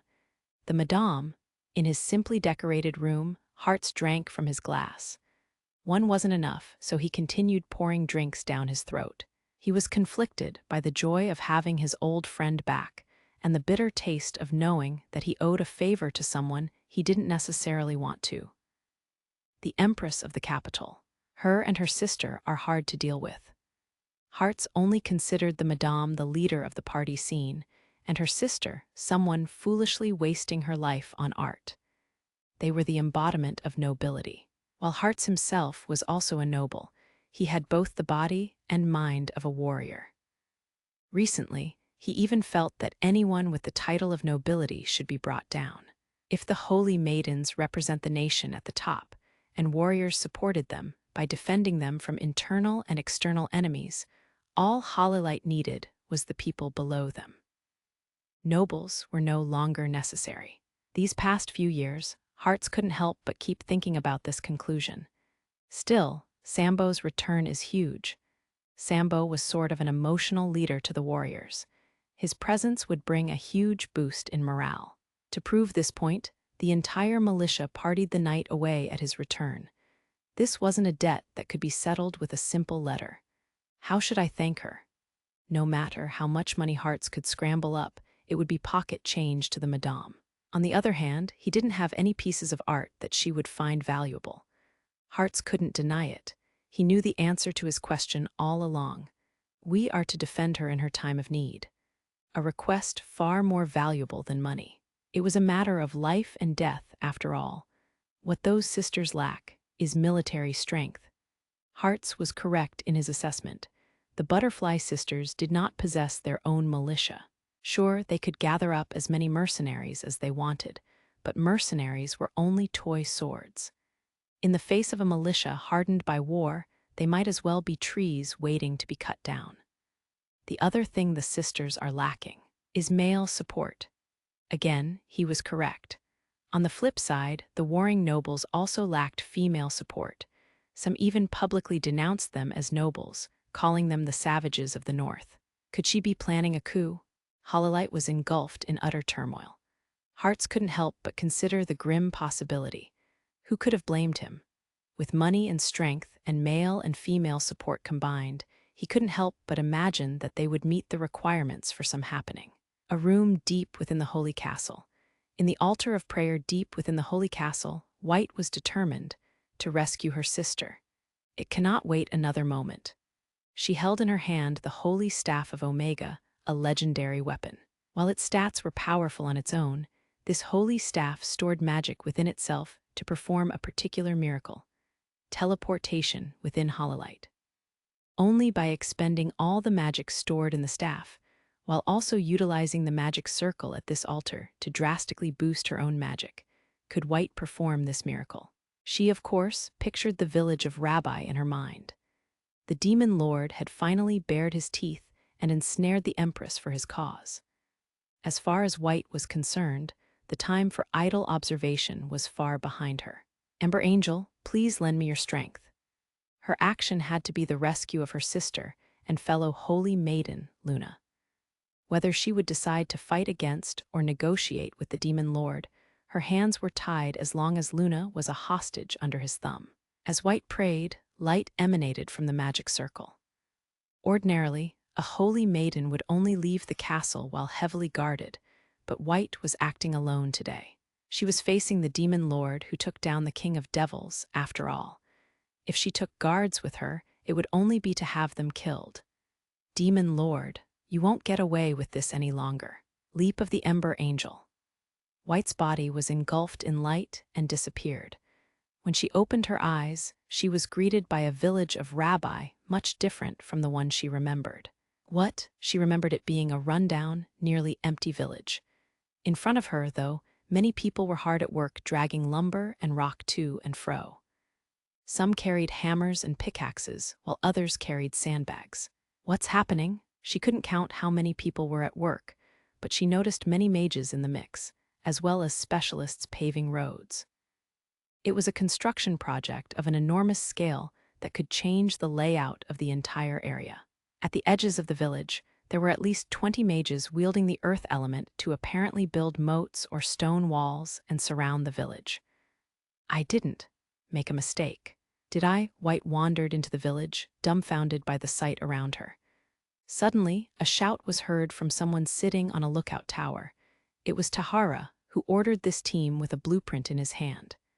"Hey, lady, you the mage with the light element we asked for? It's those spell stones right there. They're going to the business district, keep that in mind." What the hell are you standing around for? Who shows up to a worksite in a white dress anyway? You think this is a joke? This ain't a ball, lady. What? Go ahead and get it done, will you? Oh, and clear out those pebbles in the drains. They'll keep water from flowing. Before White could retort, Tahara moved on to giving directions to another worker. Because of her sincere nature, White began to pour her light magic into the spell stones. Soon she remembered what she had come here for. "Why am I? Who is that obnoxious man, anyway? Sister, what are you doing here?" Luna, the dramatic reunion with her enslaved sister. In Luna's hand was a carrot, while White held a spell stone glowing in a smooth light. The white angel and the demon lored upon seeing Luna. White squeezed out her voice, quivering. Even in the midst of the commotion, her clear voice resonated. "Luna, we are leaving. That demon lord is playing tricks on your mind." "Huh, what are you talking about?" White gritted her teeth at Luna's nonchalant attitude. She had come here ready to fight for her sister with her life. Luna, on the other hand, held up the carrot in her hand, saying something stupid like, "Bigger than you thought, right? Why are you boasting about your carrot? We're going home to the Holy Castle." "Go home? I can't. We're renovating my land." "Oh, right, we're calling it mad modding." Mad. Were they going to send the world into madness, starting with this village? Imagining the end result, a shiver ran down White's spine.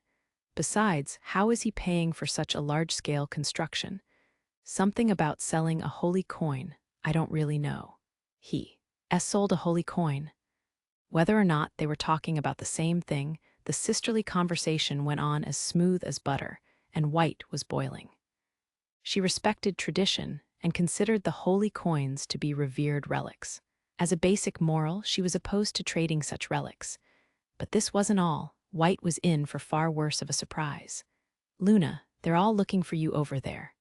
Tron approached, flowing to and fro through the air. For some reason, she was holding a pinwheel. It came with the Hot Springs Resort, but Tron seemed to have taken a liking to it. "Again, what now? There's a big rock in the way. Can you blow it up with your gold sparkles?" "All right. No one can get anything done around here without me. Hurry up." "Hey, let go of my clothes." "Oh, I'll see you later, sister. Kion, show my sister to the hot springs." White could only watch as Luna and Tron rushed off. Her intuition as a holy maiden told her that the girl was definitely a mixed blood. A cursed firebrand. "This way." Hoppity. Taking White, now aghast, by the hand, Kion showed her to the Hot Springs Resort. After seeing what she did, White was completely beside herself, unable to even react in shock at seeing the hot springs facility. Luna is already taken in by evil. It was only natural that White thought this. First the demon lord, and now a firebrand.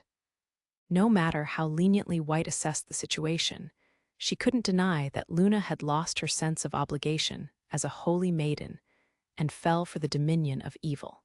"Lady Luna will join you later. Please enjoy your bath." Hoppity. Bath. The sauna is the madame's favorite. Hoppity. Sauna, the madame. While she could only parrot words without emotion, White's natural politeness drove her to follow the bunny into the resort. She would have been astonished by so many things she saw along the way, if she only had any sort of mental capacity to feel anything at the moment. How can I deliver Luna from evil? There is a changing room inside. Please take your clothes off there before going in. Hoppity. Kion left, having shown White the way, and she continued onward. Lost in thought, she had no mind to check her surroundings and continued into the men's quarters. The only way to liberate Luna must be to take down the demon lord, somehow. White could think of a few miracles left behind by the Ember Angel. These were what White had planned to use against the King of Devils to seal him away once again, should it have come to that. In order to use them, though, she needed a little more time. Bath, she said. White often cleansed herself before performing various rituals. Back in the day, she would cleanse together with Queen and Luna before performing ceremonies as a team. With this unexpected surge of nostalgia, White quickly stripped. She thought this might be the perfect opportunity to talk with Luna alone. In any world, nudity is a show of intimacy, romantically or otherwise. The conversation, too, could turn naked. This could be my last chance to convince Luna. With all of her clothes removed, White appeared to be a bona fide angel. Her long, pink hair glowed as if it was coated with some protection, and her body was perfectly contoured, as if it was sculpted by the angels themselves. A million men would surrender at the sight of her breasts alone. Her appearance was mystically attractive.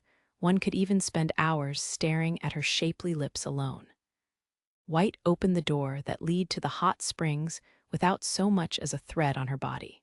Immediately, her vision was filled with white steam, enveloping her in a comfortable warmth. What is this? White stopped in her tracks at something she had never seen before, let alone understood. These are hot baths. All of them, White had vaguely anticipated a tiny bathtub filled with purified water, whether it be cold or hot. Of course, the tub in the Holy Castle was much larger and more extravagant than the norm in this country. But compared to this facility, it was a child's playroom. The hot springs could easily accommodate 100 people at once. What is Luna, or that demon lord rather, thinking? Looking around, White noticed something more interesting. In the distance, she spotted a courtyard surrounded by rocks and strange vegetation. The area seemed filled with tranquility. Drawn by the strange allure, White walked to it. Another bath, outside, the stargazing bath. White had no idea what was going on, though. Why was there a bath outside? Why was it in such a tranquil garden? Why was the bath made out of rocks? She couldn't answer any of that, and everything about this space was beyond her capacity of understanding. Most shocking of all, however, was the cursed demon lord taking a bath with a defiant expression. Demon lord! White couldn't help but scream at seeing her devious nemesis. She had forgotten that she was naked as the day she was born. The demon lord slowly turned around and raised a brow. He seemed composed and almost too calm in the face of this surprise encounter. It's not every day we have someone like you infiltrate the place. Why you ambushed me? Spending a moment in contemplation after White shouted, the demon lord continued, "This is a stargazing bath. Anyone who causes a ruckus here is either an uneducated child or incredibly brash. I would like to believe that you are neither." White was enraged at his taunting words. She braced herself to ask this evil existence one last question. The gears in the demon lord's mind were spinning faster than they ever had before. If White were to let out a cliched scream right here and now, his reputation would fall so hard it would crash and burn. In these situations, it seemed that the man would always take the blame. Comparing his situations to false accusations of sexual assault on a crowded train, a common concern for men in Japan, the demon lord secretly shuddered in terror. Because of that, his first move was to try and make sure that White wouldn't scream. I won't get thrown in jail for some stupid crime like ogling the holy maiden, will I? Raising his cup of sake from the tray floating on the water, he took a sip from it. His gesture must have made him appear as calm as the breeze, but the demon lord was panicking on the inside, and his hand was ever so slightly shaking. Damn it, why does shit hit the fan every time I'm taking a bath? Was it a curse or a blessing?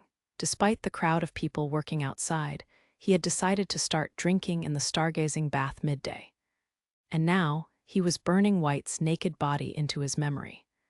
A truly unforgivable and evil being. Why is this holy maiden in the village, anyway? And this is the men's quarters. The realization hit the demon lord. He didn't imagine that she mistakenly came in, since he had no idea that she was so lost in her thoughts that she couldn't see her surroundings. This isn't some kind of honey trap, is it? The possibility came to his mind, but the demon lord discounted it immediately. Although there may be a time in the future when he would be subject to such a tactic, it would not be executed by the leader of the nation. Now this man's thought process led him to his usual stance. Well, you've come all this way. It seems you have something dire to bring to my attention. I consider myself to be rather open-minded, if I do say so myself. Blowing smoke to see what would happen. The demon lord had begun to realize that this tactic proved surprisingly effective. Often, his opponent would lose composure at his intimidating presence and spill the beans on their own. Open-minded. How could you? Before we begin, I must say this is a disturbing sight, please. With that, the demon lord handed her his towel. Finally, White realized that she was naked. Ah, why you saw me knack? Why don't you join me in the tub? It would be a shame and a great loss to the country if you were to catch a cold. White was infuriated by the sarcastic proposal, but wrapped her body with the bath towel and jumped into the water. She seemed to be trying to cover her skin as much as possible. Her face was painted red with humiliation and anger. This was the first time any man had seen her naked, and he called it disturbing. Pity the holy maiden. Now let's hear it. Why are you here? Titling his cup back, he gazed up at the sky. Seeing this, White's face twisted further in wrath. The demon lord was exuding an attitude that screamed that her naked body was not even worth looking at. Demon lord, what are you doing with the Mata? Ah! As a gust of wind blew away the white steam, White lost her words. She realized what should have been obvious. The demon lord was also naked, and his body was chiseled to the point of giving him an even further overwhelming presence. Now White blushed for another reason entirely. Is something the matter, holy maiden White? You won't say that a leader of this nation is taken aback by a naked man, I'm sure. The demon lord chuckled brazenly before tying his long hair up with a black rubber band. The demon lord was losing count of how many he had so far, but another battle against a holy maiden was about to commence. The steam-veiled duel, is something the matter, holy maiden White? You won't say that a leader of this nation is taken aback by a naked man, I'm sure, the demon lord declared with grand bravado. These words were steeped in his desperate plea that me being naked isn't a big deal. This isn't sexual harassment, I swear. If rumors start going around that I showed my ding-dong to a holy maiden. He couldn't imagine a fate better than being jailed for life or burned at the stake, with the bonus of carving his name into history as the most heinous sex offender. Drinking more from his cup, the demon lord glared up at the sky with a look as if to kill any god that was up there. No matter how many prime numbers he listed in his head, he kept remembering the nude encounter from a moment ago, which curdled a pool of lava in his loins. In accordance with the rest of his physique, the demon lord's horn was enormous, reminiscent of Gi Bulg, the mythical spear said to penetrate all. With his entire body now a weapon, the demon lord let his gaze drift around the sky. Where does the blue sky end? Despite gazing up at the heavens in the manner of Zhuge Liang, the ancient strategist, just as a semi couldn't stop on a dime, an active volcano needed time to cool. That's right. I feel nothing from your naked body, White exclaimed. Wonderful. I'm glad we can focus on our conversation then. One party had her face bright red to the brim, while the other looked up with gritted teeth. At first glance, it would appear that they were indeed enemies. Now you have the madame under your thumb. What are you doing to this country? Under my thumb, I'm insulted. Both Luna and madame are staying in this village of their own volition. I have never once coerced anyone to do so. How do you have the gall to? White couldn't help but approach the demon lord and stare into his face. Despite her angered expression, she was mysteriously beautiful. Besides, although she had wrapped herself in the towel, her shoulders were exposed, along with the top of her twin peaks, that could ensnare the soul of any man alive, creating a long and deep canyon down the middle. Don't get too close to me. Your body's a little too much for me. Why you? HHH, how badly must you mock me? Mock you? I am always sincere. I only tell the truth. TTT truth. White quaked at the overwhelming humiliation and tears formed at her eyes. Ordinarily, she would not have been so overtaken by her emotions. Unlike her sisters, she had plenty of social skills and knew how to compose herself with elegance. However, this was the first time any man had seen her naked, and the first time she had seen any man naked. Worse, that man was the demon lord, whom she considered to be the root of evil. On top of that, he was calling her body disturbing and too much. After taking these comments at face value out of confusion, White's heart was torn to shreds. As for the madame, the water will show you in a way. How can this water show me anything? Relax and soak in it up to your shoulders. With that, the demon lord shut his eyes as if to escape the sight of her. He figured that, if he turned to the darkness, the lava would subside. White was glaring at him for a few moments, but after the demon lord remained wordless and motionless, she reluctantly sunk into the water. Some time of silence passed, save for the sound of construction outside. Tranquility filled the air. After spending a while with that nonsensual noise and darkness, the demon lord finally released his frown. Good. When there is light, there is always darkness. I am nothingness. I am inside nothingness. Ah, somethings. Ooh, my shoulders. Ah, stop moaning like that. Why does she have to have a cute voice too? What is this? I've never felt. Something so. Damn it, you're doing it on purpose. Is that it? Feeling the lava begin to resume its tumult, the demon lord muttered something. From a bystander's perspective, it could have looked like the holy maiden cornering the demon lord. This stargazing bath not only revitalizes you, but separates you from your day-to-day. At this facility, you can forget about your life for a moment and recharge before tackling tomorrow.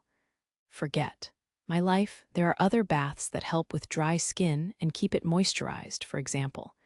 It's not a front that the madame will rehabilitate here. The comfort you're feeling now should be proof of that. With that, the demon lord presented her with a sake-filled cup. He kept his gaze forward, but still carried a persuasive attitude. He was trying to get White drunk to put everything about this encounter in the past. Why, you want me to drink this? Are you afraid of a drink offered by the demon lord? Even though your caution and cowardice as leader of the nation is one of the causes of the troubles of this country. Why, you have no right to. Anyway, you can't poison me. Angel's spoon. As White activated her skill, her eyes gently glowed. This was a skill that detected any poison or harmful agent in a substance, acquired by those in particular positions in the church. In turn, the demon lord replied harshly. As far as I'm concerned, the higher-ups of this nation are the real poison to it. They allow the majority of their people to suffer without a second thought. What's worse, they don't even try to break the status quo, nor propose any policies that could do so. In my country, we call people like them useless. No holds barred. In a sense, the demon lord was exuding powerful willpower to get out of his current predicament. Of course, all of that was said to save his skin, but it deeply resonated with White. She couldn't counter anything the demon lord had just said. I'm sure it appears that way from your point of view. It must be quite the show to see a child like me run around in vain. White powerlessly accepted the cup and looked down at the sake. The clear liquid shimmered in the light, but White shone much brighter, with an indescribable sense of femininity about her. I can see how Helen caused the Trojan Wars. In this country, I guess I should call her an angel.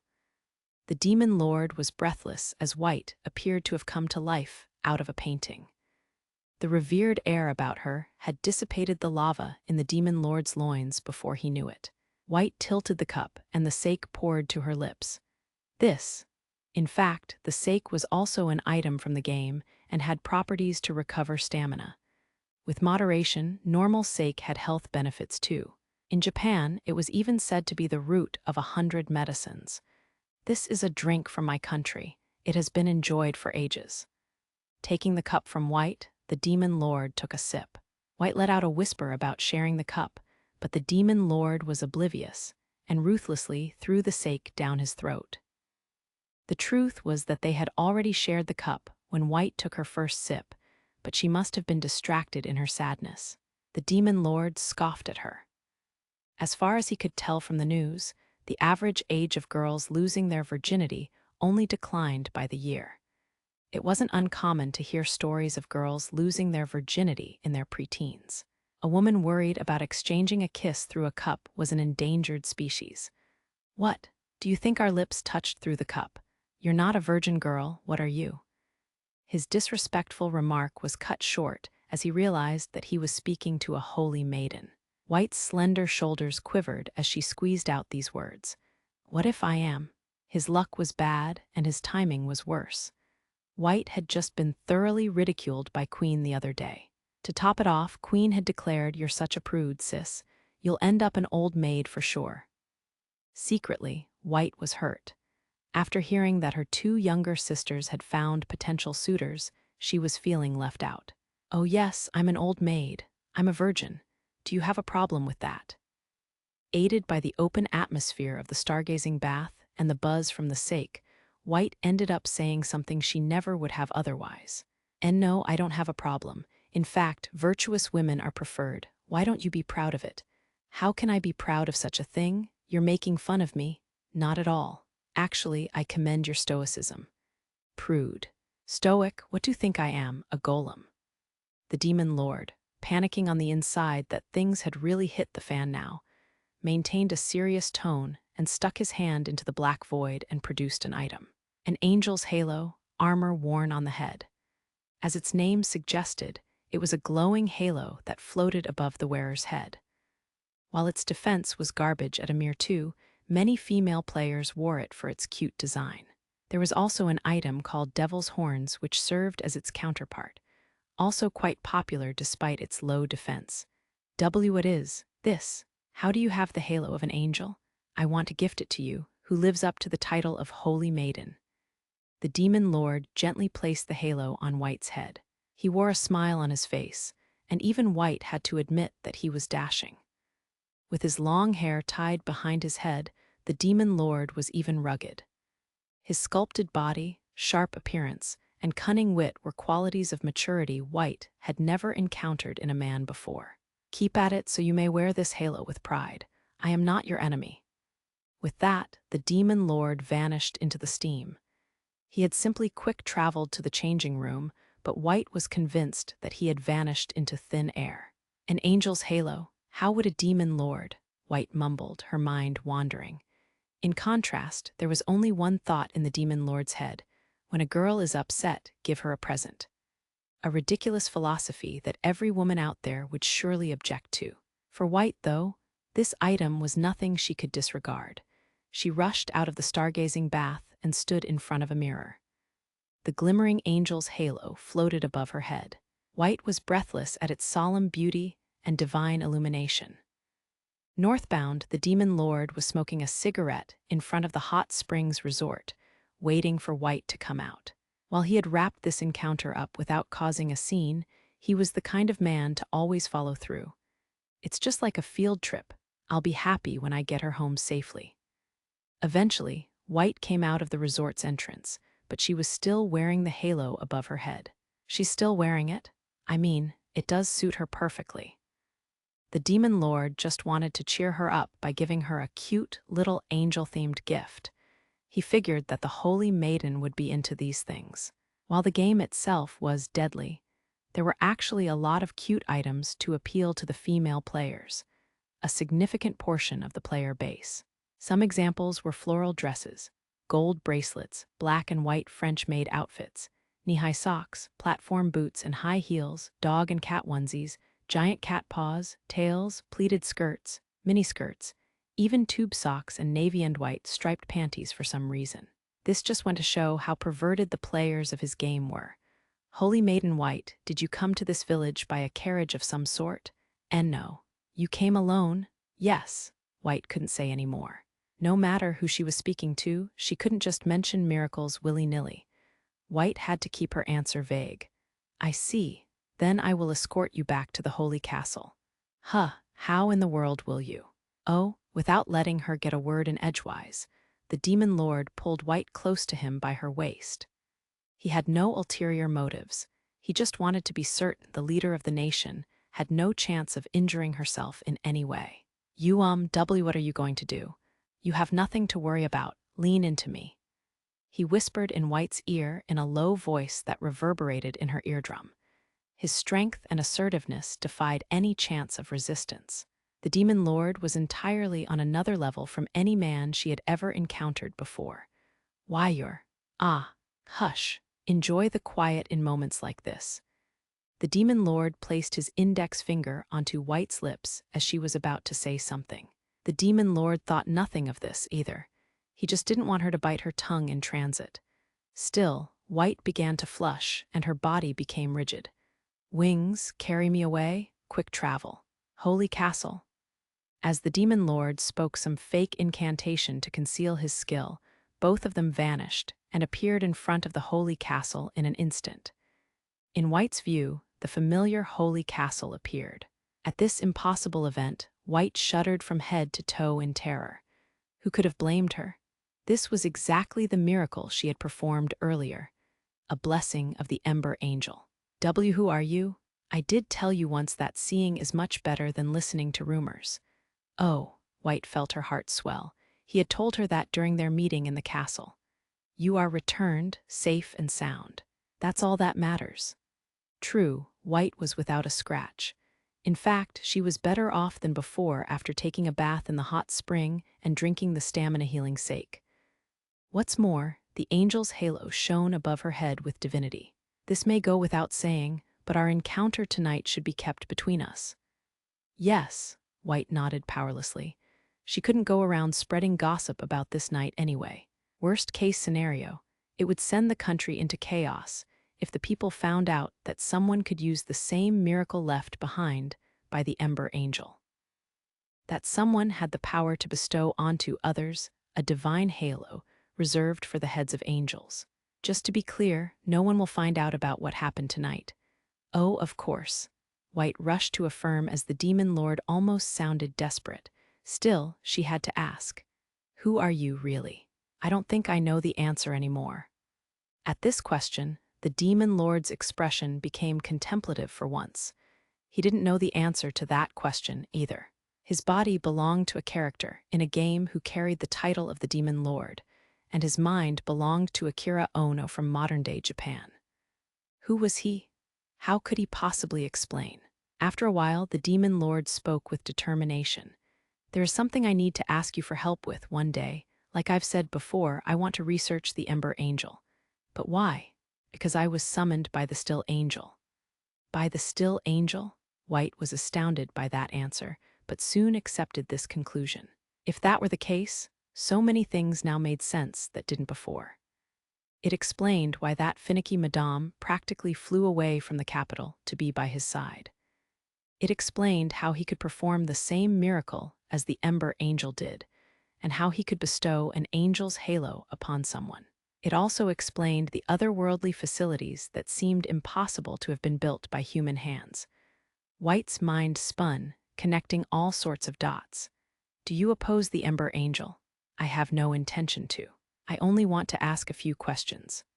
With that, the demon lord finally let go of White's waist. Lost in their conversation, he seemed to have forgotten that he was still holding her until now. For some reason, the demon lord began taking the halo on and off of White's head, staring at her intently. What? Just as I thought, an angel's halo suits you well. Just as White was about to speak, the demon lord flourished his pitch-black coat. White could hear his calm, deep voice coming through his back.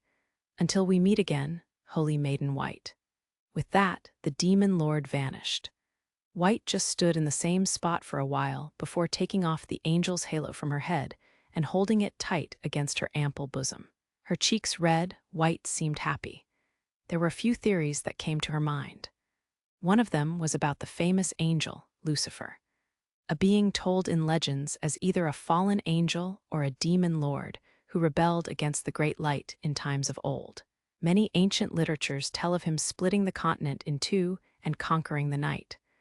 While untold in legends, there must have been others like him. Some legends even told of devils siding with angels. And angels. Halo, the halo White held in her hand shone as bright as ever, with blinding divinity, with no sign of dimming. White could no longer convince herself that someone who could create such a thing was evil. I must be destined to return you to the angel you are, embracing the halo, White blissfully closed her eyes. The village of Rabbi Night. That was Russian roulette. Dodged that bullet. Sitting in the hallway that lined the exterior of the Hot Springs Resort, the demon lord was smoking a cigarette while looking up at the moon. His expression was that of a man who had accomplished a grand project. A bystander might have called his behavior despicable, given that he saw a holy maiden naked, enjoyed a bath together with her, and gave her liquor to muddle the situation. On his face, though, there was a tint of brimming pride. "Master Demon Lord, here you are. Aku, come here." The Demon Lord had pointed to the spot beside him, but Aku hopped right into his lap. Recently, Aku had been physically affectionate with him without any hesitation. The Demon Lord usually let her be, but was a little taken aback this time. Aku had worn her yellow yukata again, and now the Demon Lord could feel her soft bottom on his thigh. "Listen, Aku. It's okay now, but you have to remember to keep some distance from men. I'm a little worried at how trusting you are. I don't go up to any other man like this, Master Demon Lord." "All right. If you say so." "Yes, I do." Aku leaned back onto the Demon Lord. She seemed to trust him wholeheartedly. He pulled her closer and pat her head. "Master Demon Lord, you're leaving tomorrow to head up north, aren't you?" "Yes, but I can quick travel. It's not a real journey if I can come home whenever I want." "I know, but I'll still be lonely." Aku looked up at him, holding onto his shirt. The Demon Lord flashed a concerned expression for a moment, but responded with a cheery tone. "If I see something cool, I'll bring it back for you. Something to look forward to. Please be safe, Master Demon Lord." "Ha ha. Who do you think I am?"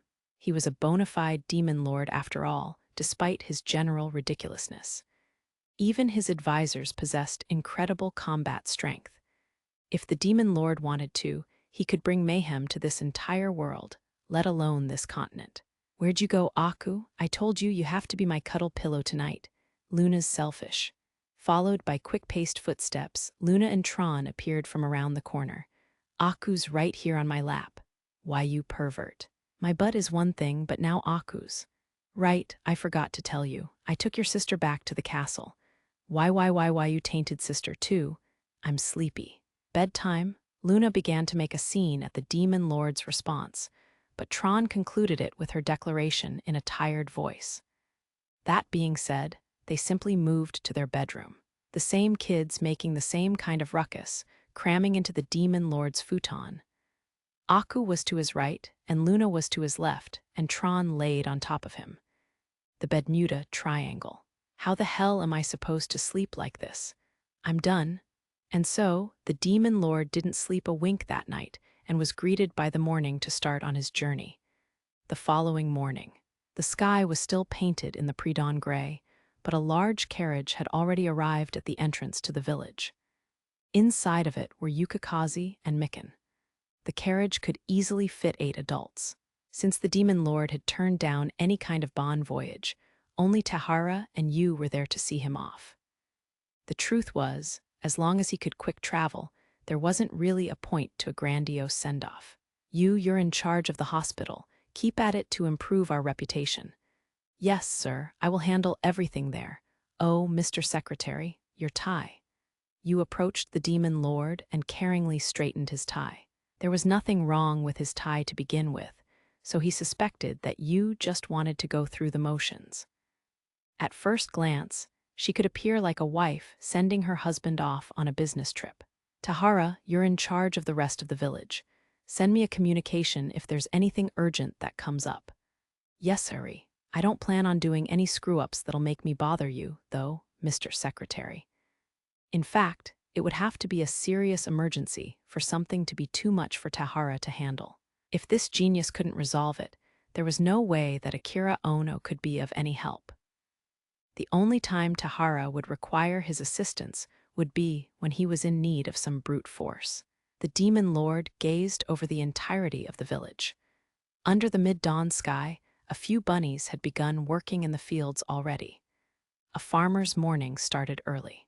Looking around various locations in the village, the Demon Lord could spot numerous large-scale projects that were to resume in a few hours. This village was changing.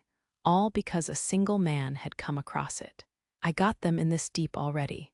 All I can do now is give my all to what I've started. Seeing the village's transformation in action, the demon lord reaffirmed his determination. He spotted the hot springs resort. In it, there were many people whose fate had drastically shifted because they had met the demon lord. Now, he had more people to protect than ever.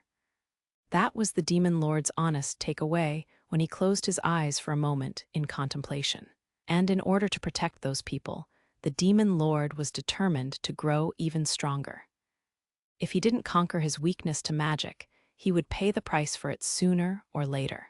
When the demon lord opened his eyes again, Yu, who had been gleefully holding his tie, froze. In his eyes, Yu saw a glimpse of an all-powerful god. The demon lord gave Tahara one last instruction. If anyone comes near this village with ill intent, destroy them. Every last one of them. Understood? Yes, sir. Tahara answered concisely. He just managed to maintain his expression, but he couldn't stop his body from quaking. Tahara had sensed absolute power in the demon lord that he couldn't even stand a chance against. Flourishing his pitch-black coat, the demon lord climbed into the large carriage. Just as he did, the carriage took off in a jolt. Tahara and Yu simply stood there, watching the carriage depart until it faded into the distance. After some time, Tahara mumbled, "For some reason I thought of an old memory just then.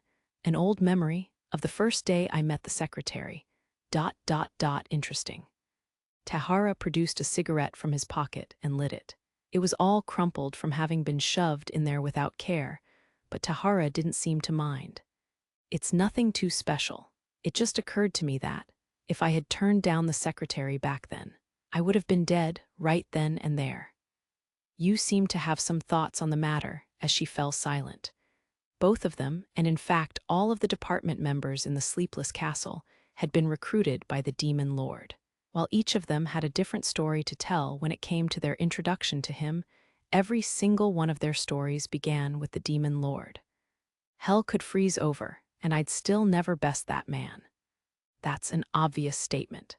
You're a paramecium compared to the secretary. Para, you didn't have any better candidates for the metaphor. Oh, I hope he returns soon. He just left. Even as the two advisors caused a ruckus, the carriage carried on. Its destination was the northern wilderness engulfed in war and mayhem. There were sure to be new encounters, along with numerous dungeons and ruins waiting for him there. The chaos caused by the demon lord would soon reach the center of the continent, but not for a while at least. Side story, an outcast from the west, Part 1, the sun had gone down, or maybe it had vanished. Either way, there was no more light in the sky above. There was a group of prisoners trudging up a narrow, steep road. People were connected by chains or ropes tied around their waists, and each of them wore a collar on their neck. In the northern nations, north of Hololite, there was no end in sight for the constant battles. Countries of various sizes were endlessly at war with each other. Nations sprouted up like bamboo shoots after the rain and were extinguished just as often. The deluge of conflict burned farms and fields to ashes, mass-producing casualties each day and night. The enormous body count had decimated the infrastructure, causing a lack of food supply, a number of plagues, and countless refugees. The Western nations, west of the Northern nations, painted a similar hellscape. There, three powerful and evenly matched countries were in turmoil. Each battle ended in the victors marching away with loot, which sometimes included humans. Addressed as slaves or war dogs, they naturally held no human rights under their enemies' rule. Food, water, shelter, and of course pay were given scarcely at best. It was par for the course for them to be worked to death by their captors, but some met even more gruesome fates. Some were subjected to inhumane experimentation or sacrificed as a catalyst for a spell. Apparently, humans were creatures that, once enough hatred curdled in their minds, stopped seeing their enemy as the same species as them. The Tsardom of Light, a particularly powerful and militaristic nation among the Western nations, was notorious for its inhumanity. This was a country that worshipped the Great Light, which once led the angels in combat against the devils. they were exceptionally cruel to their enemies. In any world or age, when religion came into play, those who opposed a theocracy were branded as heretics, and treatment of them was often gruesome and disgusting. Keep walking, heathens, foul traitors against the great light. It appeared that the slowly marching band of captives was treated as such. To the far west, there were countless island states that had formed an archipelago. One of them must have been raided. How dare you defy us? Know your place. You truly have spat at the heavens. As they yelled these things, the knights whipped the captives and occasionally beat them with oak clubs. While this was done in part for the emotional satisfaction of the knights, it served the purpose of making an example of them for the other countries. They were headed to Hellion territory, far off in the distance. Throughout their long journey, they intended to perform the cruel show for any nations they passed through. Tusk, filthy demi-humans, you taint my eyes. A knight swung his club into the back of a particular captive, full force. With a short cry, the captive fell to the ground. Amidst the countless scars on the back of this prisoner was a pair of wings, albeit only the base of them. The wings themselves might have been cut off or lost in battle. Demi-human, be devoured by devils. Why don't we just drop it off a cliff? I'd be the first to do it, but orders are orders. The captive slowly stood and began walking again. Stay on the ground, and they would only be met with endless beatings. The band marched tediously, but the knights were not in a hurry. While parading their captives, they enjoyed local delicacies, spirits, and prostitutes. This was practically a vacation for them. We'll be in Miak once we're through here. Not much to tap there. Not a single brothel to be found. The lambs something to eat, I guess. After coming to a wider highway, the group was finally awarded a short break, so the knights could approach the government of the new kingdom of Zenobia that controlled these parts. Even this sick circus needed permission to pass through foreign land. The bishop that led the parade wore official garb and led an excessive amount of ceremonial guards to the capital. We have quite the entourage, Bishop. The girl who runs this playground is a bit overconfident. We shall demonstrate to her the glory of the light. Ruler of the North, was it? Someone doesn't know their place. The commander said, and the bishop agreed with a bitter taste in his mouth. The name was much too grandiose for a northern savage oblivious to anything but war. Let the apes fight. Sooner or later, they will kneel before the light. The Pope has his eyes on this land, too. The commander's eyes shone for a moment. A mouse trying to nibble at as much information as possible from the bishop he ordinarily couldn't come close to. Commander. That is something you needn't concern yourself with. My apologies, Bishop. Clergymen held incredible power within the Tsardom of Light, and commanders ranked below them. As for the priests, bishops, temple keepers, rectors, and friars, as well as archbishops and cardinals above them, they were untouchable. The nation's people even believed that looking directly at the Pope, who was above them all, could blind them from the all-too-powerful light he emanated. Rumor had it that water touched by the Pope could heal any ailment. We must educate the monkeys of the north all the same. Puffing his chest, the bishop proudly entered the capital. Inside, though, the city streets were bustling with people. Shops were filled with all sorts of goods, and the streets were filled with people buying and selling them. With many adventurers and merchants in the crowd, it was easy to see that the country was bountiful in both money and production. HMPH, what arrogance. Indeed. Who knew what arrogance the bishop was talking about, but he spat this out, disgusted. In any case, energy and growth of other nations was no cause for celebration. That's the palace. Right in front of them was a majestic structure. The bishop couldn't help but groan in amazement at its scale. The ceremonial guards were all affected by the sight as well. Foolish girl, trying to scare me off. This was something that wasn't there before, and it could be assumed that a great amount of manpower and riches were spent building it. In this world, the size of castles and palaces was an important tool to demonstrate the wealth of the ruler. She seems to have, scavenged a lot, the commander said timidly, and the bishop simply agreed. Win enough battles and the reward was boundless. Even manpower wouldn't be hard to come by. She must have scoured madly with greed. The girl up there even banished her own father. Is that true?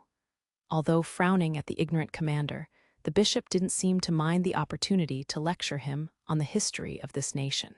The self-important types always liked to showcase their knowledge. When the girl was 10, she banished her own father to rob him of the crown. That's why they like to call themselves the New Kingdom. I see. Ever since, they have been absorbing more and more city-states and smaller nations. Some even started calling her the little ruler of the north. That's incredible, savage indeed. The bishop continued, giving the commander a look. This briefing was in part to keep him from making a fool of himself in front of said little ruler. That was when she was 12. 2 years after that, they absorbed the neighboring principality of Marmuk and Palma Kingdom 2 years after that. And here we are. She really is a ruler, to her people at least. A ruler of savages. But keep that to yourself. When the Tsardom acquired new land, it was a crusade, but when other nations did the same, it was savagery. That may seem lacking in logic, but perhaps that was the effect religion could have on people. Now let us greet the girl, shall we? The bishop had met the girl in question once before when she was still called the little ruler. Now, he planned to visit her domain with malicious intent. All the while, he calculated the great impression he would make on his superiors if he could report back on the political status of countries he passed through on the way. Eventually, the group was shown to the throne room. There were countless officials lined up inside, filling the room with intimidation. Among them were renowned generals and cunning strategists, as well as leaders infamous in the surrounding nations. These figures stood out like stars in the ensemble, all glaring at the visiting party. On top of that, a thin, golden curtain veiled the throne, hiding the occupant from the visitor's view. Stupid girl. Enough with the empty threats. The bishop, seasoned in diplomatic encounters, continued without batting an eye, while the commander walked stiffly, intimidated by the onslaught of looks from the room. I knew I should have brought at least a high knight.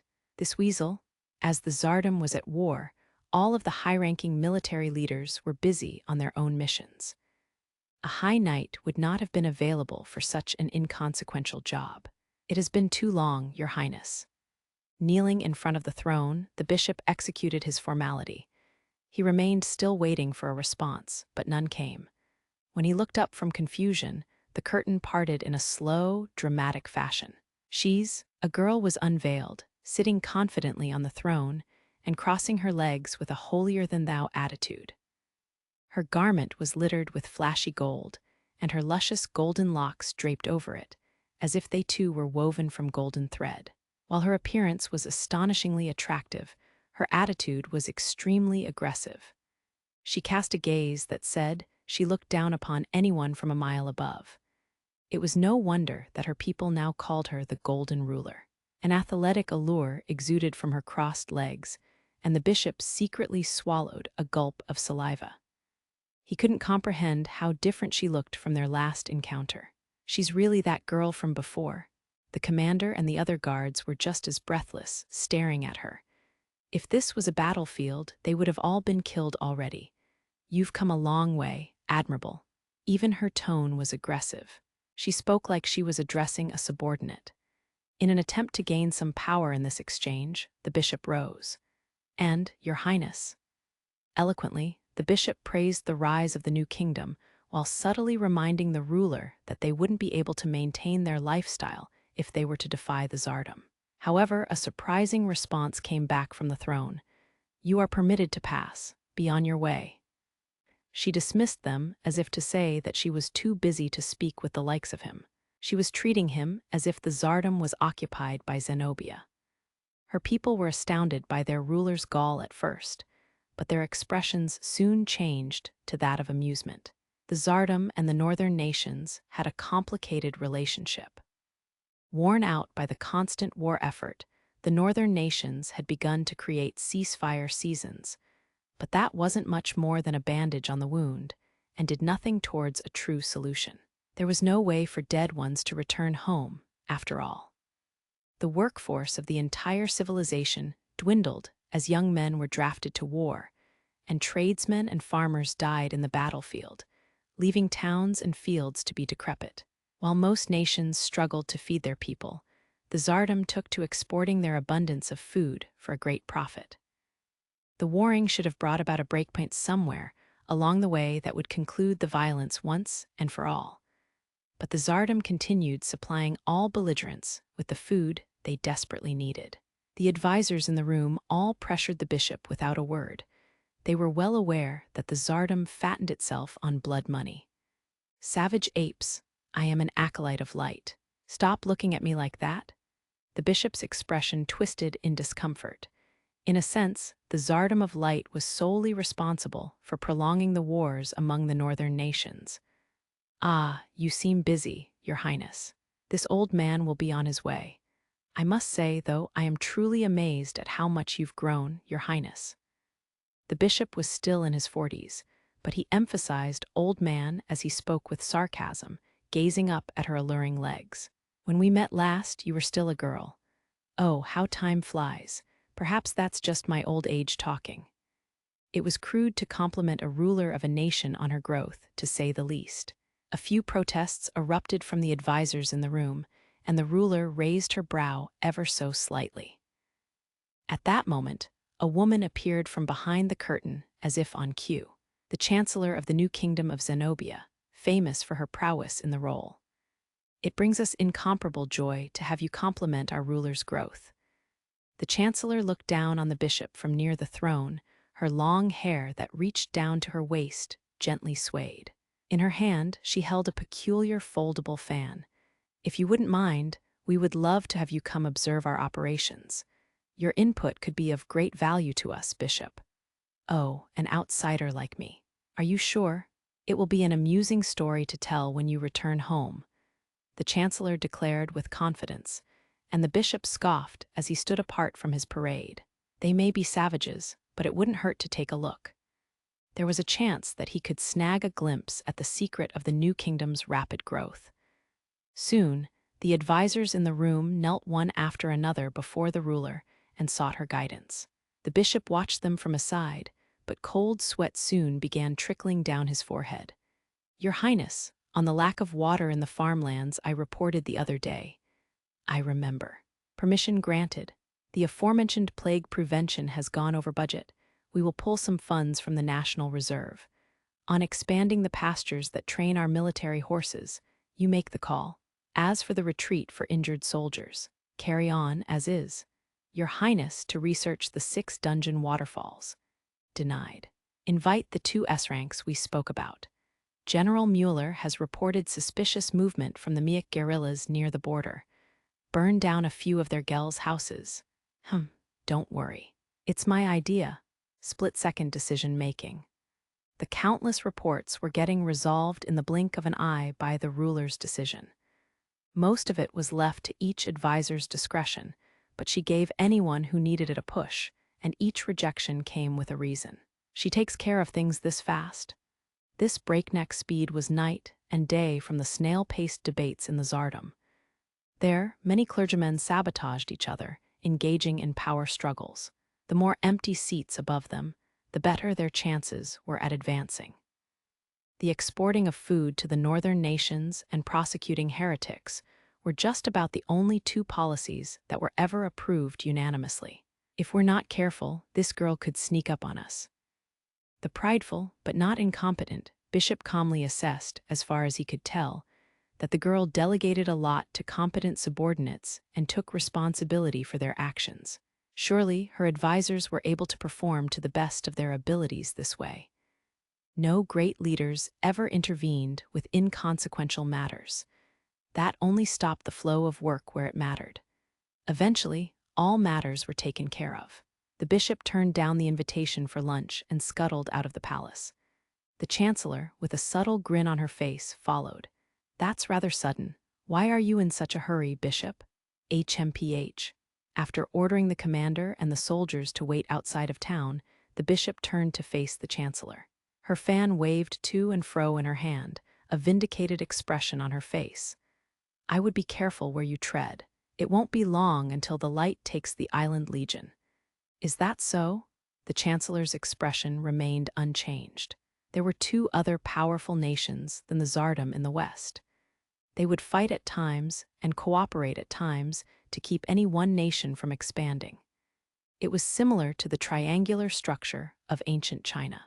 In this case, their dynamic was complicated by the island legion. Feeling like the Chancellor was seeing past his bluff, the bishop made the mistake of talking too much. "We have an interesting cargo this time around." "Interesting, you say?" "A demi-human, apparently a holy maiden servant at that." My, how fascinating." The Chancellor, monikered the ice-cold Chancellor, and feared in neighboring nations for her cunning intellect, allowed her face to slightly twitch. While not as bad as the Tsardom, Hololite also had strong prejudice against demi-humans. How could a demi-human be anywhere near a holy maiden who was at the top of the country?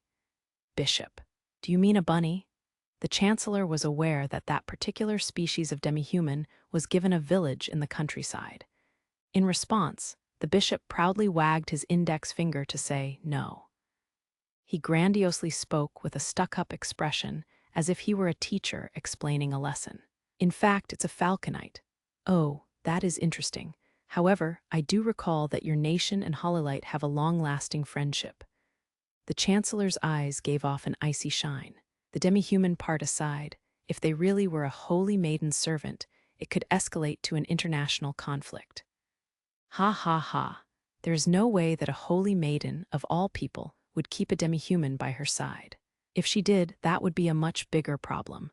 The light would require us to take some action. In any case, he seemed determined on getting rid of said demi-human. The bishop all but outright said that he considered Hololite a second-class nation. "I believe that Hololite will soon realize the mercy of the great light is greater than that of the angels they follow. That is information that your ruler may benefit from." The bishop left with a shrug on what sounded like a threat.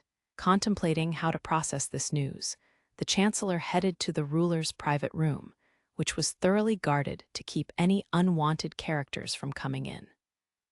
In the entirety of the new kingdom, the Chancellor was the only one freely permitted to enter. Beyond the several layers of inspection, the fortress-like private room in the palace depths was strangely quiet. This was because soundproofing and eavesdrop protection were put in place to not even let a single sound escape the room unnoticed. "Your Highness, it's me."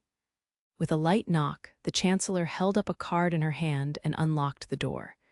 She quickly stepped inside and checked that the door was locked again. She looked around the room to find no sign of the ruler, just a lump in the extravagant bed. "Your Highness, I know you are tired." "I don't wanna," the ruler shouted back from under the covers before the Chancellor could finish. Only her head was poking out of the covers. "That old man was staring at my legs the entire time, Your Highness. Staring at my legs, saying how much I've grown.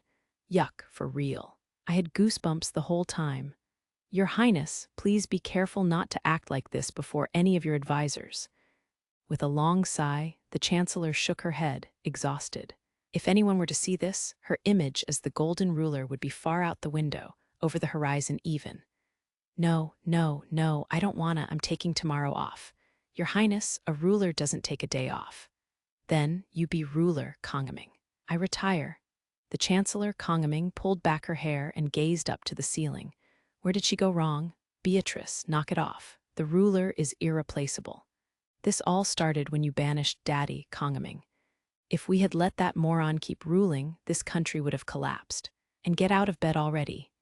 "So why am I stuck being the ruler? You should follow through with it, boss." As a sign to never give up and never surrender, the ruler, Beatrice, dug herself deeper under her covers. Having been called boss, Kongaming blushed and frantically tried to peel the covers off of the bed. "How many years has it been? You're the ruler of this country now. I will never forget the days you've bullied me, made me a lackey, and sometimes even charged me a friend fee. You're the worst, boss lady, you're a demon." "Stop, forget about that. You know, that didn't happen. None of that happened." "I'll never forget. I will never forget it for the rest of my life.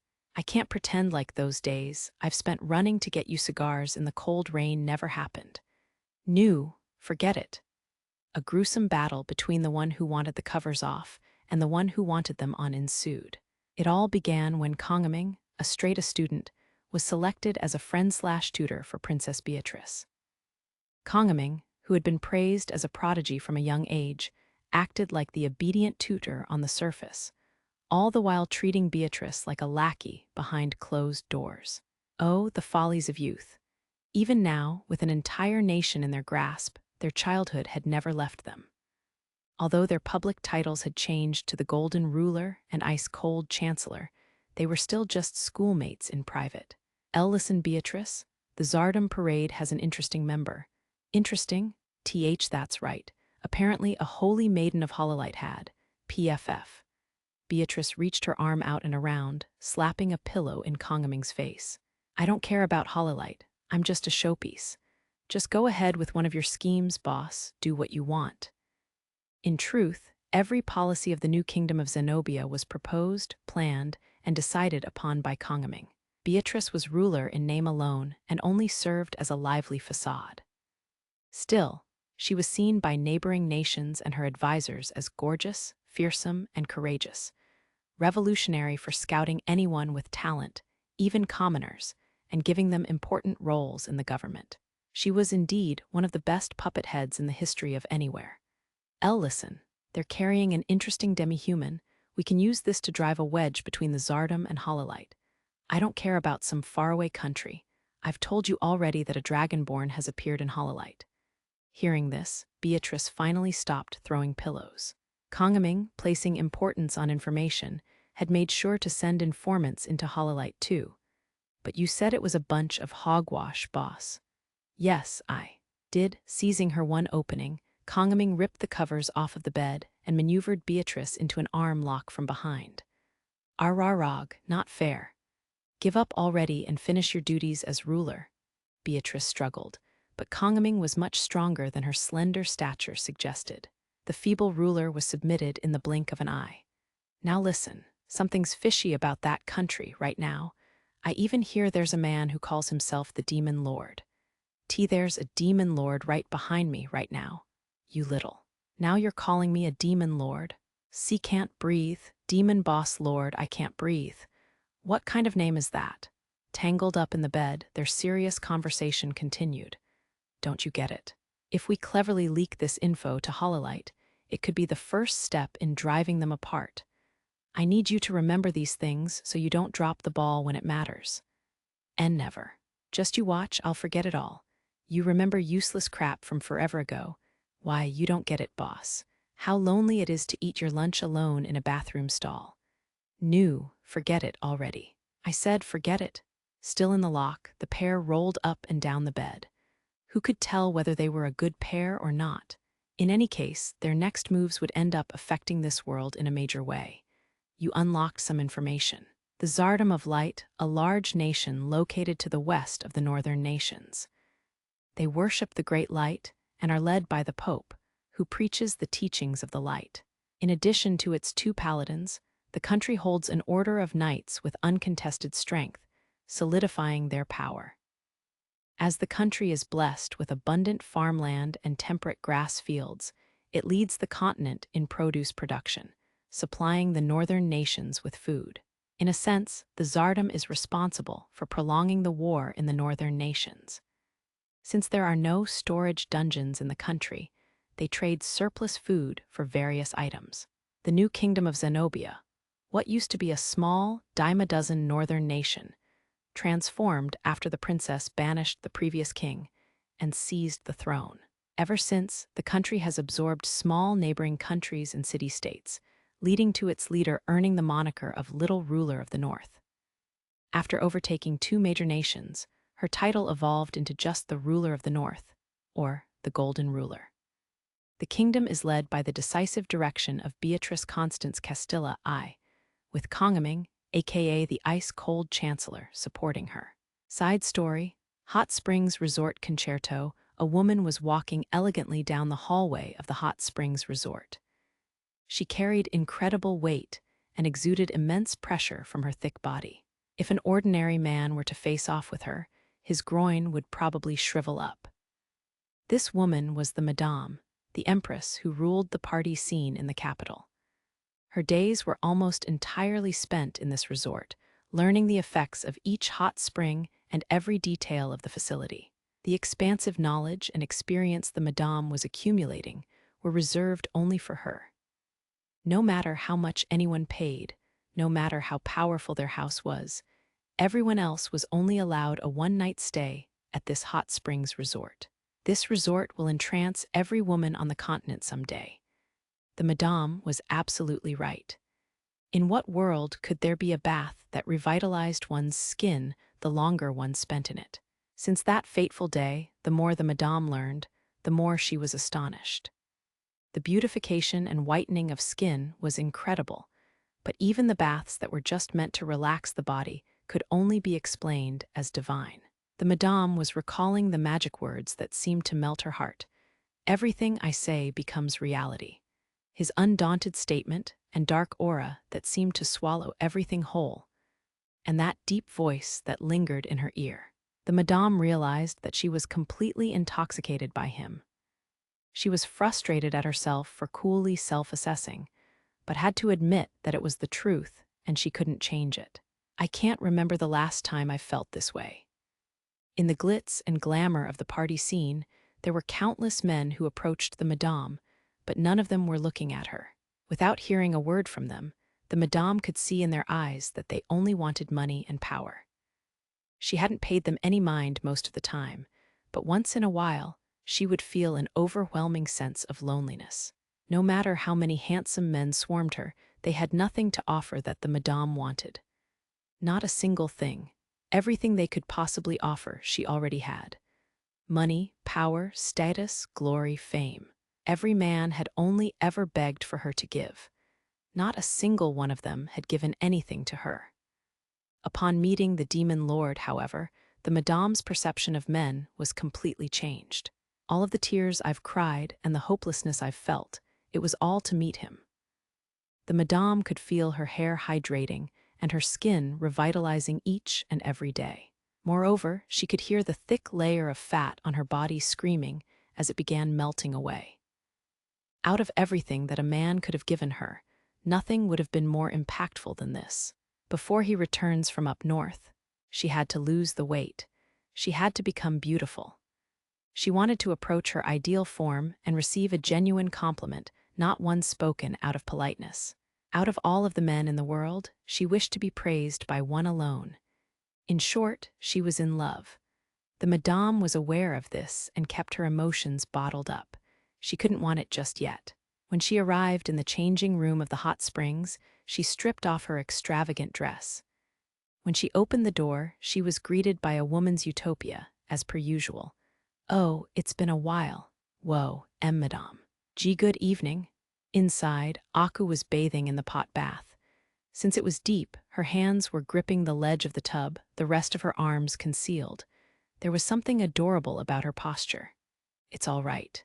No need for formalities here," the Madame said with a gentle smile as she leisurely rinsed off with a shower head. Because of her thick fat, her movements weren't swift, nor was she light on her feet, but her appearance exuded a mysterious class that captured even Aku. This must have been the product of the Madame spending most of her life in the limelight, polishing each and every movement of her body. In a world like hers, even a single movement of the eye or finger could be scrutinized. "Excuse me?" Aku suddenly shouted, and the Madame slowly turned around. While she acknowledged that Aku was someone the demon lord kept close and carefully protected, whether or not Aku had something within her that warranted such treatment, the Madame could not yet tell. How are you so beautiful, Madame?" Normally, these were pleasantries the Madame was sick of hearing. People lied through their teeth to people with power in order to buy their attention, to garner favors, to boost their reputation, etc. After meeting countless people and surviving the party scene, which was the epitome of fakeness, the Madame was skilled at seeing through people's intentions. Aku's eyes, however, were perfectly genuine and clear. The Madame was the one who was surprised, as Aku's eyes reminded her of the sun. "What is this girl?" With differently colored eyes, Aku even appeared mystical. My, you're so kind." While she responded with nonchalance, her interest in Aku only grew.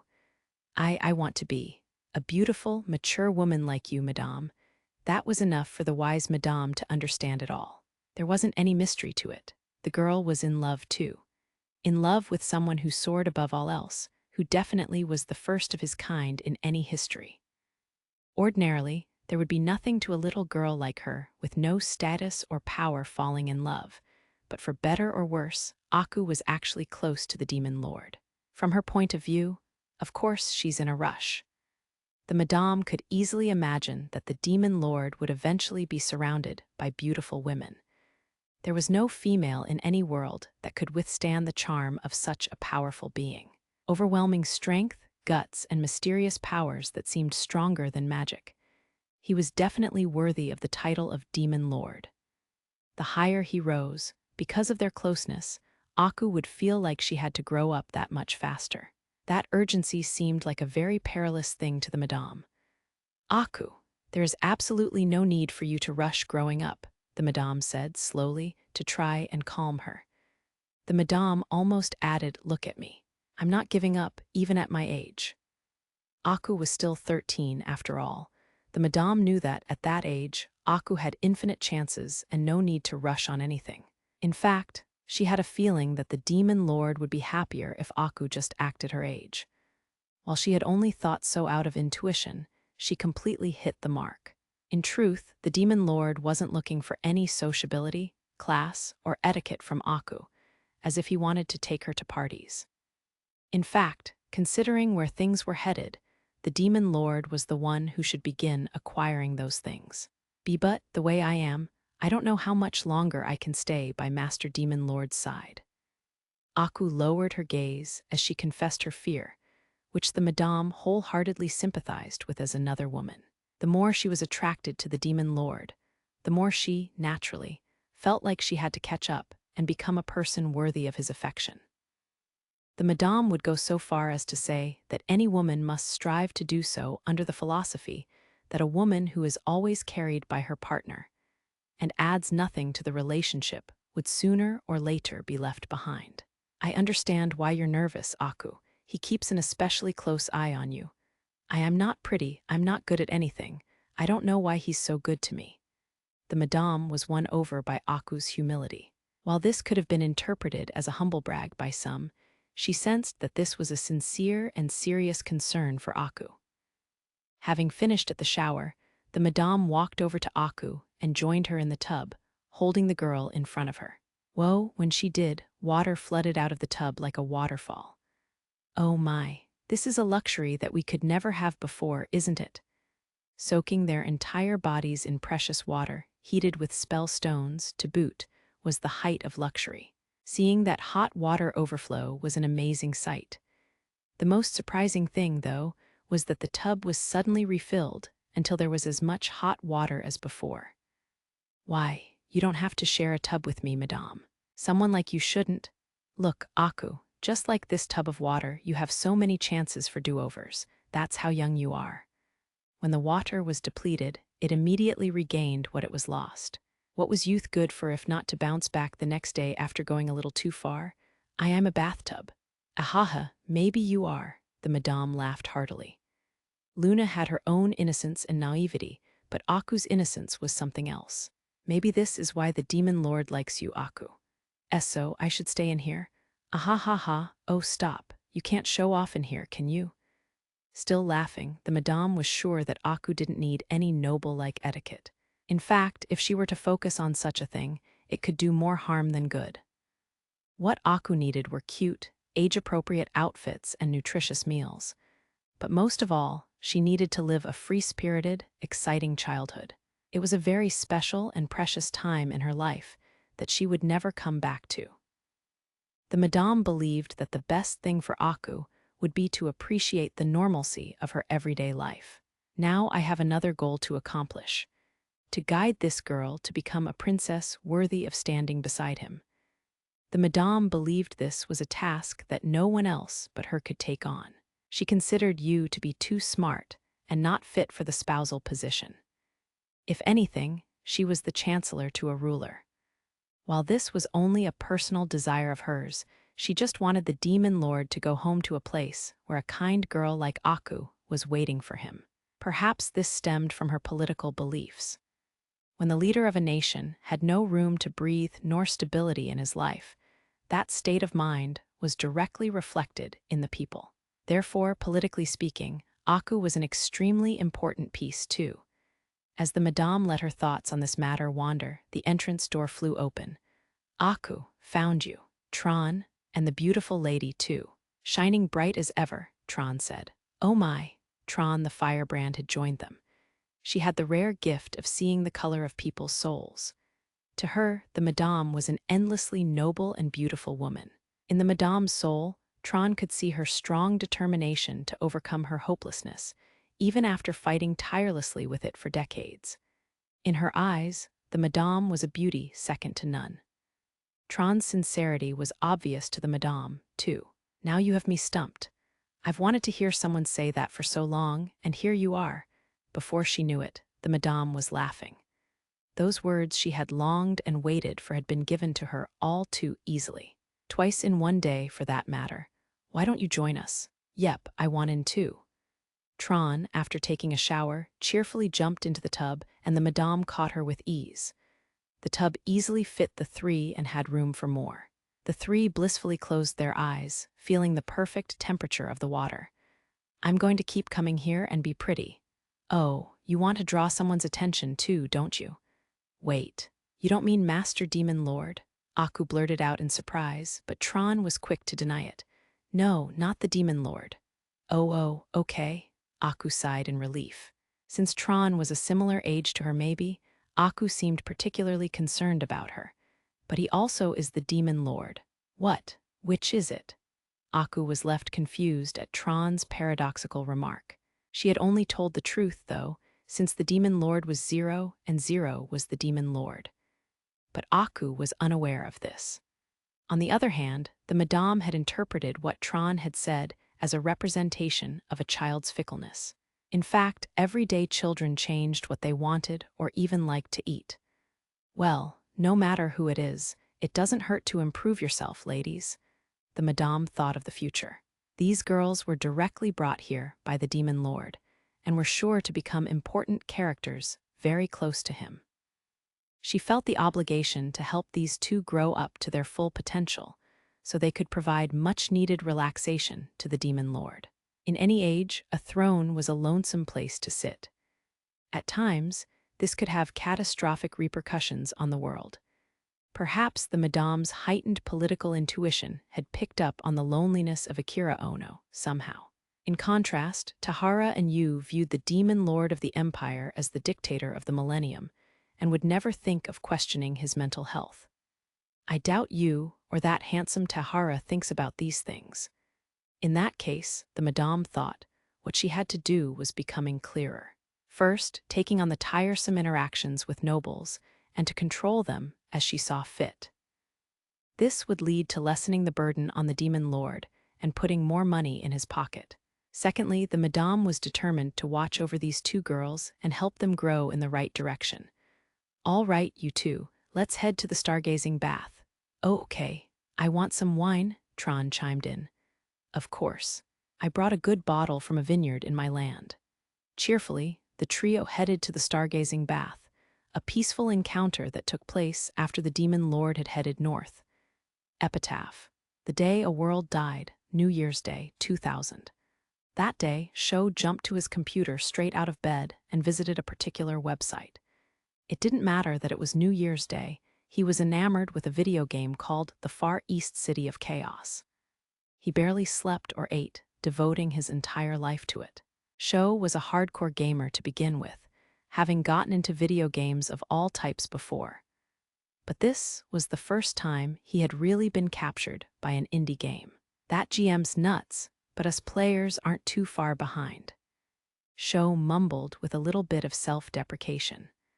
While any game produced by a cooperation was subject to all sorts of restrictions, none of those applied to a game created by an individual. This was the year 2000, nonetheless. It was fair to say that the internet was still in its infancy. The World Wide Web was flooded with all sorts of independently made websites, and text-based sites were all the rage, while there was only the occasional low-budget indie game that blew up in popularity. The internet wasn't organized, but cluttered, and had an atmosphere akin to a dive bar. Sho was listening to the musical hits in Japan at the time, like Love Machine and Apollo. When he accessed the usual website while bobbing his head to the music, he was met with a pitch-black screen. Wondering if he had clicked the wrong bookmark, he tried again from his bookmark folder, only to get the same result. In the middle of the black screen, only the following could be read. I had to shut down this world as its details were lacking. Look forward to my next world. Akira Ono for a while, Sho could only stare at the screen, aghast. Eventually, he started to quake in anger. What the hell? He had spent 2 years lost in the world of this video game. In an instant, it was all gone, save for 2 sentences and a signature. This has got to be a mistake. There were over 1,000 players. Sho immediately opened the forums he had bookmarked. This time, he was met with posts and replies filled with confusion and despair. No one had seen this sudden shutdown coming. The forums had erupted into chaos. This is a joke, right? Hey, oh no, it's still early for April Fools, lol. Are you effing kidding me? How long do you think I've spent on this game, asshole? If you were going to shut down, you could have just talked to us first. What next world? This guy's a moron. Sho agreed with many of the comments, some of them wholeheartedly. It was a free game and he hadn't paid anything for it, but he had still invested a lot of time into it. Pulling out everything he could think of, Sho managed to contact Akira Ono directly via instant messaging. Mr. Ono, this is a little inconsiderate, don't you think? That world was incomplete. The next one will be much better. Next one, do you think any of us are going to come back after being ditched like this? Yes, I know you will. Sho wasn't able to grasp how he could be so confident in the matter. He couldn't shake that the shutdown was done in a manner worthy of a scandal. There had to have been a million other reasonable ways to shut down. I don't know why you're so cocky about it. The players have turned their noses away already. It doesn't matter what kind of game you're going to make next. No one's going to care. Sho typed off. In fact, Sho had no intention of playing in Akira Ono's next world, no matter what that may be. What if it got shut down like this one? If he was going to play the game, even if it was free, he knew he would invest a significant amount of time into it. Only to have that vanish again? No thanks. My world will continue evolving forever. Everyone will come back. Akira replied, and Sho went hot with rage. Not only was Akira not listening to what he had to say, it was as if Akira was speaking about a natural occurrence. How self-centered could he get? Oh yeah, then suit yourself.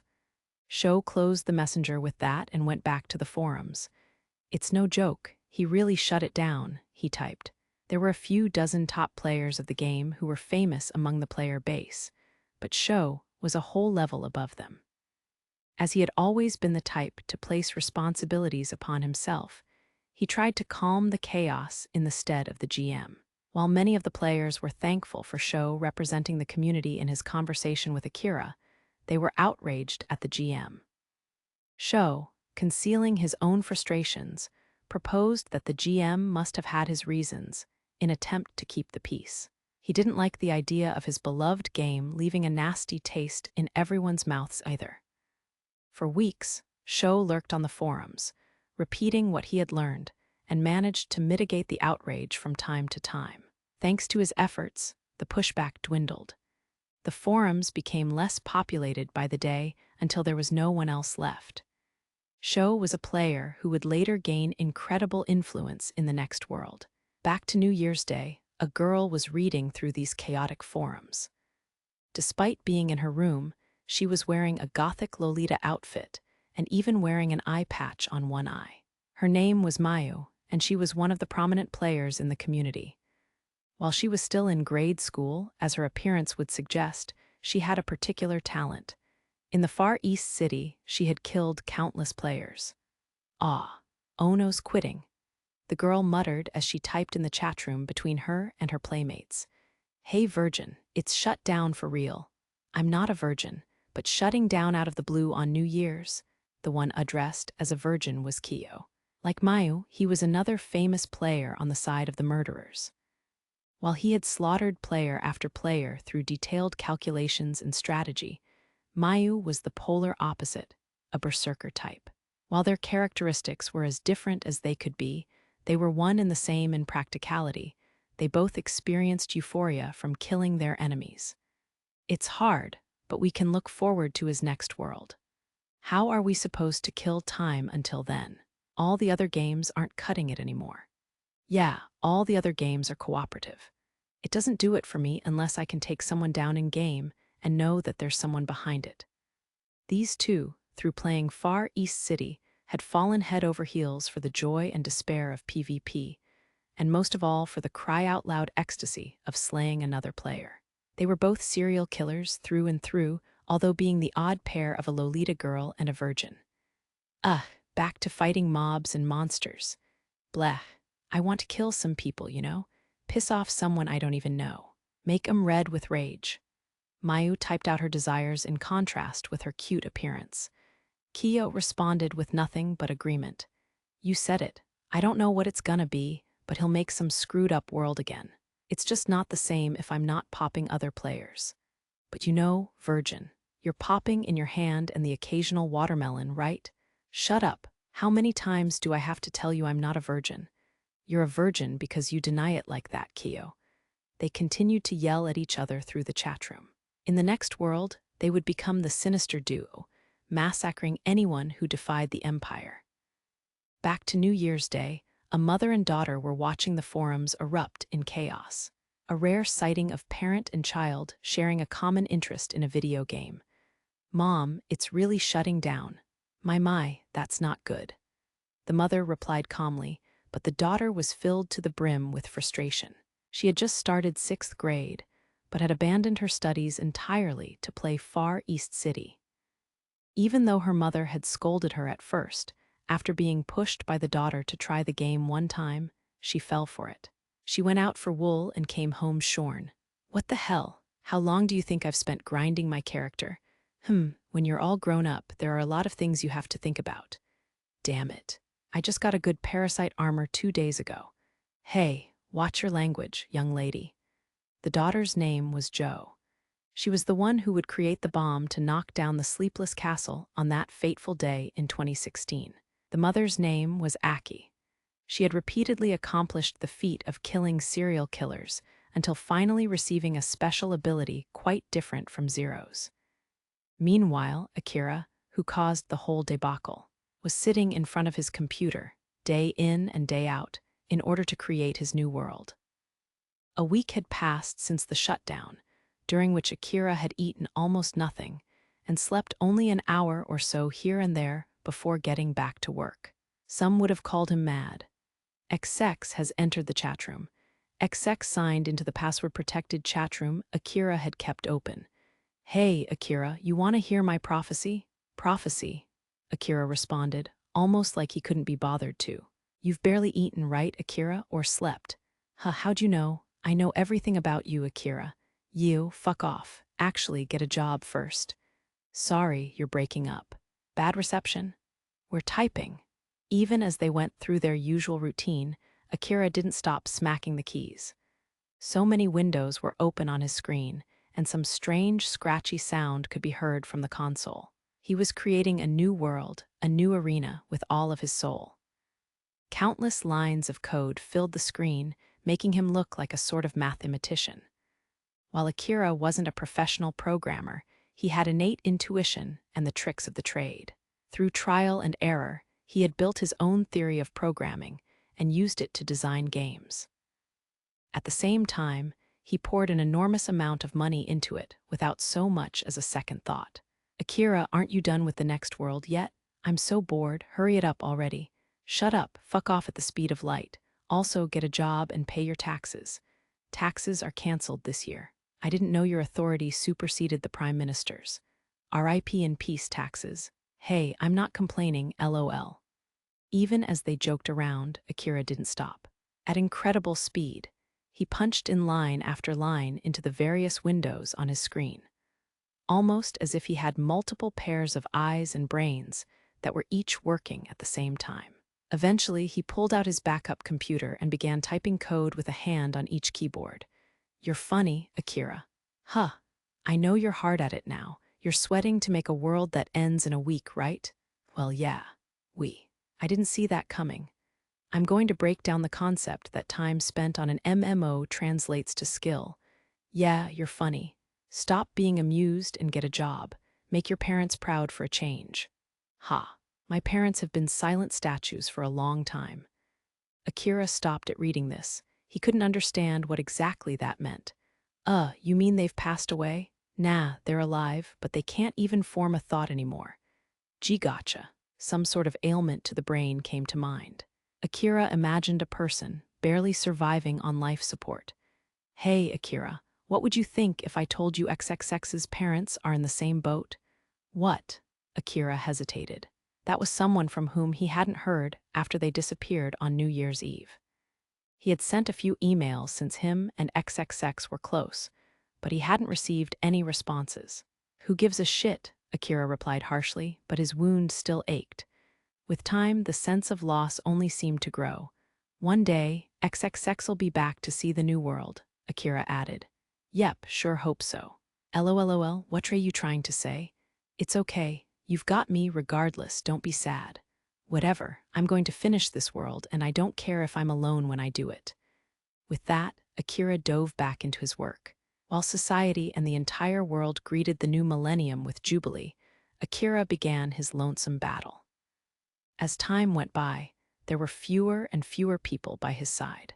XX, at times with a grin and at other times with a complicated expression, watched Akira through it all. XX watched him like a best friend, mother, or lover, depending on the season. Even when everyone else had left Akira, XX remained by his side, true to their word. 6 months later, XX turned on the computer and extracted a particular file from a folder. The file had to do with the Far East City. XX had saved the file before it was all erased and indulged in nostalgia by viewing it from time to time. A white figure appeared behind XX. The door never opened. The figure had teleported there without a sound. The figure parted their shapely lips. How long are you going to hold on to that? Right back at you. LMFAO. Despite the figure's sudden appearance, XX didn't act surprised nor turn around. XX continued talking to the white figure behind her. Nostalgia, am I right? I wonder what Akira's new world's going to look like. Why should I care what that selfish boy does? You two are so obvious. Major tsundere going on here. XX mocked, and the white figure burst out. You're selfish too, by the way. You just up and leave everything out of the blue and do whatever you want. No wonder you two get along so well. I'm not crapping in diapers anymore, you know? At some point, I gotta stop living life by mommy's orders. And I'm left wiping your ass. It's not like I asked you.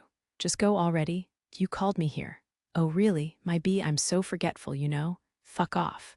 Wow, the language. Would love to have Akira hear you say that. XX chuckled and opened the file from the world that was erased.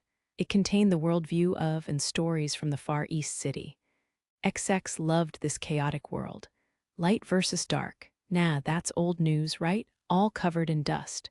Your room is what's covered in dust. Ha ha, XX just laughed it off. Garbage littered the room, but XX seemed to have no intention of cleaning it. Yep, I like messy worlds, you know, decrepit, dark, hopeless, except for a single, cliched ray of light. Blackness appeared on XX's monitor. The Far East City of Chaos, worldview a world that isn't our own. A future that was never meant to be. In the year 19XX, war erupted in the Middle East. The war, instigated by a Middle Eastern dictator, triggered retaliation and revenge. With each day, the war zone expanded. The participants of the war increased exponentially until a finger pressed a particular button. During what would later be called the Terminal War, dozens of nuclear missiles showered the Earth, decimating 70% of fertile land around the globe. Starvation, radiation poisoning, viruses, and lack of medical supplies all contributed to the world population declining at rapid speeds. Rioters and refugees filled cities as chaos crescendoed. The surviving people in power moved to create new cities in order to protect themselves and their wealth. Cities began construction in the relatively less damaged countries: England, China, Japan, America, and Australia. The completed cities were each named Europe City, Continental City, Far East City, Freedom City, and South Hemisphere City, respectively. The surviving people of wealth rejoiced at the completion of the cities that would protect them. 5 skyscrapers in total stood among the wasteland that Earth had become. People rotted away outside their gates, locked out of the cities, the world crumbling around them. The lamenting people of Earth call these the cities of chaos. Far East City, outline in order to keep out refugees, rioters, and immigrants. The metropolis was constructed in the central region of Japan, with Tokyo at its epicenter. The city is surrounded by 7 layers of walls defended by an enormous self-defense army. As the city holds electric plants, large-scale distillation facilities, and food factories, it can sustain a population of 10 million on its own. As protection against radiation and radioactive rain, an invisible barrier surrounds the entire city, as well as a laser wall to protect the city from attacks. Approach the city without caution, and even tanks will be zapped to ash, let alone pedestrians. If you pay a fortune, you can enter the city after thorough radiation cleansing with heavy surveillance. While each city has its own prices, the price of a day pass into the city easily surpasses the average salary of those outside the walls. Naturally, most people die without ever stepping foot inside a city. While this is unrealistic for most anyone, with enough money, you can even become a resident of the city. Also, some individuals deemed beneficial for the city may be invited to move in, i.e., doctors, scientists, skilled military officers. Around each city, people have formed a secondary city using structures that somehow survived the war. The residents of these communities are literally called second-class citizens. Another set of walls surround the secondary city, outside of which are decrepit structures and barracks that comprise the tertiary city. Outside the tertiary Far East City is a wasteland as far as the eye can see. Exceptionally, perhaps because of its vast landmass, the continental city spawned all the way out to a 5th city. The planet is littered with radiation, with practically no healthy land left on Earth. The air is also heavily polluted. Spend one day outside of a city, and your lungs would be painted pitch black. Dust covers the sky, shutting out the sun most of the time. Occasionally, radioactive rain could be seen. Without a protective suit, you would be hard-pressed to step foot outside. You are a third-class citizen, resident of the tertiary city. You are worth less than a pile of garbage. In these parts, various groups have formed in order to survive the harsh environment. You can choose which group to join, the group led by the blood-soaked Holy Mother that is attempting to conquer the Far East City, the group whose members don't hesitate to kill other players for their money and goods, the group whose members trade for profit with the goal of becoming residents of the Far East City, the group that will serve as mercenaries to anyone willing to pay the price, the group of bounty hunters who make a living going after criminals with bounties on their heads, the group that spreads the teachings of the way of the Messiah, a religion observed mostly in the Freedom City. In addition, you can customize yourself and choose which paths to take. A mech warrior created by cybernetic technology, a wielder who uses various skills, spellcasters who use magic, tradesmen who are skilled in things like business or farming, are only a few options. In the Far East City, you live however you want. There are no laws or moral boundaries here. Besides, a third-class citizen like you has no effect whatsoever on this world. So, I have only one thing left to say. Live an ugly life and die an ugly death. Ha ha ha ha. Reading the nostalgic intro, XX burst out laughing. The messy worldview and the antagonistic intro both drew XX's attention. This is what got XX into the game. Akira's the best, like he's dead on my type. Good for you. What's with the cold shoulder? You're the one who got so into the game you started the new way of the Messiah group. Too long ago to remember. Whatever you say. Now beat it, I want to go to bed. What do you want from this world? No, what are you planning to do in this world? Nothing, just play and sleep. Hey, look, this part about magic spells. I was the one who taught the gist of it to Akira. You just explained it to him. I was the one who helped with the actual programming, and fuck off at the speed of sound. No way. I already decided to live out my neat life right here.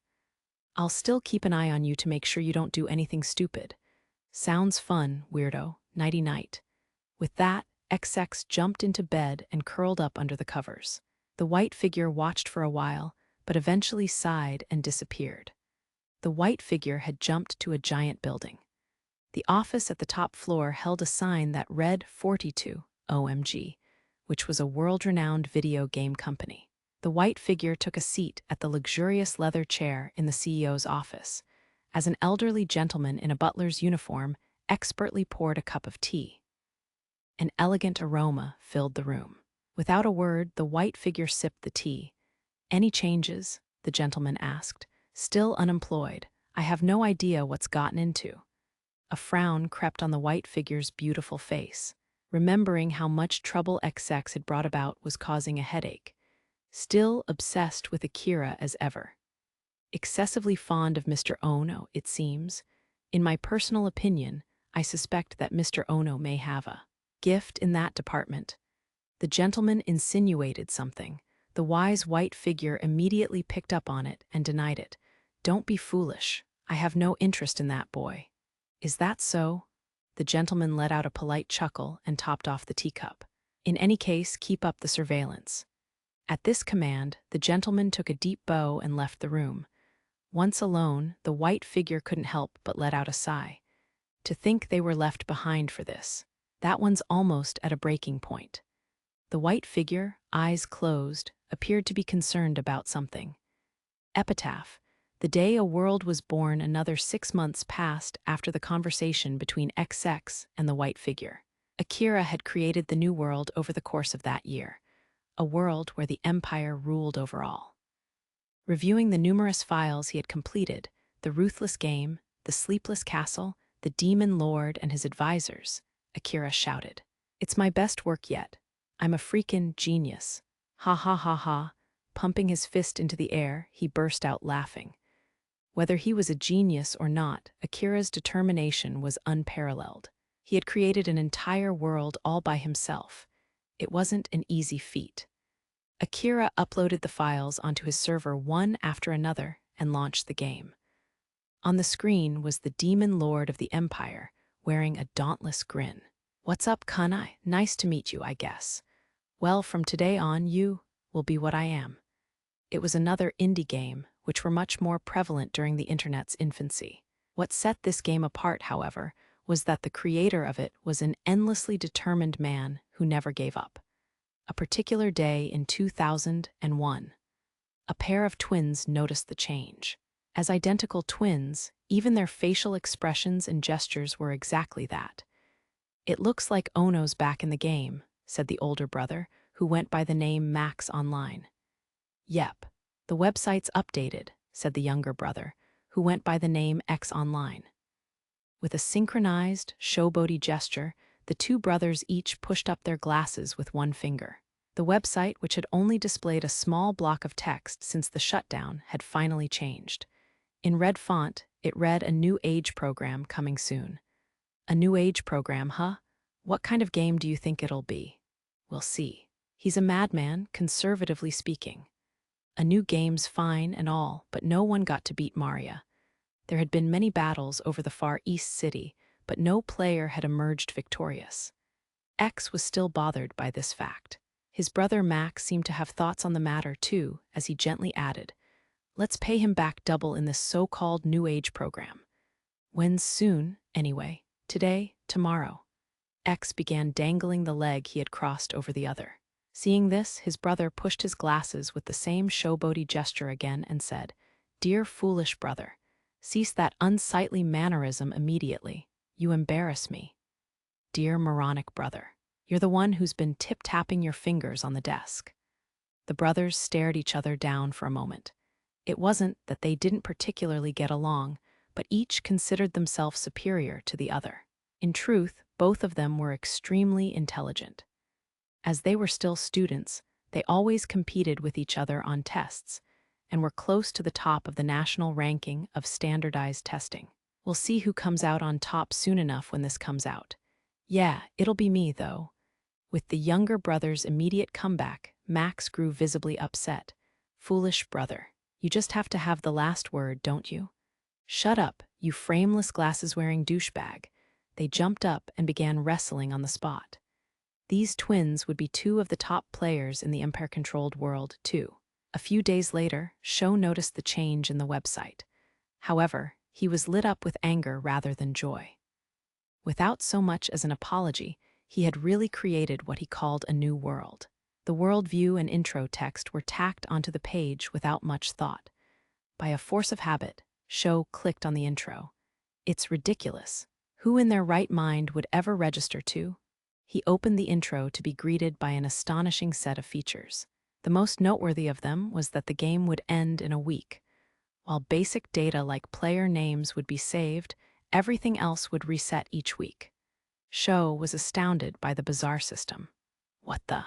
How can you call this a video game? Leveling up characters, growing them, and collecting items to make them stronger. That was the backbone, the fun part, and the point of an RPG. Without that structure, how could it stand as one? He was all confident before, but this has to be a Hail Mary. Sho's anger gradually left him as something like pity replaced it. There was no way that a game like this would ever become popular. At the end of the day, Sho was still grateful for the fun he had playing the previous game, all for free.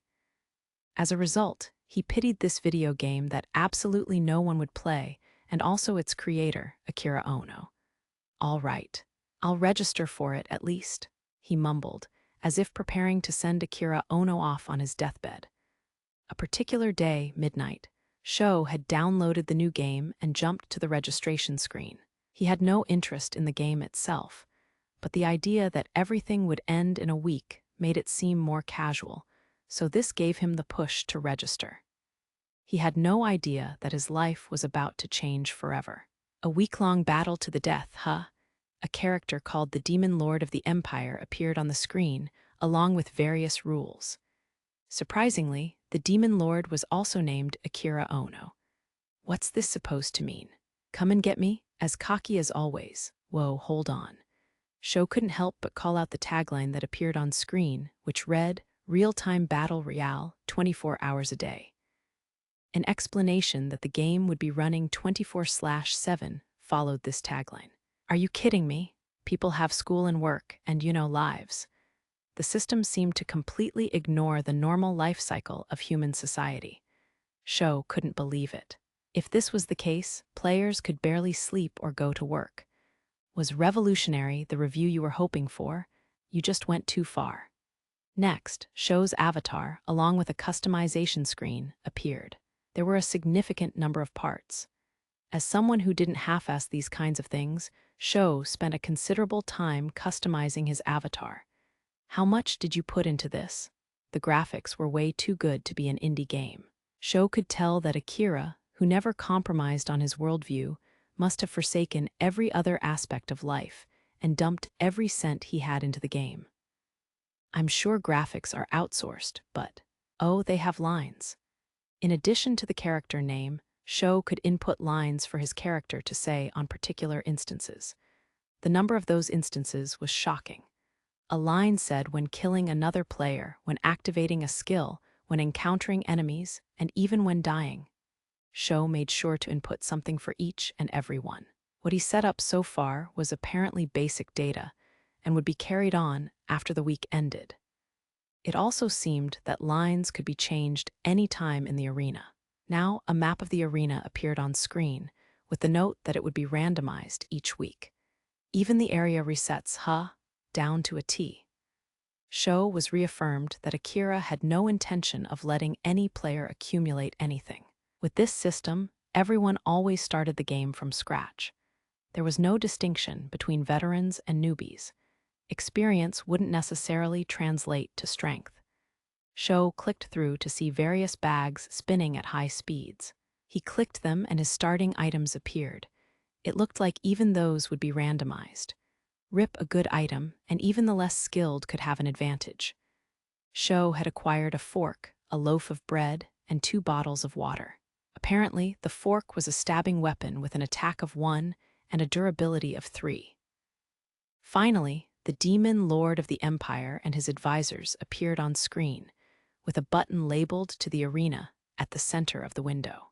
Seeing this, Sho couldn't help but feel excited, and quickly shook his head to regain himself. He had only registered out of pity, after all. He wasn't going to play the game for real.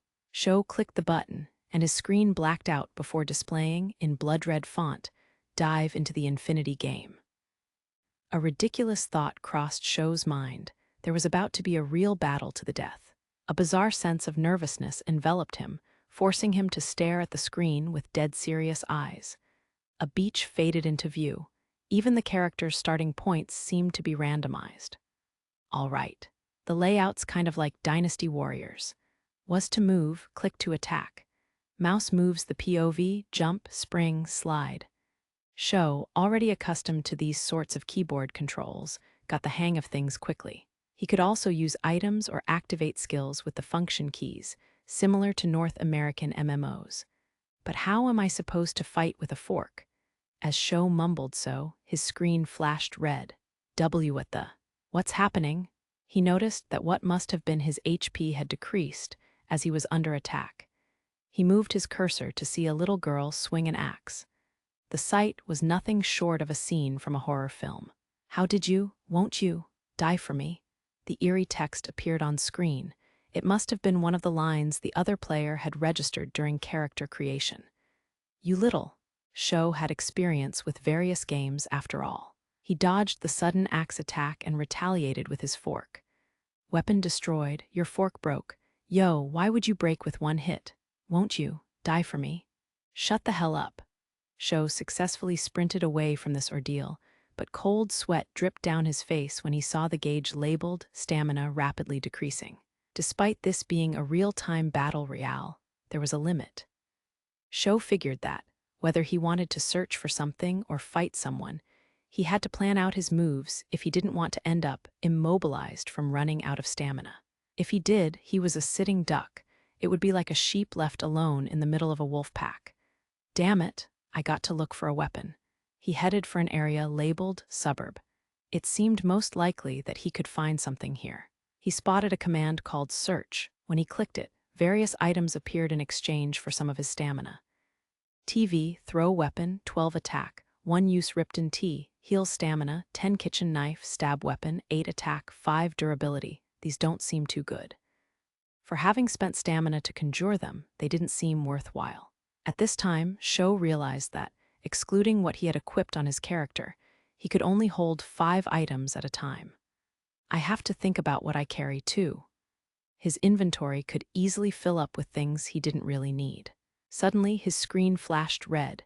Damn it, not again. EX, what the hell are you?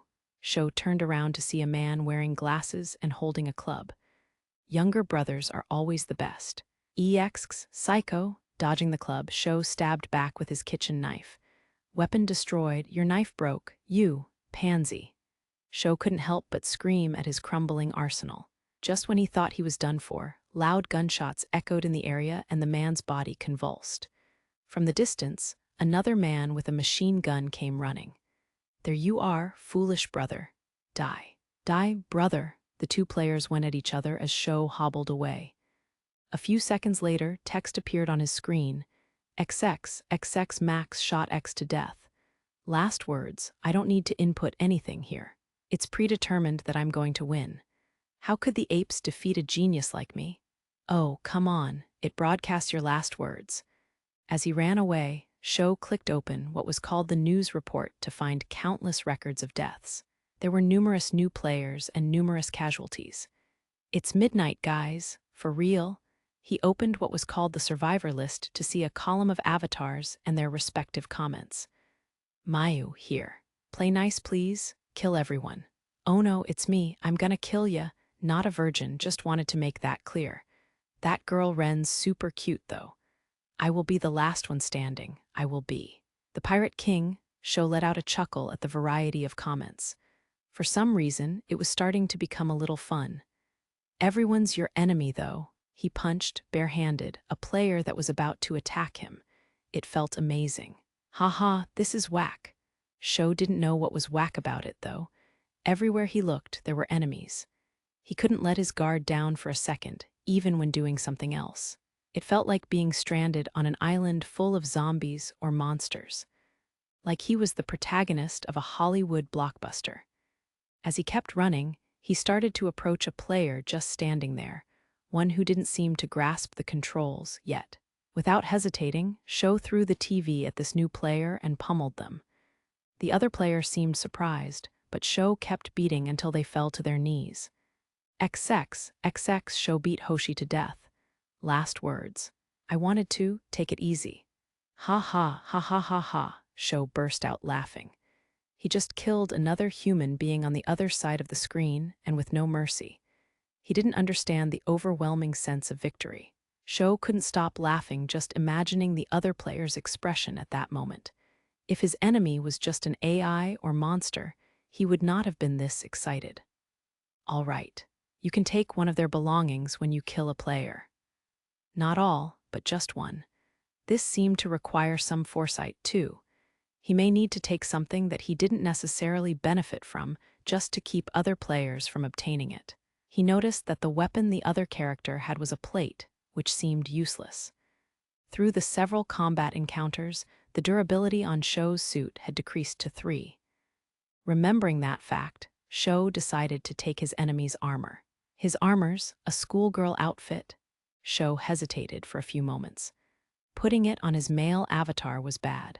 However, if the durability of his suit were to reach 0, he would be left naked and with drastically reduced defense.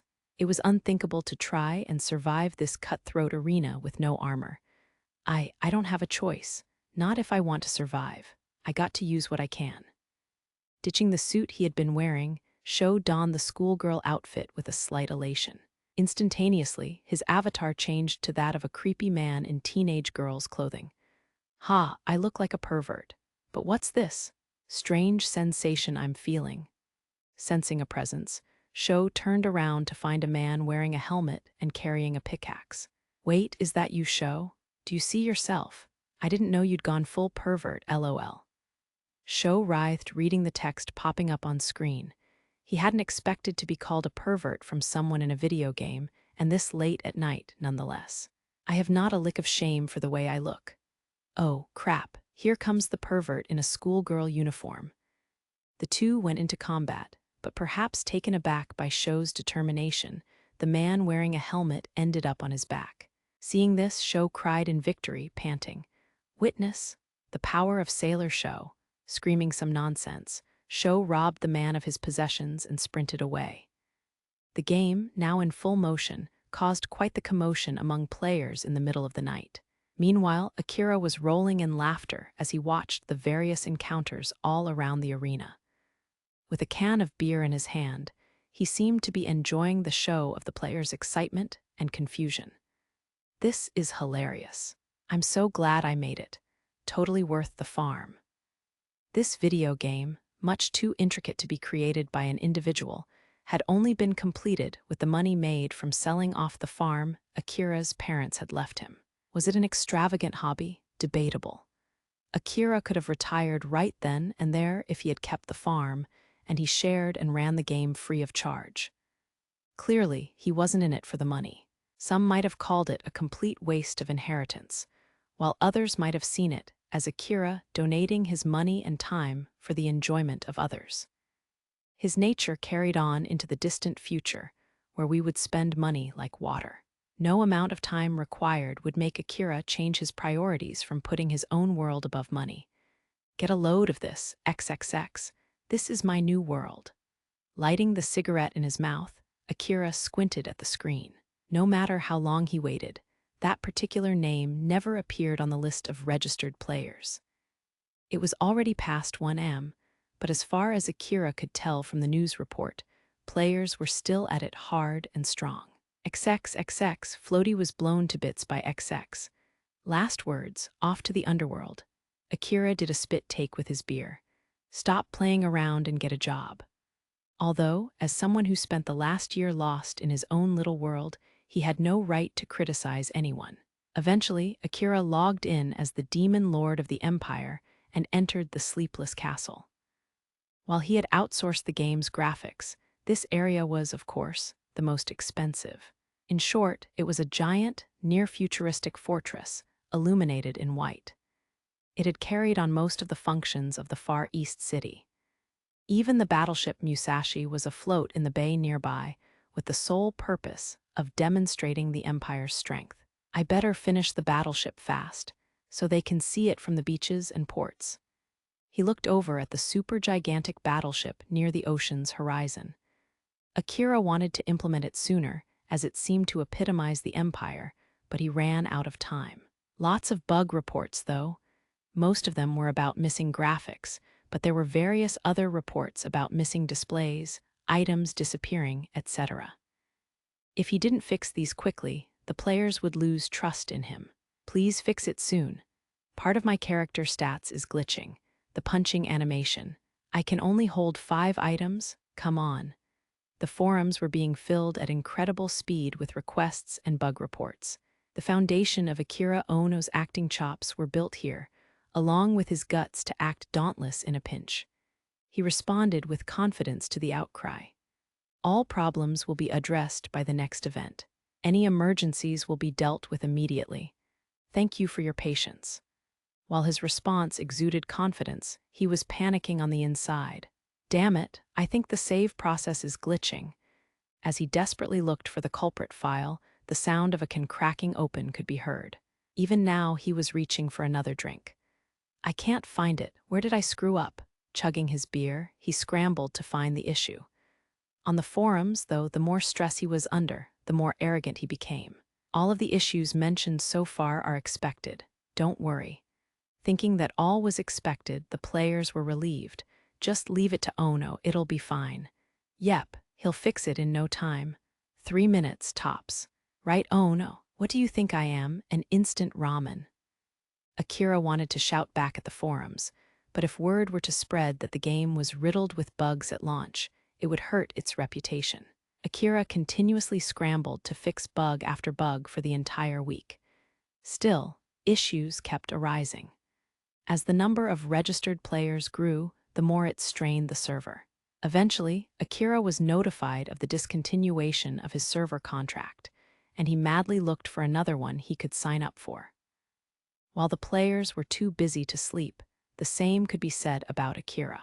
As he had intended, a world ruled by the Empire provided a harsh environment for all, but not even this world's creator was an exception. For weeks after, he would rinse and repeat the process of finding a server host only to be kicked out. The game was just too big for any individual service to hold. It was large enough to justify a corporation owning and operating it. What am I supposed to do? I just keep getting canceled on. From the point of view of the server companies, they didn't want to support any application that strained their servers like Akira's did. It didn't help that the internet wasn't as developed back in the day. As Akira's corner grew tighter and tighter, he received a particular email with a lead for a suitable server overseas. A foreign server? Didn't think of that one. Akira jumped to the website to, of course, be greeted with blocks of English text. Just looking at it gave him a headache. It would take him an immense amount of time to translate and read through it all. Server contracts already came with complicated fine print as is. Why don't these idiots have a Japanese version? While Akira's outrage was unjustified, a language selection box appeared on the top right of the screen as if it had heard his call. Oh, there it is. He immediately switched to Japanese. Apparently, it was a test server where they wanted to see how much weight the server could carry. This could be the one. Akira inputted the necessary information to apply. Surprisingly, he received a same-day response. In Japanese, nonetheless. Ready for transfer when you are, huh? Yes. Finally resolving his lingering issue, Akira thrust his fists into the air. For the past few weeks, He had jumped from server to server, which caused a lot of issues for gameplay.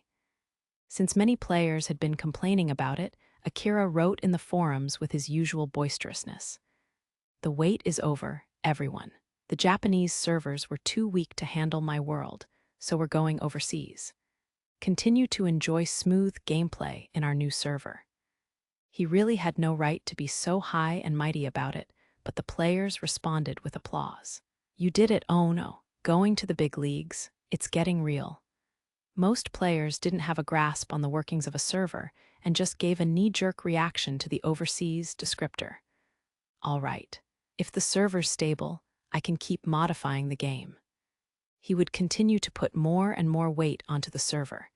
However, this one in particular didn't budge no matter how much Akira poured into the game. Moreover, it was extremely cheap. While he was relieved of one major problem, Akira couldn't shake a remnant of sorrow in his heart. He still hadn't seen XXX, who had always supported him through trying times. Should I just send an email or something? No, I should wait. He might have been stubborn or perhaps prideful. Days turned into months, and even after years of running the game, XXX's name would never be registered to it. This was a thorn that stuck into the heart of the Demon Lord, there to stay for many years to come.